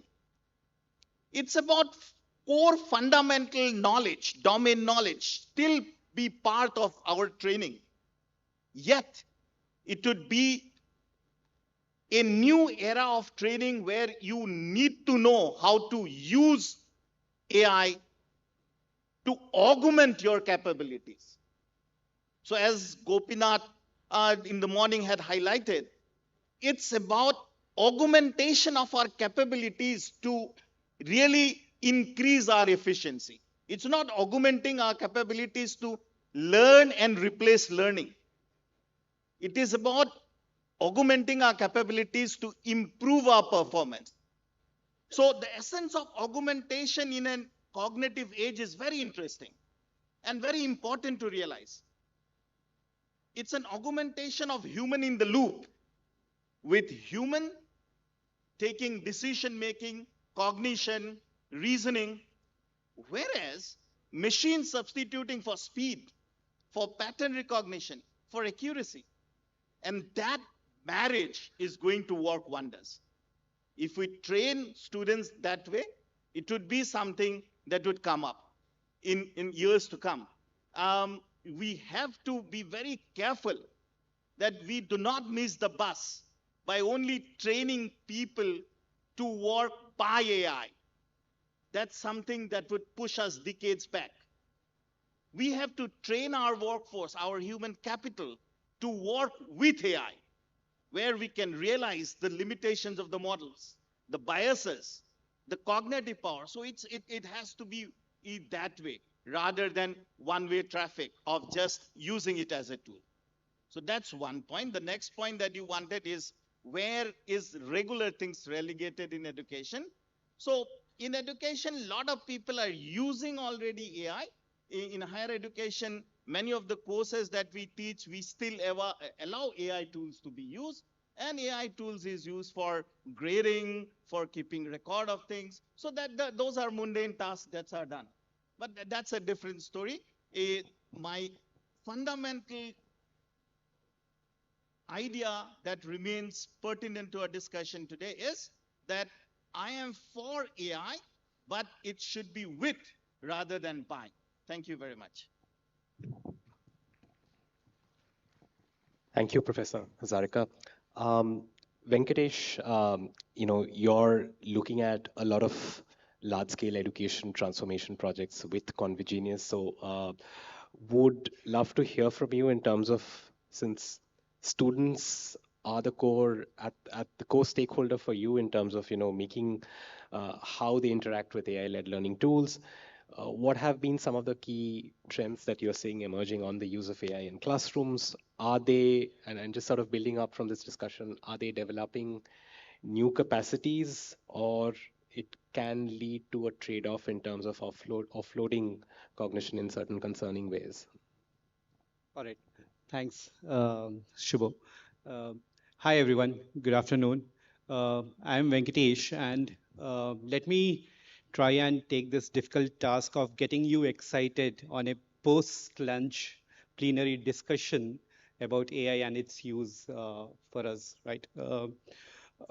Hopefully, let me, by show of hands, can people raise how many of you use AI or ChatGPT or any of the tools in your daily life? Show of hands, please. All right. Okay. Now, my job is very easy in terms of relating AI use to you because you are all students, and Convegenius actually works in education sector with K to 12 government schools only.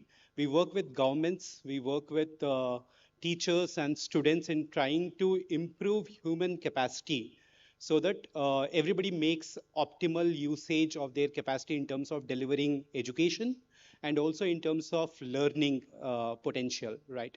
Now, most of us might have studied in government schools across the country, right?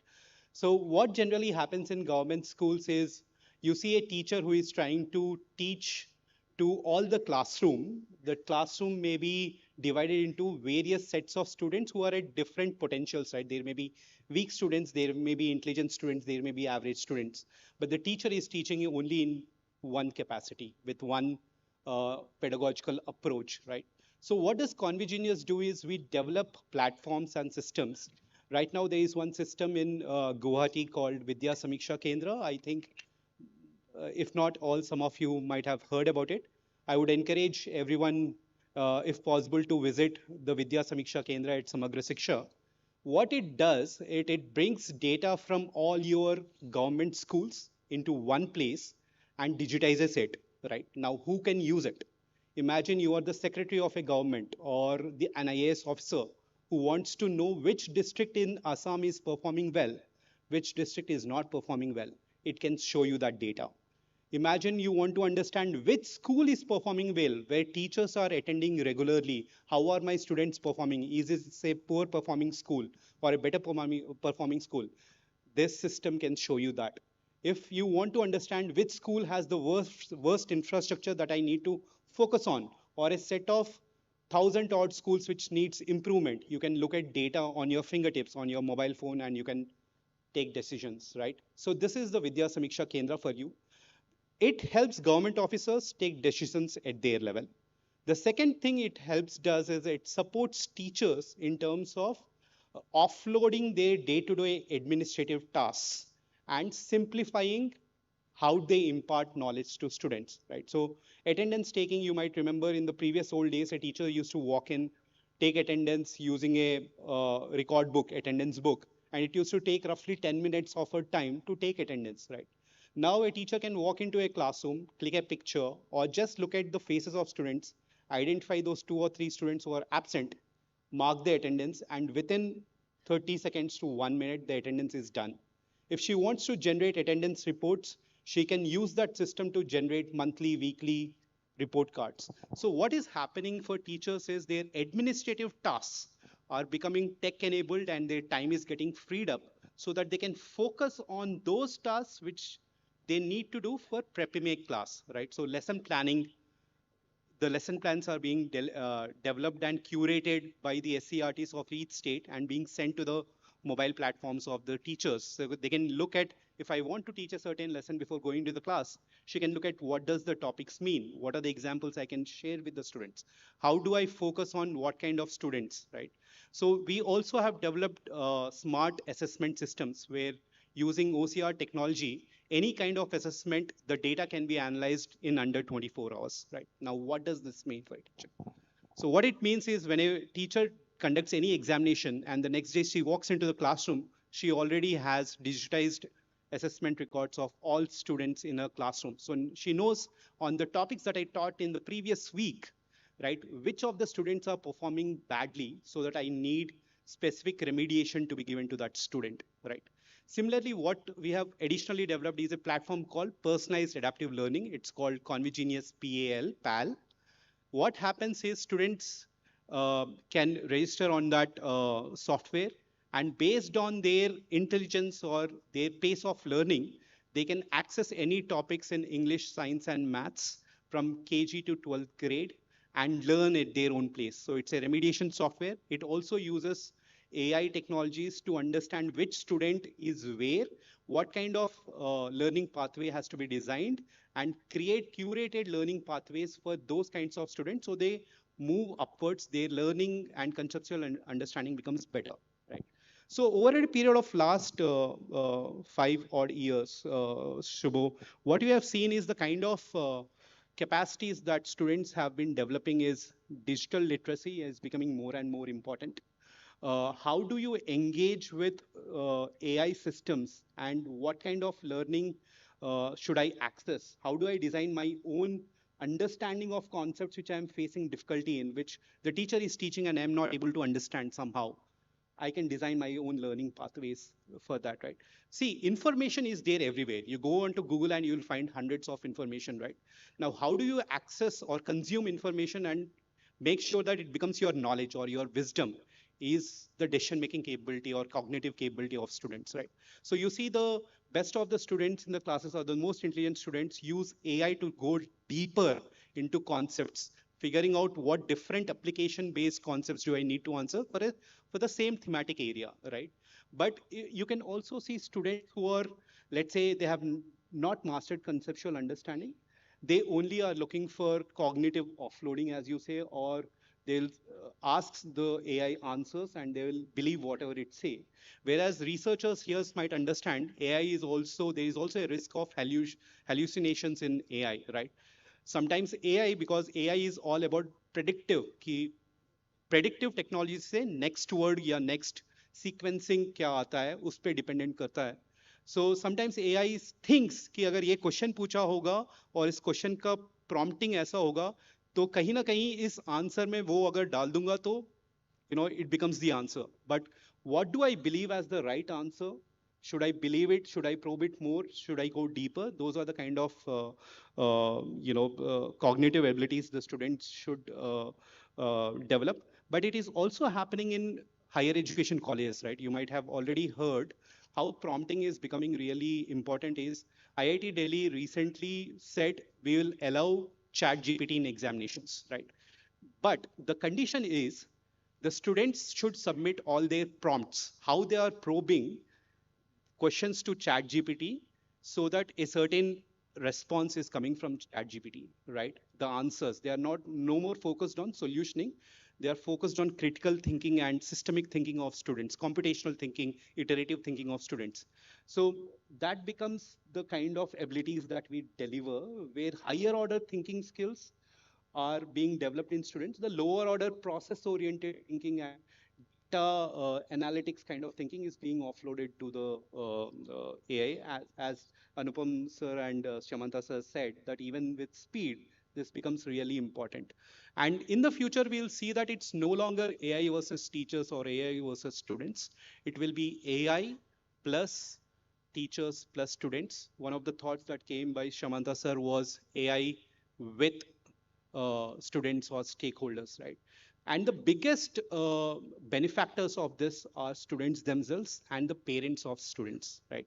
How? Because AI bridges the communication gaps between systems and parents. If you see in your schooling curriculum, your parents would only come to the school once in 3 months जब report card मिलना होता था, उनको पता नहीं report card में क्या है, मेरा बच्चा किस में weak है, and उसको मैं कैसे support करूँ, right? In all of those things, these things can be automated by AI, right? So messaging, if a certain student is weak in 3 skills, the messaging can go from the AI compute saying that आपका बच्चा बाकी सारे topics में काफी अच्छा कर रहा है, लेकिन इन 2 topics में उसको support चाहिए.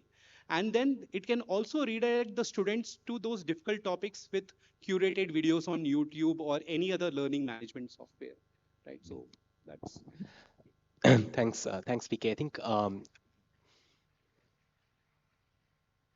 very valuable points, and what we'll perhaps double down in the later segment is also just how the AI-led personalization is evolving. So would love to hear from you and Siddhant about that as a follow-up. If I can come to Parminder, who's the vice president with one of the leading IT infrastructure providers, Kyndryl.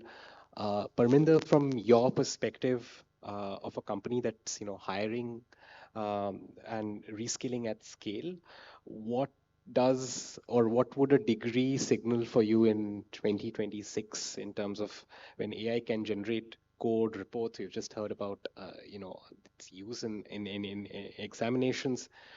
What human capabilities do you see will become fundamental in the early career talent that sort of integrates into the workforce and especially in the technology industry? Great, thank you. I think it's a great opportunity to be here today. And I think, just after the lunch, I think food created a lot of thoughts, and it's pretty evident here. But I look forward to this discussion. I think the panel today is around redefining education in the cognitive age. And we're not talking about we're talking about industrial age. We're not talking about information age. We're talking about cognitive age. And I want to talk about the organization that I represent. I represent Kyndryl, KYNDRYL. We are a spin-off from IBM. We were part of IBM till about 3 years back, and we spun off.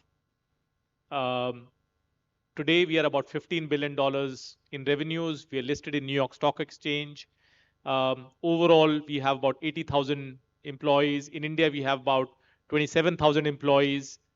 And what we do is, which will lead to this question, is we run mission critical systems. So I think at one end, we're talking about education, and the other end, we're talking about the application.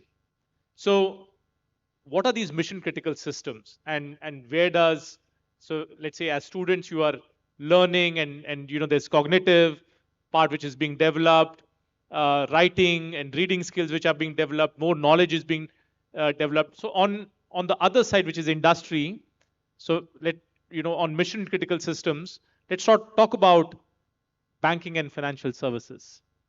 So banking and financial services, the problems that the industry is solving today is irrespective of whatever is happening, let's say at a network level. When you are on a banking interface, irrespective of whatever cyber attack is happening in the back end, the moment you click pay, that transaction has to go through. Now that's the level of mission critical system states that the industry is working with.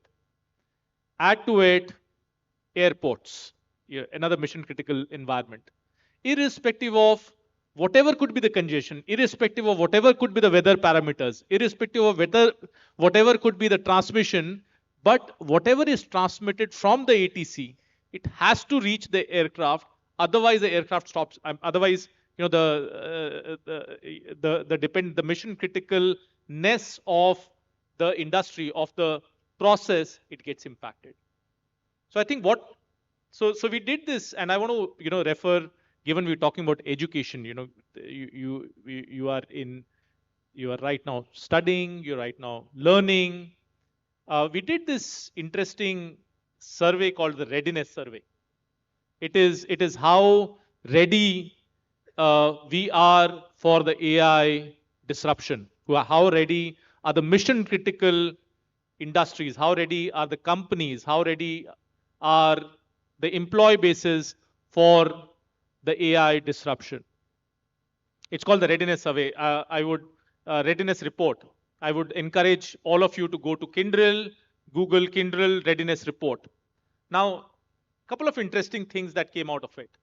And these are some harsh realities.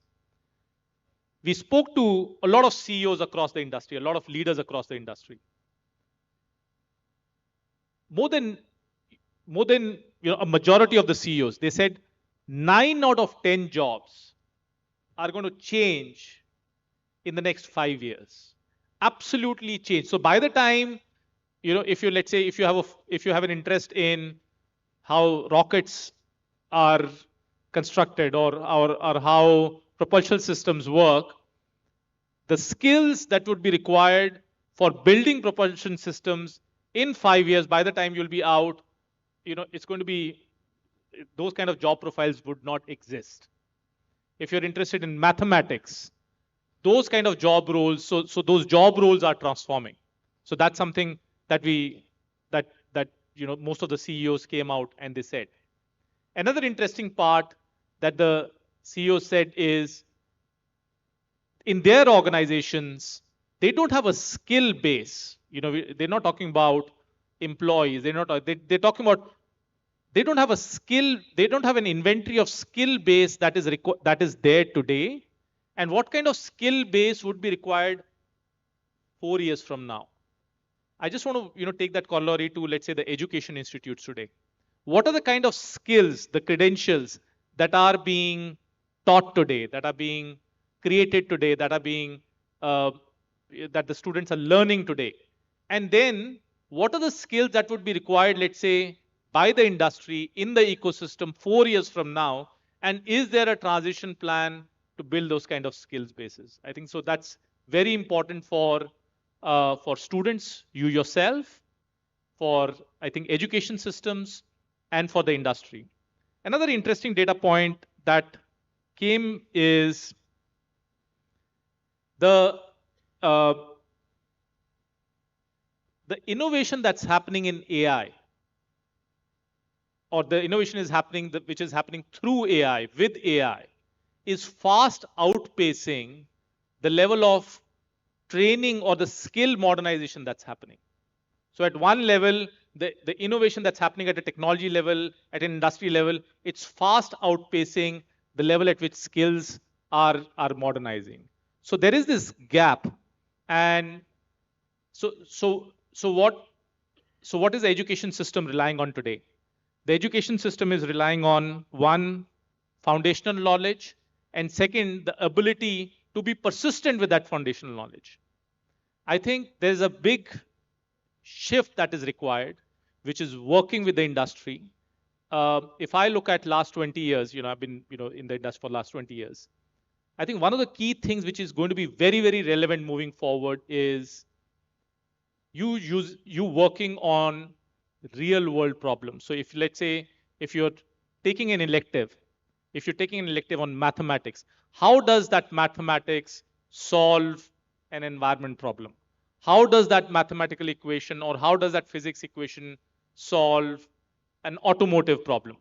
The more you are on real use cases, and those real use cases also have to be refreshed. So it's not that, okay, I've done one real use case and that's end of the game. So I think every 2 months, every 3 months, you're working on these newer use cases. And by the time you're through your education, you have worked on, let's say, 10, 12, 15, 20 industrial problems. Now that gives you, one, the expertise to think that, look, whatever industry you're going to go in, you'd be able to deal with a similar or a complex set of problems. One. Second is, you've also have, none of these problems are solved independent in nature. So I think the second thing that a lot more, that organizations look for today is, how can you work in teams? So along with technology, how are you able to, let's say, create a team? Maybe in the team, somebody is great in one particular aspect. Another person is great in a second particular aspect. The third person is in the third aspect. So I think that the second thing that we look forward to people in the AI age is, how do you work in teams? I think that becomes very, very relevant.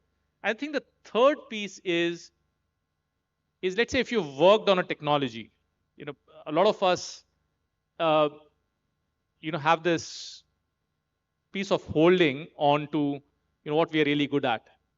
I think in the AI age, the obsoleteness of technologies, obsoleteness of capabilities is paramount.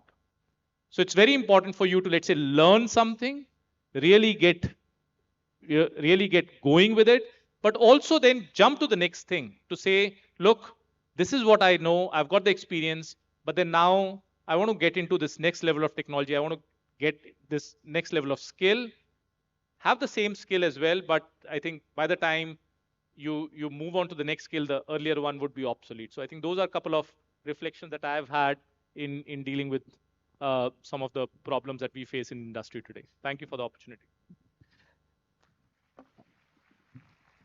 Thank you, Parminder. I think you mentioned a very important point about the complementarity of core technical skills with the softer skills that become a key inflection point of how things reshape. I would like to now sort of follow up with you, Siddhant, and Venkatesh VK on with you as well on this particular thread that we spoke about earlier, which is how AI enables deep personalization learning, but just in terms of the trade-offs that we see between the human agency and where AI is a really autonomous system, in terms of what parts of the teaching learning process that you see are best suited for AI, and also vice versa, where should the human agency and the teachers really remain firmly in control? I think those sets of interactions which we see as AI enables more hyper personalization. Just keen to hear both your perspectives on this. Siddhant, if I could start with you. No, it's a great question and a set of fantastic thoughts shared, especially Professor Shamata. Really put it really well that AI has to be leveraged as a tool and not as a replacement. And I think that's the first principle that is really important in the teaching learning process. At Rocket, we work a lot with Anganwadis. For those people who are not aware, Anganwadi centers are centers where young children of the country go to learn. Anganwadis are historically not seen as teachers. They are seen as more nutritional centers, but there is early childhood education component also that is provided there. So it's a delicate boundary there because you don't want to step on the toes of the teacher inside the classroom, but you want to assist the teacher using AI in making sure that the classroom delivery is actually better. For us, I think, like I was mentioning when the talk started, the perception of AI is really, really important. How AI is perceived by communities, by children, by parents has to be really, really thought through. And that is a big unlock for agency. So the respect that the AI gives to the communities, to the teacher is really, really important. There are parts where the teachers or any caregiver struggle in terms of time. The journey that we plot for caregivers and teachers is something that we call AIM, where A stands for aspiration, I for information, and M for motivation. Do I aspire for my child to learn better?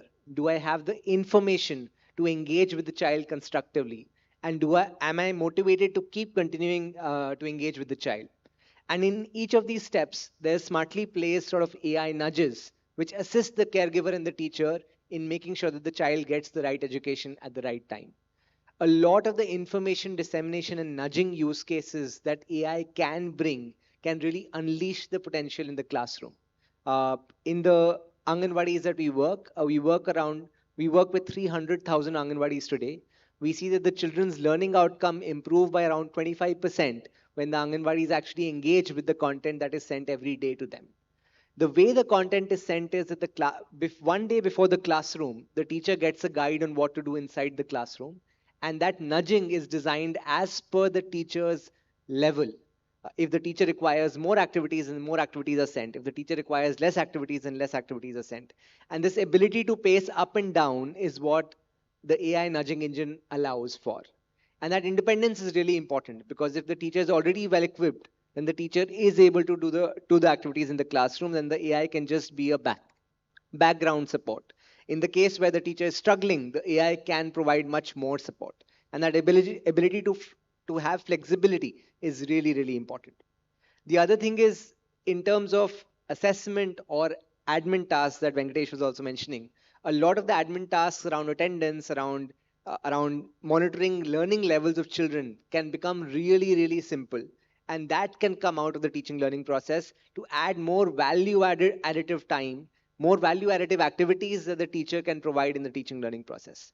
but the decision, the judgment, that has to stay with the teacher. So the data that AI is providing can lead to insight, but not to decision.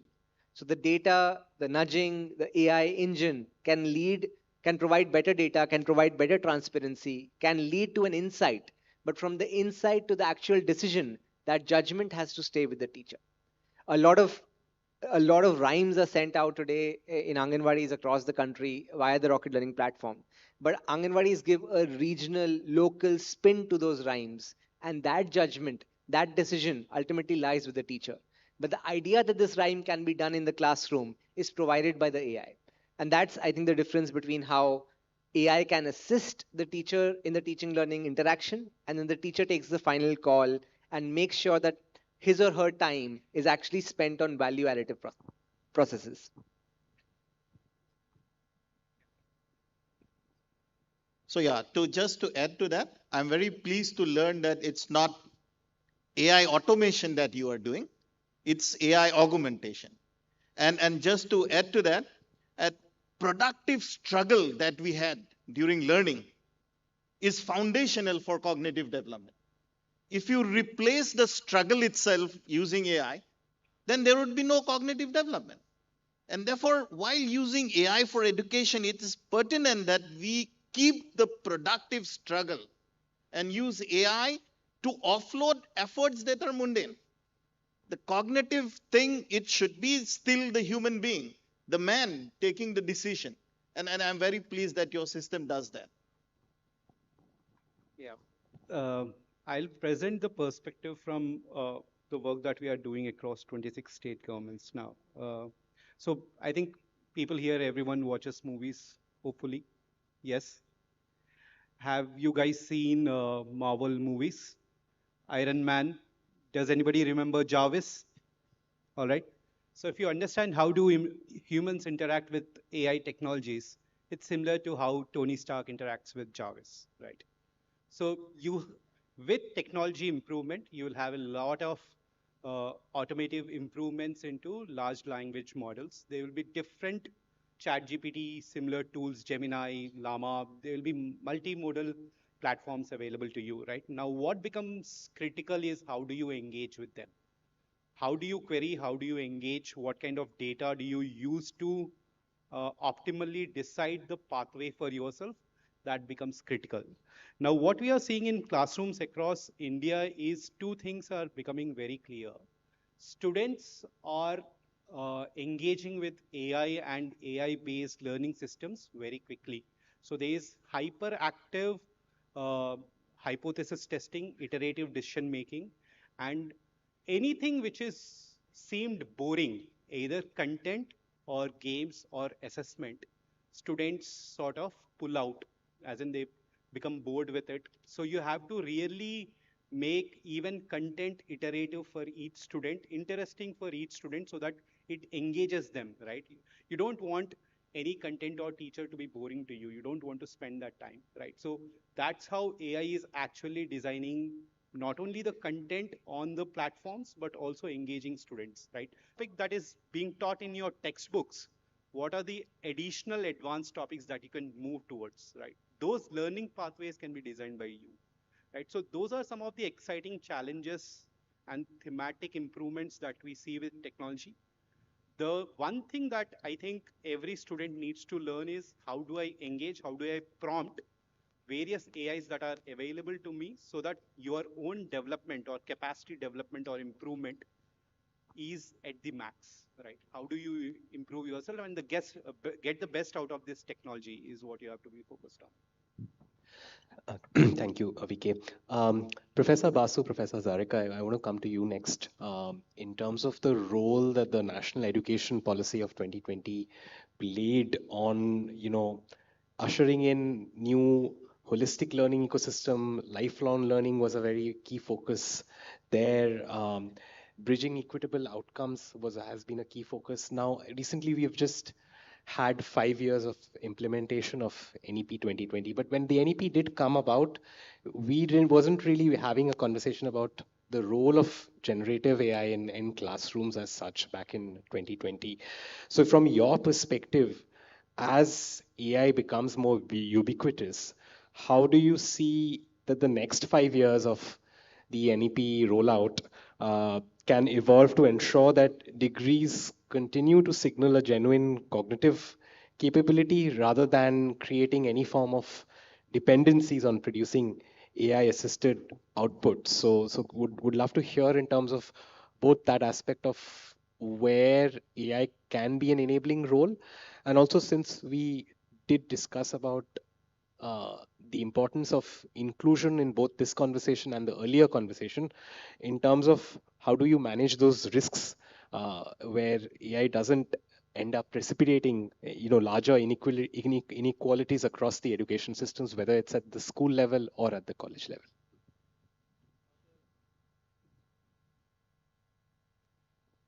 I'd rather like to start from the second part of the question. Till now, the discussion that has gone, except for the Anganwadi part, everything is for the haves. The best, the schools and colleges who can afford the computational infrastructure and really utilize AI. But there is a large segment. When we talk of education, we talk about ubiquitous education. And a large segment of our country actually do not access AI. There are schools, you must be knowing that there are primary schools and secondary schools where there are no teachers. Forget about computers. All right?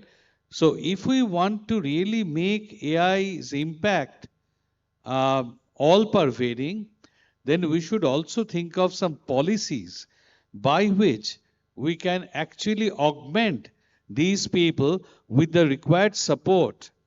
Support in local language support, local language tools, accessible devices, because now many of you will say everybody has got a smartphone. No, that is not true. If you really go to the slums, if you really go ask your the maid who works at your house, how many smartphones do they have in their family? They have one, mostly. And that is cycled between the child when he is attending class, for the mother while she makes TikTok and all those things. I have seen it myself. So the medium is also very important. So now that part apart, so we have not yet addressed that. That requires a separate addressing approach altogether. Regarding NEP, where people are talking of lifelong learning, yes, good ChatGPT, I'd say. See, this hallucination is a misnomer. If I tell you some lies and if I give you some false statement, and then when you charge me, I said, please excuse me, I hallucinated. That is not correct. They give false information. Sometimes they give false information because they have not validated the data from which they are generating this generative AI output. All right. So terms should be proper. These are wrong informations. So if I say that such things are not happening, I find that for really breadth, now major, minor, and many things, many options are there. People can really enhance the students who have got access to AI, who have got interest, and who can read. I'm saying that because read probably you can, but I know among my students, many people cannot write their mother tongue. How many of you can write your mother tongue? Please raise your hand. Still there are gaps. So writing is a very important thing that needs to be taught. Now, assuming that those things are there, then obviously with AI-enabled systems, ChatGPT or not, we can get very relevant material to read, to learn, videos, and such selections can be done by AI. One thing that has not been touched upon today is that We have got a plethora of learning materials on the internet. Now, AI can be properly used to match a particular learning material and its complexity with the cognitive positioning of a particular student. The language of a learning material, for example, why is NPTEL more popular in India than Coursera? One of the major reasons is that in NPTEL we teach, right? And our English is Indian English. And the students understand that. So that all these factors matter. So you need to really match the proper learning material with the students' need and in an organized manner, which AI planning can very well deliver. And with that, it is possible to, at your own pace, in lifelong learning, to enhance your breadth. I must say that this is one area in which AI for the haves will have real benefit. For the have-nots, I'm reserving my comments.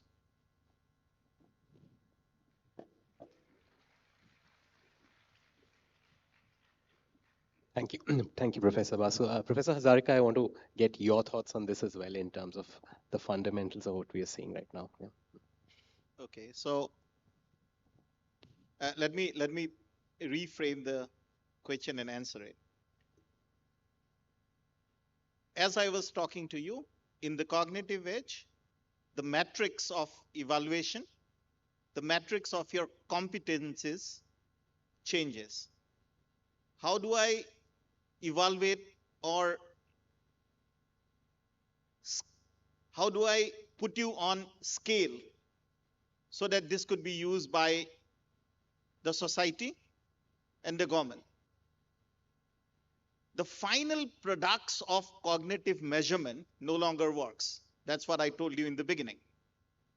What works is your reasoning capabilities, your capabilities to adapt to change, your capabilities to understand uncertainty in systems and address them, and such processes rather than products.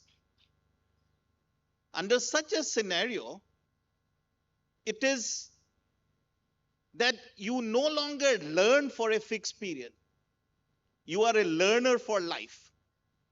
And this is what the new education policy also emphasizes.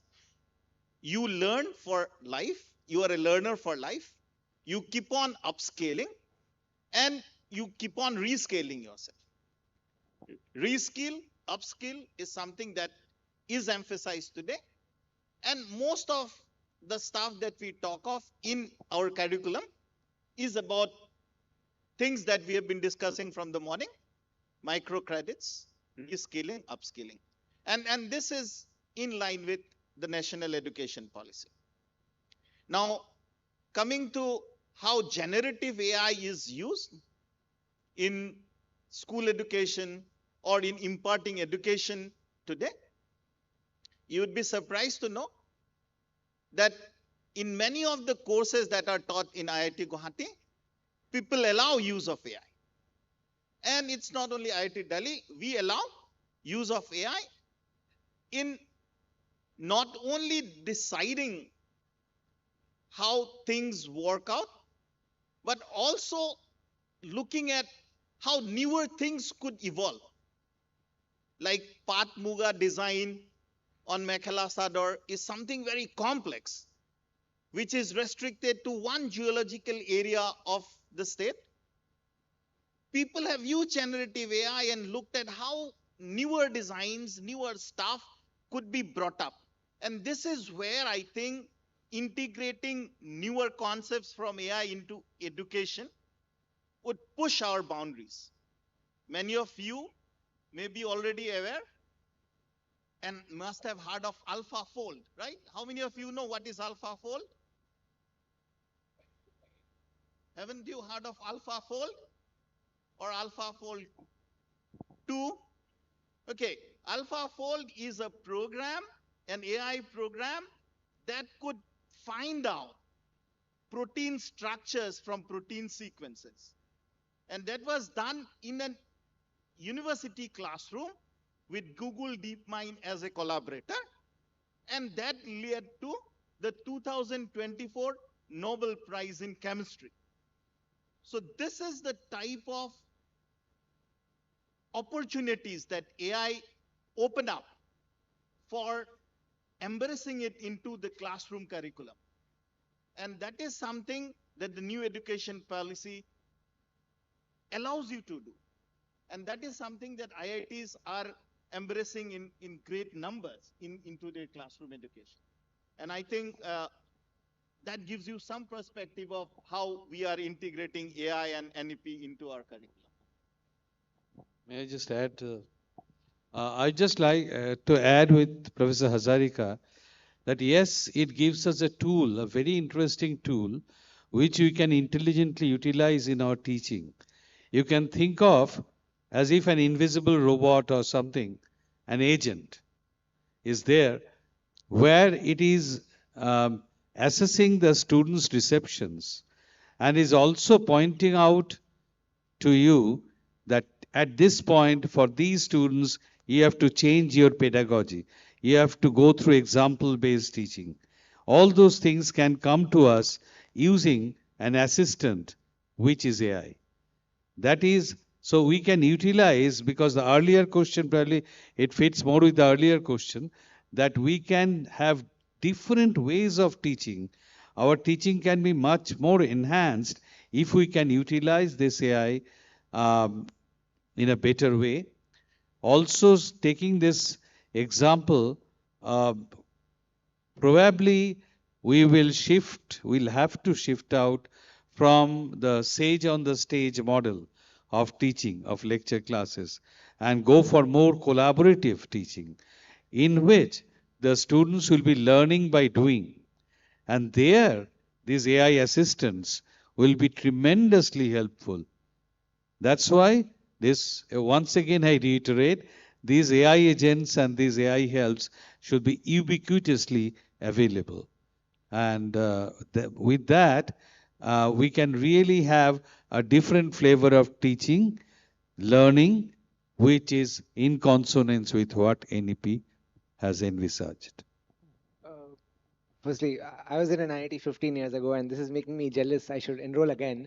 I think this is very forward-looking thinking, and I 100% agree that NEP, I think, is set up in a very forward-looking way, especially for the student learning process. And that is 100% true. But I also agree with Professor Basu in terms of how to make it ubiquitous. I think there is a need for a policy push for people who are no longer in learning institutions, people who are not going to be, let's say, 20, 20, 25 or 30 when we reach Viksit Bharat in 2047, but even they need to be learners. So there needs to be a policy push around AI literacy for the larger community. And it need not be about learning the nuances of sophisticated tools like NA10 or other things, but it needs to be enough for the communities to actually learn, unlearn, and pick up new ways of doing things that they were doing earlier in a suboptimal way. And that has to come from a policy perspective. Single smartphone households need to be accounted for. People who have low digital literacy need to be accounted for. And that journey needs to be charted out for the entire, from a welfare perspective as well. Yeah. Thank you so much. I think as I go to Parminder for just a quick final thought, I'd appreciate if the audience can come in as well. So we would like to hear from you in the last 15-20 minutes and questions to our distinguished panelists here. Parminder, you did speak in your interventions earlier about the complementarity of skills, how the job roles of today are not going to be the job roles of 2027.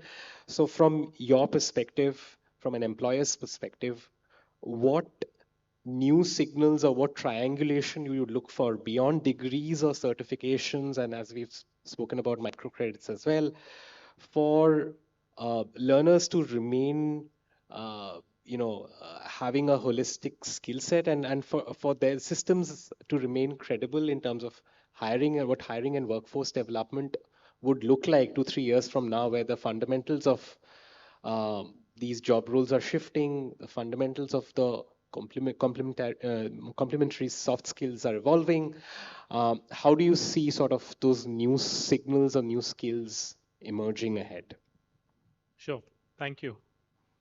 I think one of the things that when we went out to the industry CEOs and we discussed with them that look, what's the trend?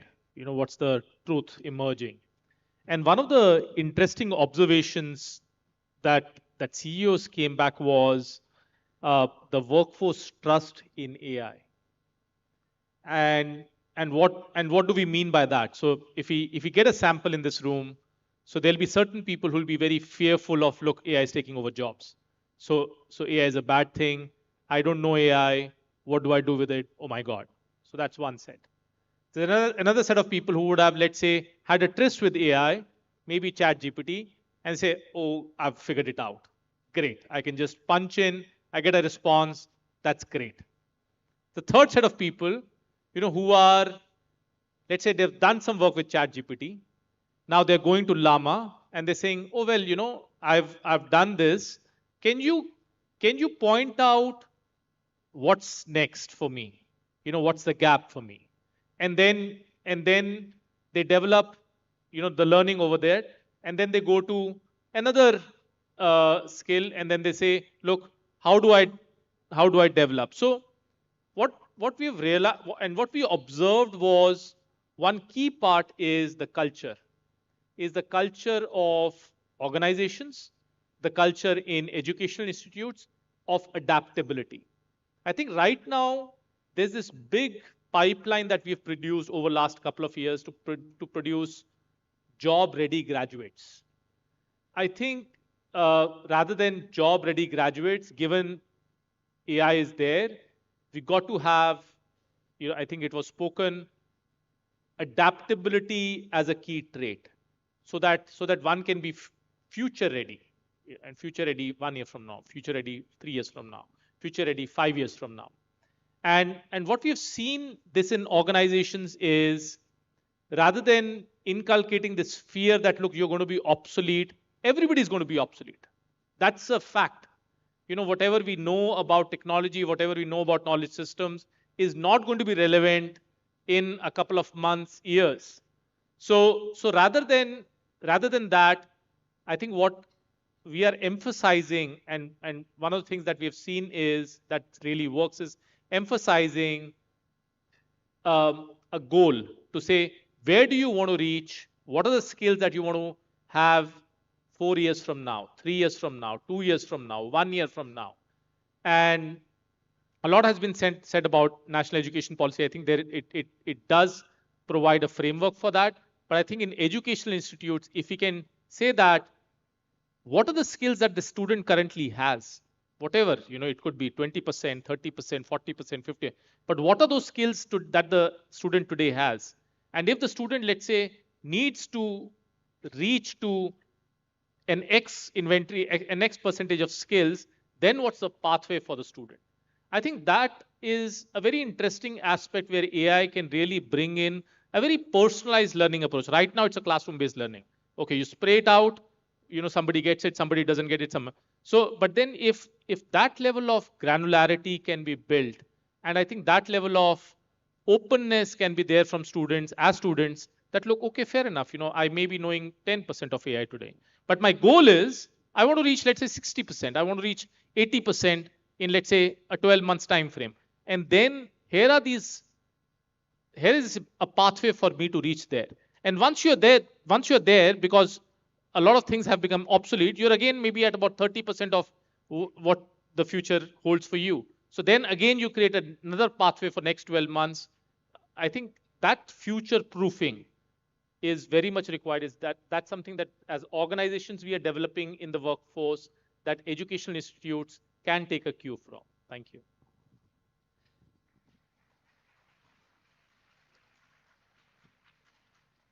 Thank you, Parminder. With that, we'd like to open it up to the audience. So please raise your hands and just identify yourself as you ask the question, and do let us know if you would like to address it to a particular panelist here. The gentleman here, if we can get a couple of mics here. Yeah. On the front, the fourth or fifth row. Yeah.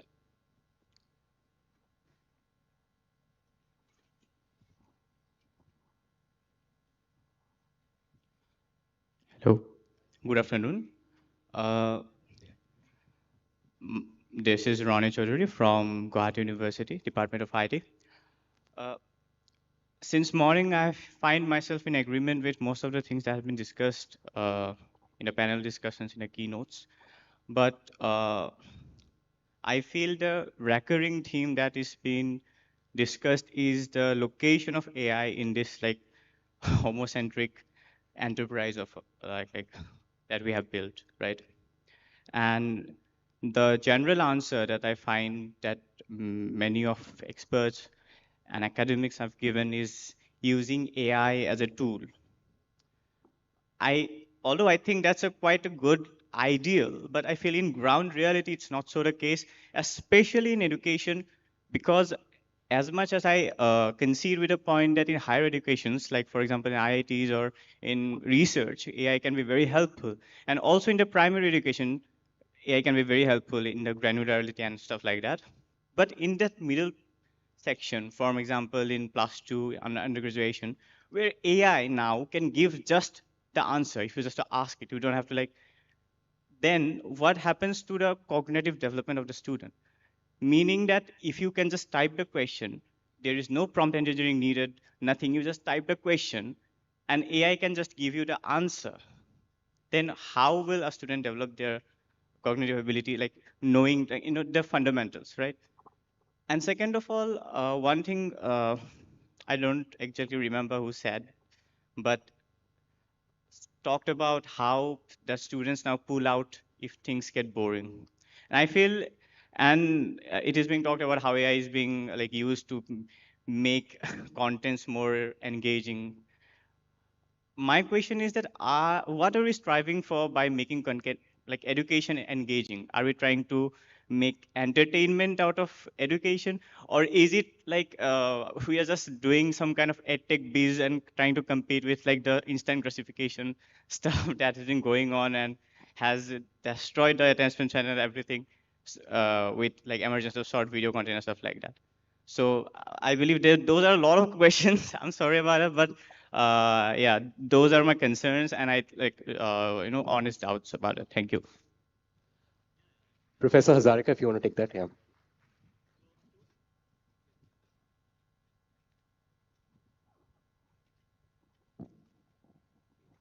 To answer your first question, if a middle school student puts a question to one of these large language models and gets an answer to the question, where is cognitive development? Therefore, I said in the very beginning, metrics for learning can no longer be the final product. Earlier, essays, codes written, were our metrics, were the products of cognitive effort that teachers would evaluate. Now, the onus is on the teacher to evaluate not that final cognitive output, but the cognitive process of how he had arrived at that output. So reasoning becomes very, very important. One has to reason out how he had came to the answer. It's a load on us. You can no longer dismiss this as cheating, as plagiarism, as no academic integrity. No, the onus is on the educational process. We need to put in systems in place where processes, human reasoning has to be given more value. As for making education more engaging, I think Venkatesh is the right person to answer that. But just to, before I hand him the mic, just to add, engagement as we have, visual engagement as we have, creates a lot of brain activity in us. Like, if I show you a video of a person playing football and ask you to imagine playing football, there will be a lot of electrical activity that would be better instead of just immersing playing football. And that is what people are exploiting from cognitive sciences to do that. Thank you, Professor. Devashish, a couple of thoughts on it. I think what's coming up now in terms of what are the skill sets we are seeing that are being explored vis-a-vis, AI. AI can always give you information. It can synthesize a lot of information. It can give you multiple cuts of information so that it can augment your understanding, and then it will leave decision making to you, right? So even answer scripting, like you are saying, AI can show you a lot of answers. Multiple different AI models can show you a lot of answers, but it's on you to think which answer fits your need or solves your purpose, right? If you just go and believe it without exploring it, the onus is on you to fail, right? How do you go deeper? That's what I mean by that. But what we are seeing, and this is also answering to Parminder, is emotional intelligence, right? Or visionary thinking is based or gut feeling that we say, right? Those are all can't be left out to AI, right? So emotional intelligence is based on the emotions that you have felt, with whether in interactions between you and your family members, your friends, the society, other people, and then how do you carry forward to a new emotion or a new place where you have to emote in a certain way. Visionary thinking is also based on, what does your expertise and experience tell you, and now how can you take your knowledge, experience, and expertise to think something new, a new idea, something like that, right? The third, again, is gut feeling, right? Gut feeling people develop based on a lot of years of experience, right? It does not come very easily, right? So those are all the things I think which you can sort of explore.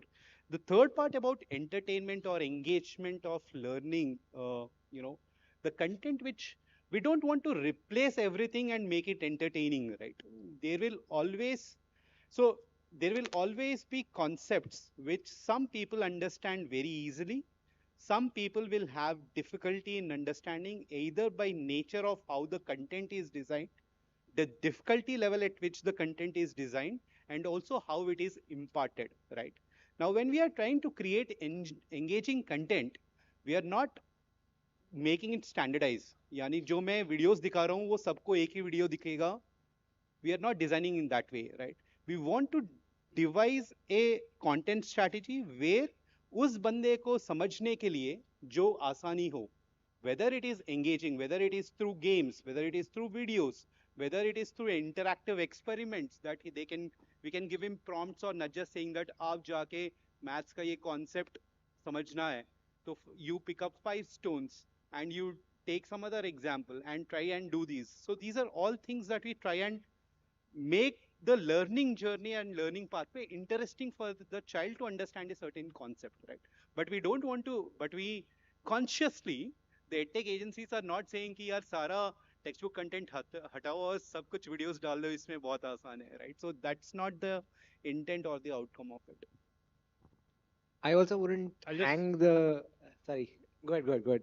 Yes, I think you mentioned, is the cognitive learning important? Absolutely. There's no shirking away from it. But I think now there's a lot more focus on reasoning. There's a lot more focus on problem solving. The current, or let's say the earlier learning model was very much focused on just the cognitive part, and a lot of reasoning, problem solving was left on the student to decipher. I think now the education system is also evolving to say these are the other skills that also need to be developed for you to be successful, for you to be future ready. It's not a either or. Both have to go. Yeah, and on the short form content being popular, I don't think that that's related at all to AI. That's a consumer preference, right? 5 years ago, the most popular category in Netflix was games because attention spans were reducing, right? Now, of course, it's upon educational systems to make sure that they meet the learner where they are. At Rocket, we used to have these worksheets where we used to say, Priya Abhibhavak, aap ye activity kar lein. Abhibhavak is now a banned word in Rocket. None of the parents that we served with understood the word, but they understood if we sent a video of the activity in which a parent is doing that activity to the child. So the content has to evolve with the user. That has nothing to do with AI. That's all of us are responsible for liking short form content, right? And educational content should evolve with that. We'll just take a final couple of questions and we'll just take this together. So if there's any other questions, please feel free to raise your hands. Yeah, if you can go to the lady there and then the gentleman on the right. Yeah. Good afternoon. My name is Esti Sonari. I am a student with a strong interest in science and learning. I am looking forward to gaining new knowledge and experiences. My question is, how can AI impact summits influence national education policies? Could you just repeat the last part? How can AI impact? How can AI impact summits influence national education policies?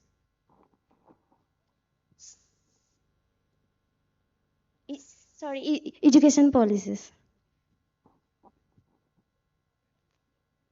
Okay, we'll come to that. Thank. Can we collect one more question? I do want to take two questions together, and then I'll. Yes, please.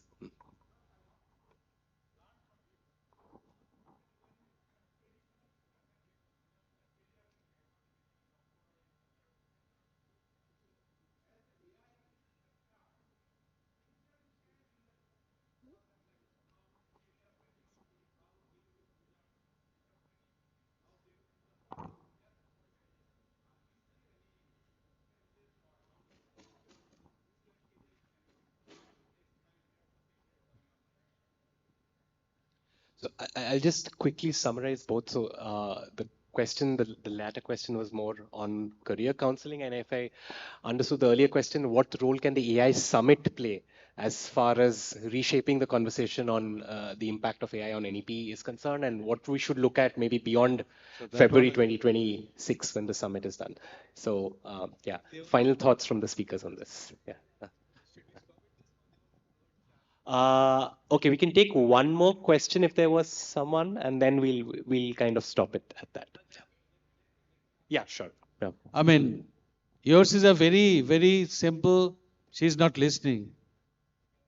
I'm trying to answer you. She's not attentive. Somebody told her to ask that question, so she asked. Yeah, Shanti, your name, right? So you wanted to know how this summit will be influencing AI. AI, National Education Policy. Education policy. It is, we hope, because we have spent so much time here, and prior to that there were some thoughts, that whatever we have thought and discussed will be conveyed by the rapporteur of this panel discussion to the people who matter. And there is a MeitY conducted summit where all these things will be discussed and different government programs may be influenced by this. Okay? Thank you. Yeah, we'll take that final question and then just have final thoughts from all our speakers. Yeah. So good afternoon. Sir, I think my question is so simple, and I think everyone present here would agree with that. Sir, there are so many teachers in the school in our society who are not upgraded hand to hand with AI. And their teaching standard is not so high level, means traditional. And the students of such teachers, when they come out to compete with the world of AI, where AI, and AI, obviously they will fail. What kind of solutions do you want to forward to those students? And what would be the basic rules of government for improving them? Thank you, sir. Yeah, I think I'll try to summarize what I understood is on the quality of teacher training and teaching standards, how AI will play a role on that. And I do want to also address the other question that this gentleman has, which was about the role of career planning and how that will evolve for counseling and other systems. So maybe final thoughts from speakers on any or both of these aspects. Yeah. About the career, I mean, just as we had 3 hours, okay, which were needed to be literate, so now time is coming that somebody who wants to really go for a real life job, they will have also have to be AI literate. That is, as I can foresee the coming future, and for whatever career they do, just as today, in order to build a career as a school accountant, you also need the exposure to Excel, Word, and all those. Probably you'll have to go one step more. That is what I understand about the future. But since I'm not a foreteller, I cannot look beyond that right now. And about that question, what was the question?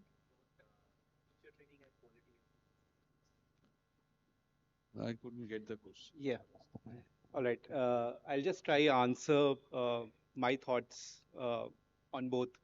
So, if you see what's happening across schooling system and education universities, there are very few expert career counselors in India. When I say very few, these may be in tens of thousands, but these are not in lakhs. Right now, why I'm saying that is currently the career counselor needs, if you see at a school level, across all government schools, across all states. This is, I'm talking about grade 8 to grade 12 onwards. And then also at a university level, there are a lot of vacancies, right? Because there is so many students who are coming out of the schooling system and university system, education system, there are not enough counselors to guide them or mentors to guide them.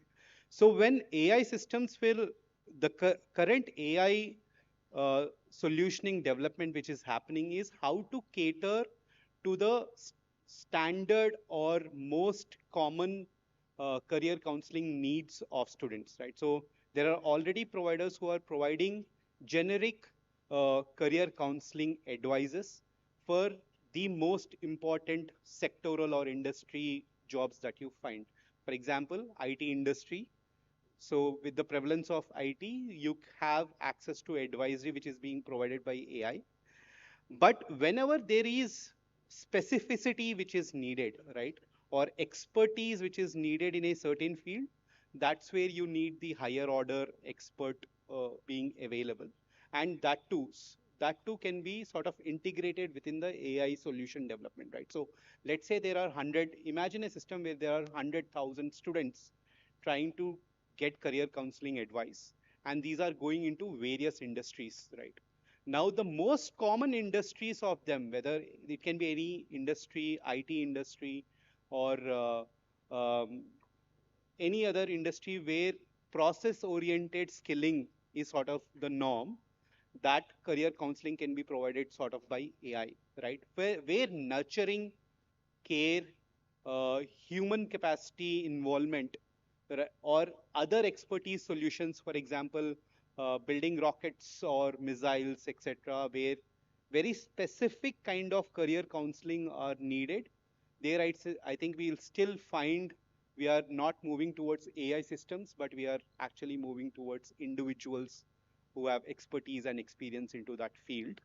And this will evolve. I'm saying this is currently being developed.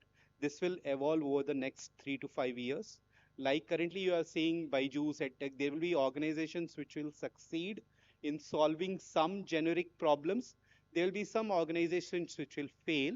But in the next 5 years, you will definitely see very core critical student support systems in terms of career counseling being available across India. The second is the quality of teacher training.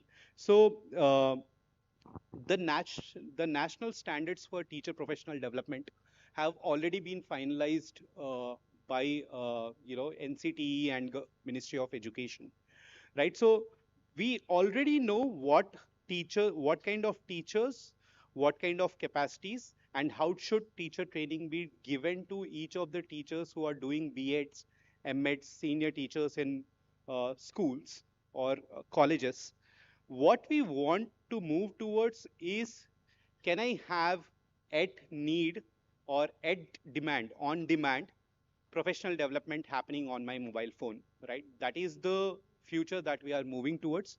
In the schooling system, we have already seen various companies which have solved this problem, right? So if there is a teacher in a school who's who is a B.Ed or a M.Ed teacher, and she says कि मुझे मेरा science का expertise है और मुझे class 8 का ये topic पढ़ाने में मुश्किल है, yeah, these are the concepts I'm weak in. Based on her need and expertise, the content is being, the teacher training is being provided by the government system, their own government system on her mobile phone, or through planned capacity building workshops by the governments, right? Where we will move towards the future is teachers getting that access to knowledge anytime, anywhere in the world, even accessing that knowledge at their own convenience on a Saturday or a Sunday, not being dependent on a work day to access that teacher training program. I think within the next 2-3 years, you will see this happening. So the teacher professional standards are already in place. The teacher training programs, they are at a certain maturity level, but you will see them being much more advanced and mature in the next couple of years. I think teacher professional development has to become much more experiential, as Venkatesh was saying. It has to be accessible at the fingertips. It has to be such that teachers are able to access AI tools easily. But the second thing that has to happen is adoption as well. And we are seeing that government systems also are getting around to that. A lot of the work that we do with governments are tracking adoption of the tools that we are providing to the Anganwadis, to the videos that we are providing to the Anganwadis, and are gamifying it. So today, if I take an example of a rocket learning sort of Anganwadi, if she is active for 24 or 20 days in a month, she'll get a digital gold medal, which is provided by the government. It comes in as a certificate that you were active for 20 days on this tool, therefore you get a gold medal. And they are also trying to make sure that there is adoption. So there is access and then there is adoption, and both need to be solved from a policy perspective. Once that is done, I think then we'll see quality of teachers actually uplifting and adoption actually happening. Yeah, just one final point, Shubho. Just citing an example, right? Very recently, we had to deliver a teacher training program for foundational learning and assessments, how to conduct experiential assessments to 33,000 teachers in Himachal Pradesh, right? In the last 1 year, we had to do that. It was a government mandated project. And so there were two components to that. There was the physical training. So the government said that teachers in batches will come to a training center where they will have this training over a period of 3 days. There will be a pre-assessment, there will be training, then there will be a post-assessment to check whether teachers have really absorbed that knowledge or not. But along with that, we had to also design curated referential material which was available to the teachers on the government platform. So these were games, these were videos, these were quick learners, synthesized knowledge, everything available to them कि भाई वो रात में भी उनको एक बार वापस refer करना है तो वो कर सकते हैं. And we delivered in under 6 months. So what I'm saying is, with the advent of AI, the supporting teachers' professional needs will become very easy. Delivering the solutions at scale, right, becomes very easy. In Himachal Pradesh, we trained 50% of the entire teacher workforce in this schooling curriculum, right? So the scale optimizations become very easy. And then with maturity of these systems, you will understand that niche courses based on whatever the teacher's aspirational needs. मुझे science नहीं पढ़ना है, मुझे एक नया language सीखना है, मुझे या नया topic, if the teacher imagines that she wants to learn more about some other topic other than her own expertise, she can learn that, right? Those all systems will become mature. I think you asked about career counseling. I think doctors of tomorrow, today also, my cousin is a surgeon. Till about 5 years back, no surgeon was working with robots. Today, there is no surgeon who's not working with robots. So I think every skill, there is AI, there is robots, and that is evolving. So if you again, if you try to find out what will be the skills required for doctors 3 years from now, you will easily get it. Now there's a pathway that you need to build. I think that is one. To your point, if what are the resources that you can use to get yourself skilled on AI? There are a lot of resources available. If you go today, search on Google, even Government of India, they've got this program, and I would encourage everyone, go on this program called Future Skills Program. You can start by acquiring a very basic AI certification to say, look, now I know how to prompt, to becoming a senior prompt engineer. There's a pathway for you to do that. So if you want, government also has a lot of certifications. All the companies also, they have a lot of certifications. As Kyndryl, we have certification. Other companies also have certifications. So to your point, if you want to develop, there are pathways, but you can search it. Thank you. I think with that, I just want to quickly summarize our discussions here. I think there have been two threads. There's AI for education, where AI becomes an enabler across teaching, learning, assessment, and system operations. And then there is AI education itself in terms of building literacy, building awareness, building capacities and infrastructure where digital divides still persist, where skilling and literacy across communities might differ. So that AI education itself is a fundamental capacity need there. And that's not just for the learners, but includes educators, includes public officials. And that's a whole of system approach that we need to look at. I think this matters because we shouldn't just limit ourselves to treating adoption as a North Star, but really looking at how AI capability holistically changes. And I think this conversation is really a start in that process, and what we hope to see with both what this conclave achieved as well as the discussions that continue forward at the AI Summit. With that, I would like to thank all the speakers here for this enriching conversation, and I'll just hand over back to the organizers. Thank you.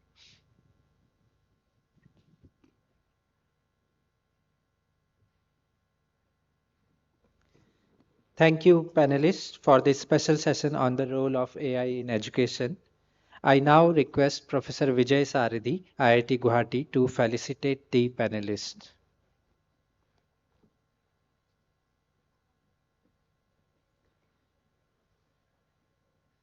Professor Shamanta Hazarika.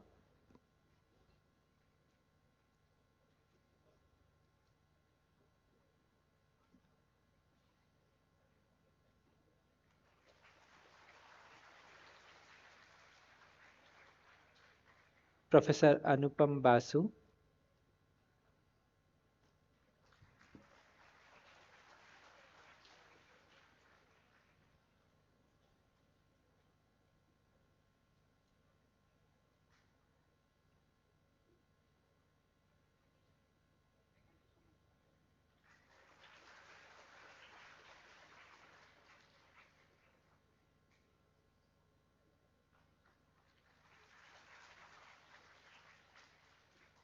Mr. Parminder Singh Kakria.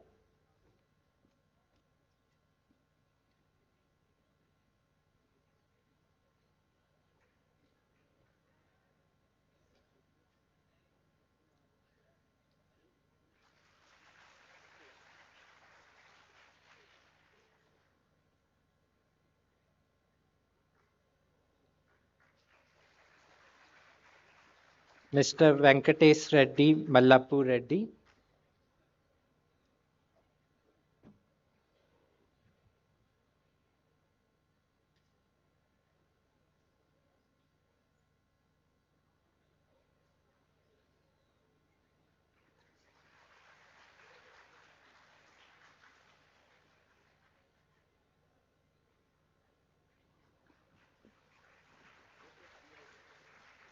Mr. Siddhant Sachdeva.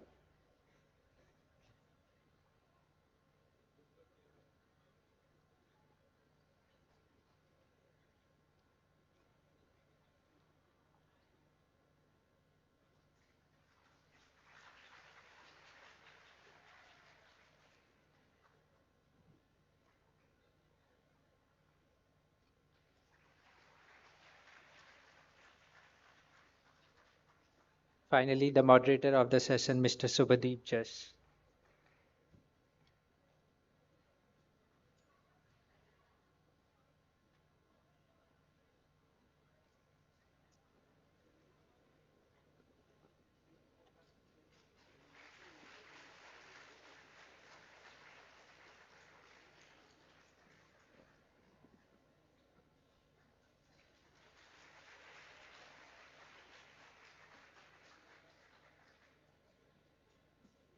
Thank you, sir.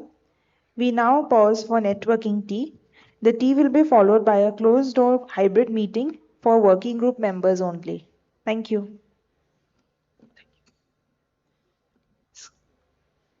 Thank you for joining us here. School students, please remain seated.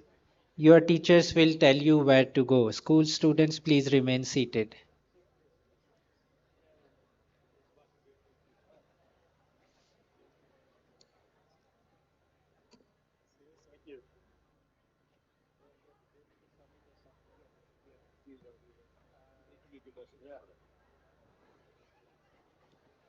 Manas Jaiswal, your wallet is found here. You can collect it from the backstage. Manas Jaiswal.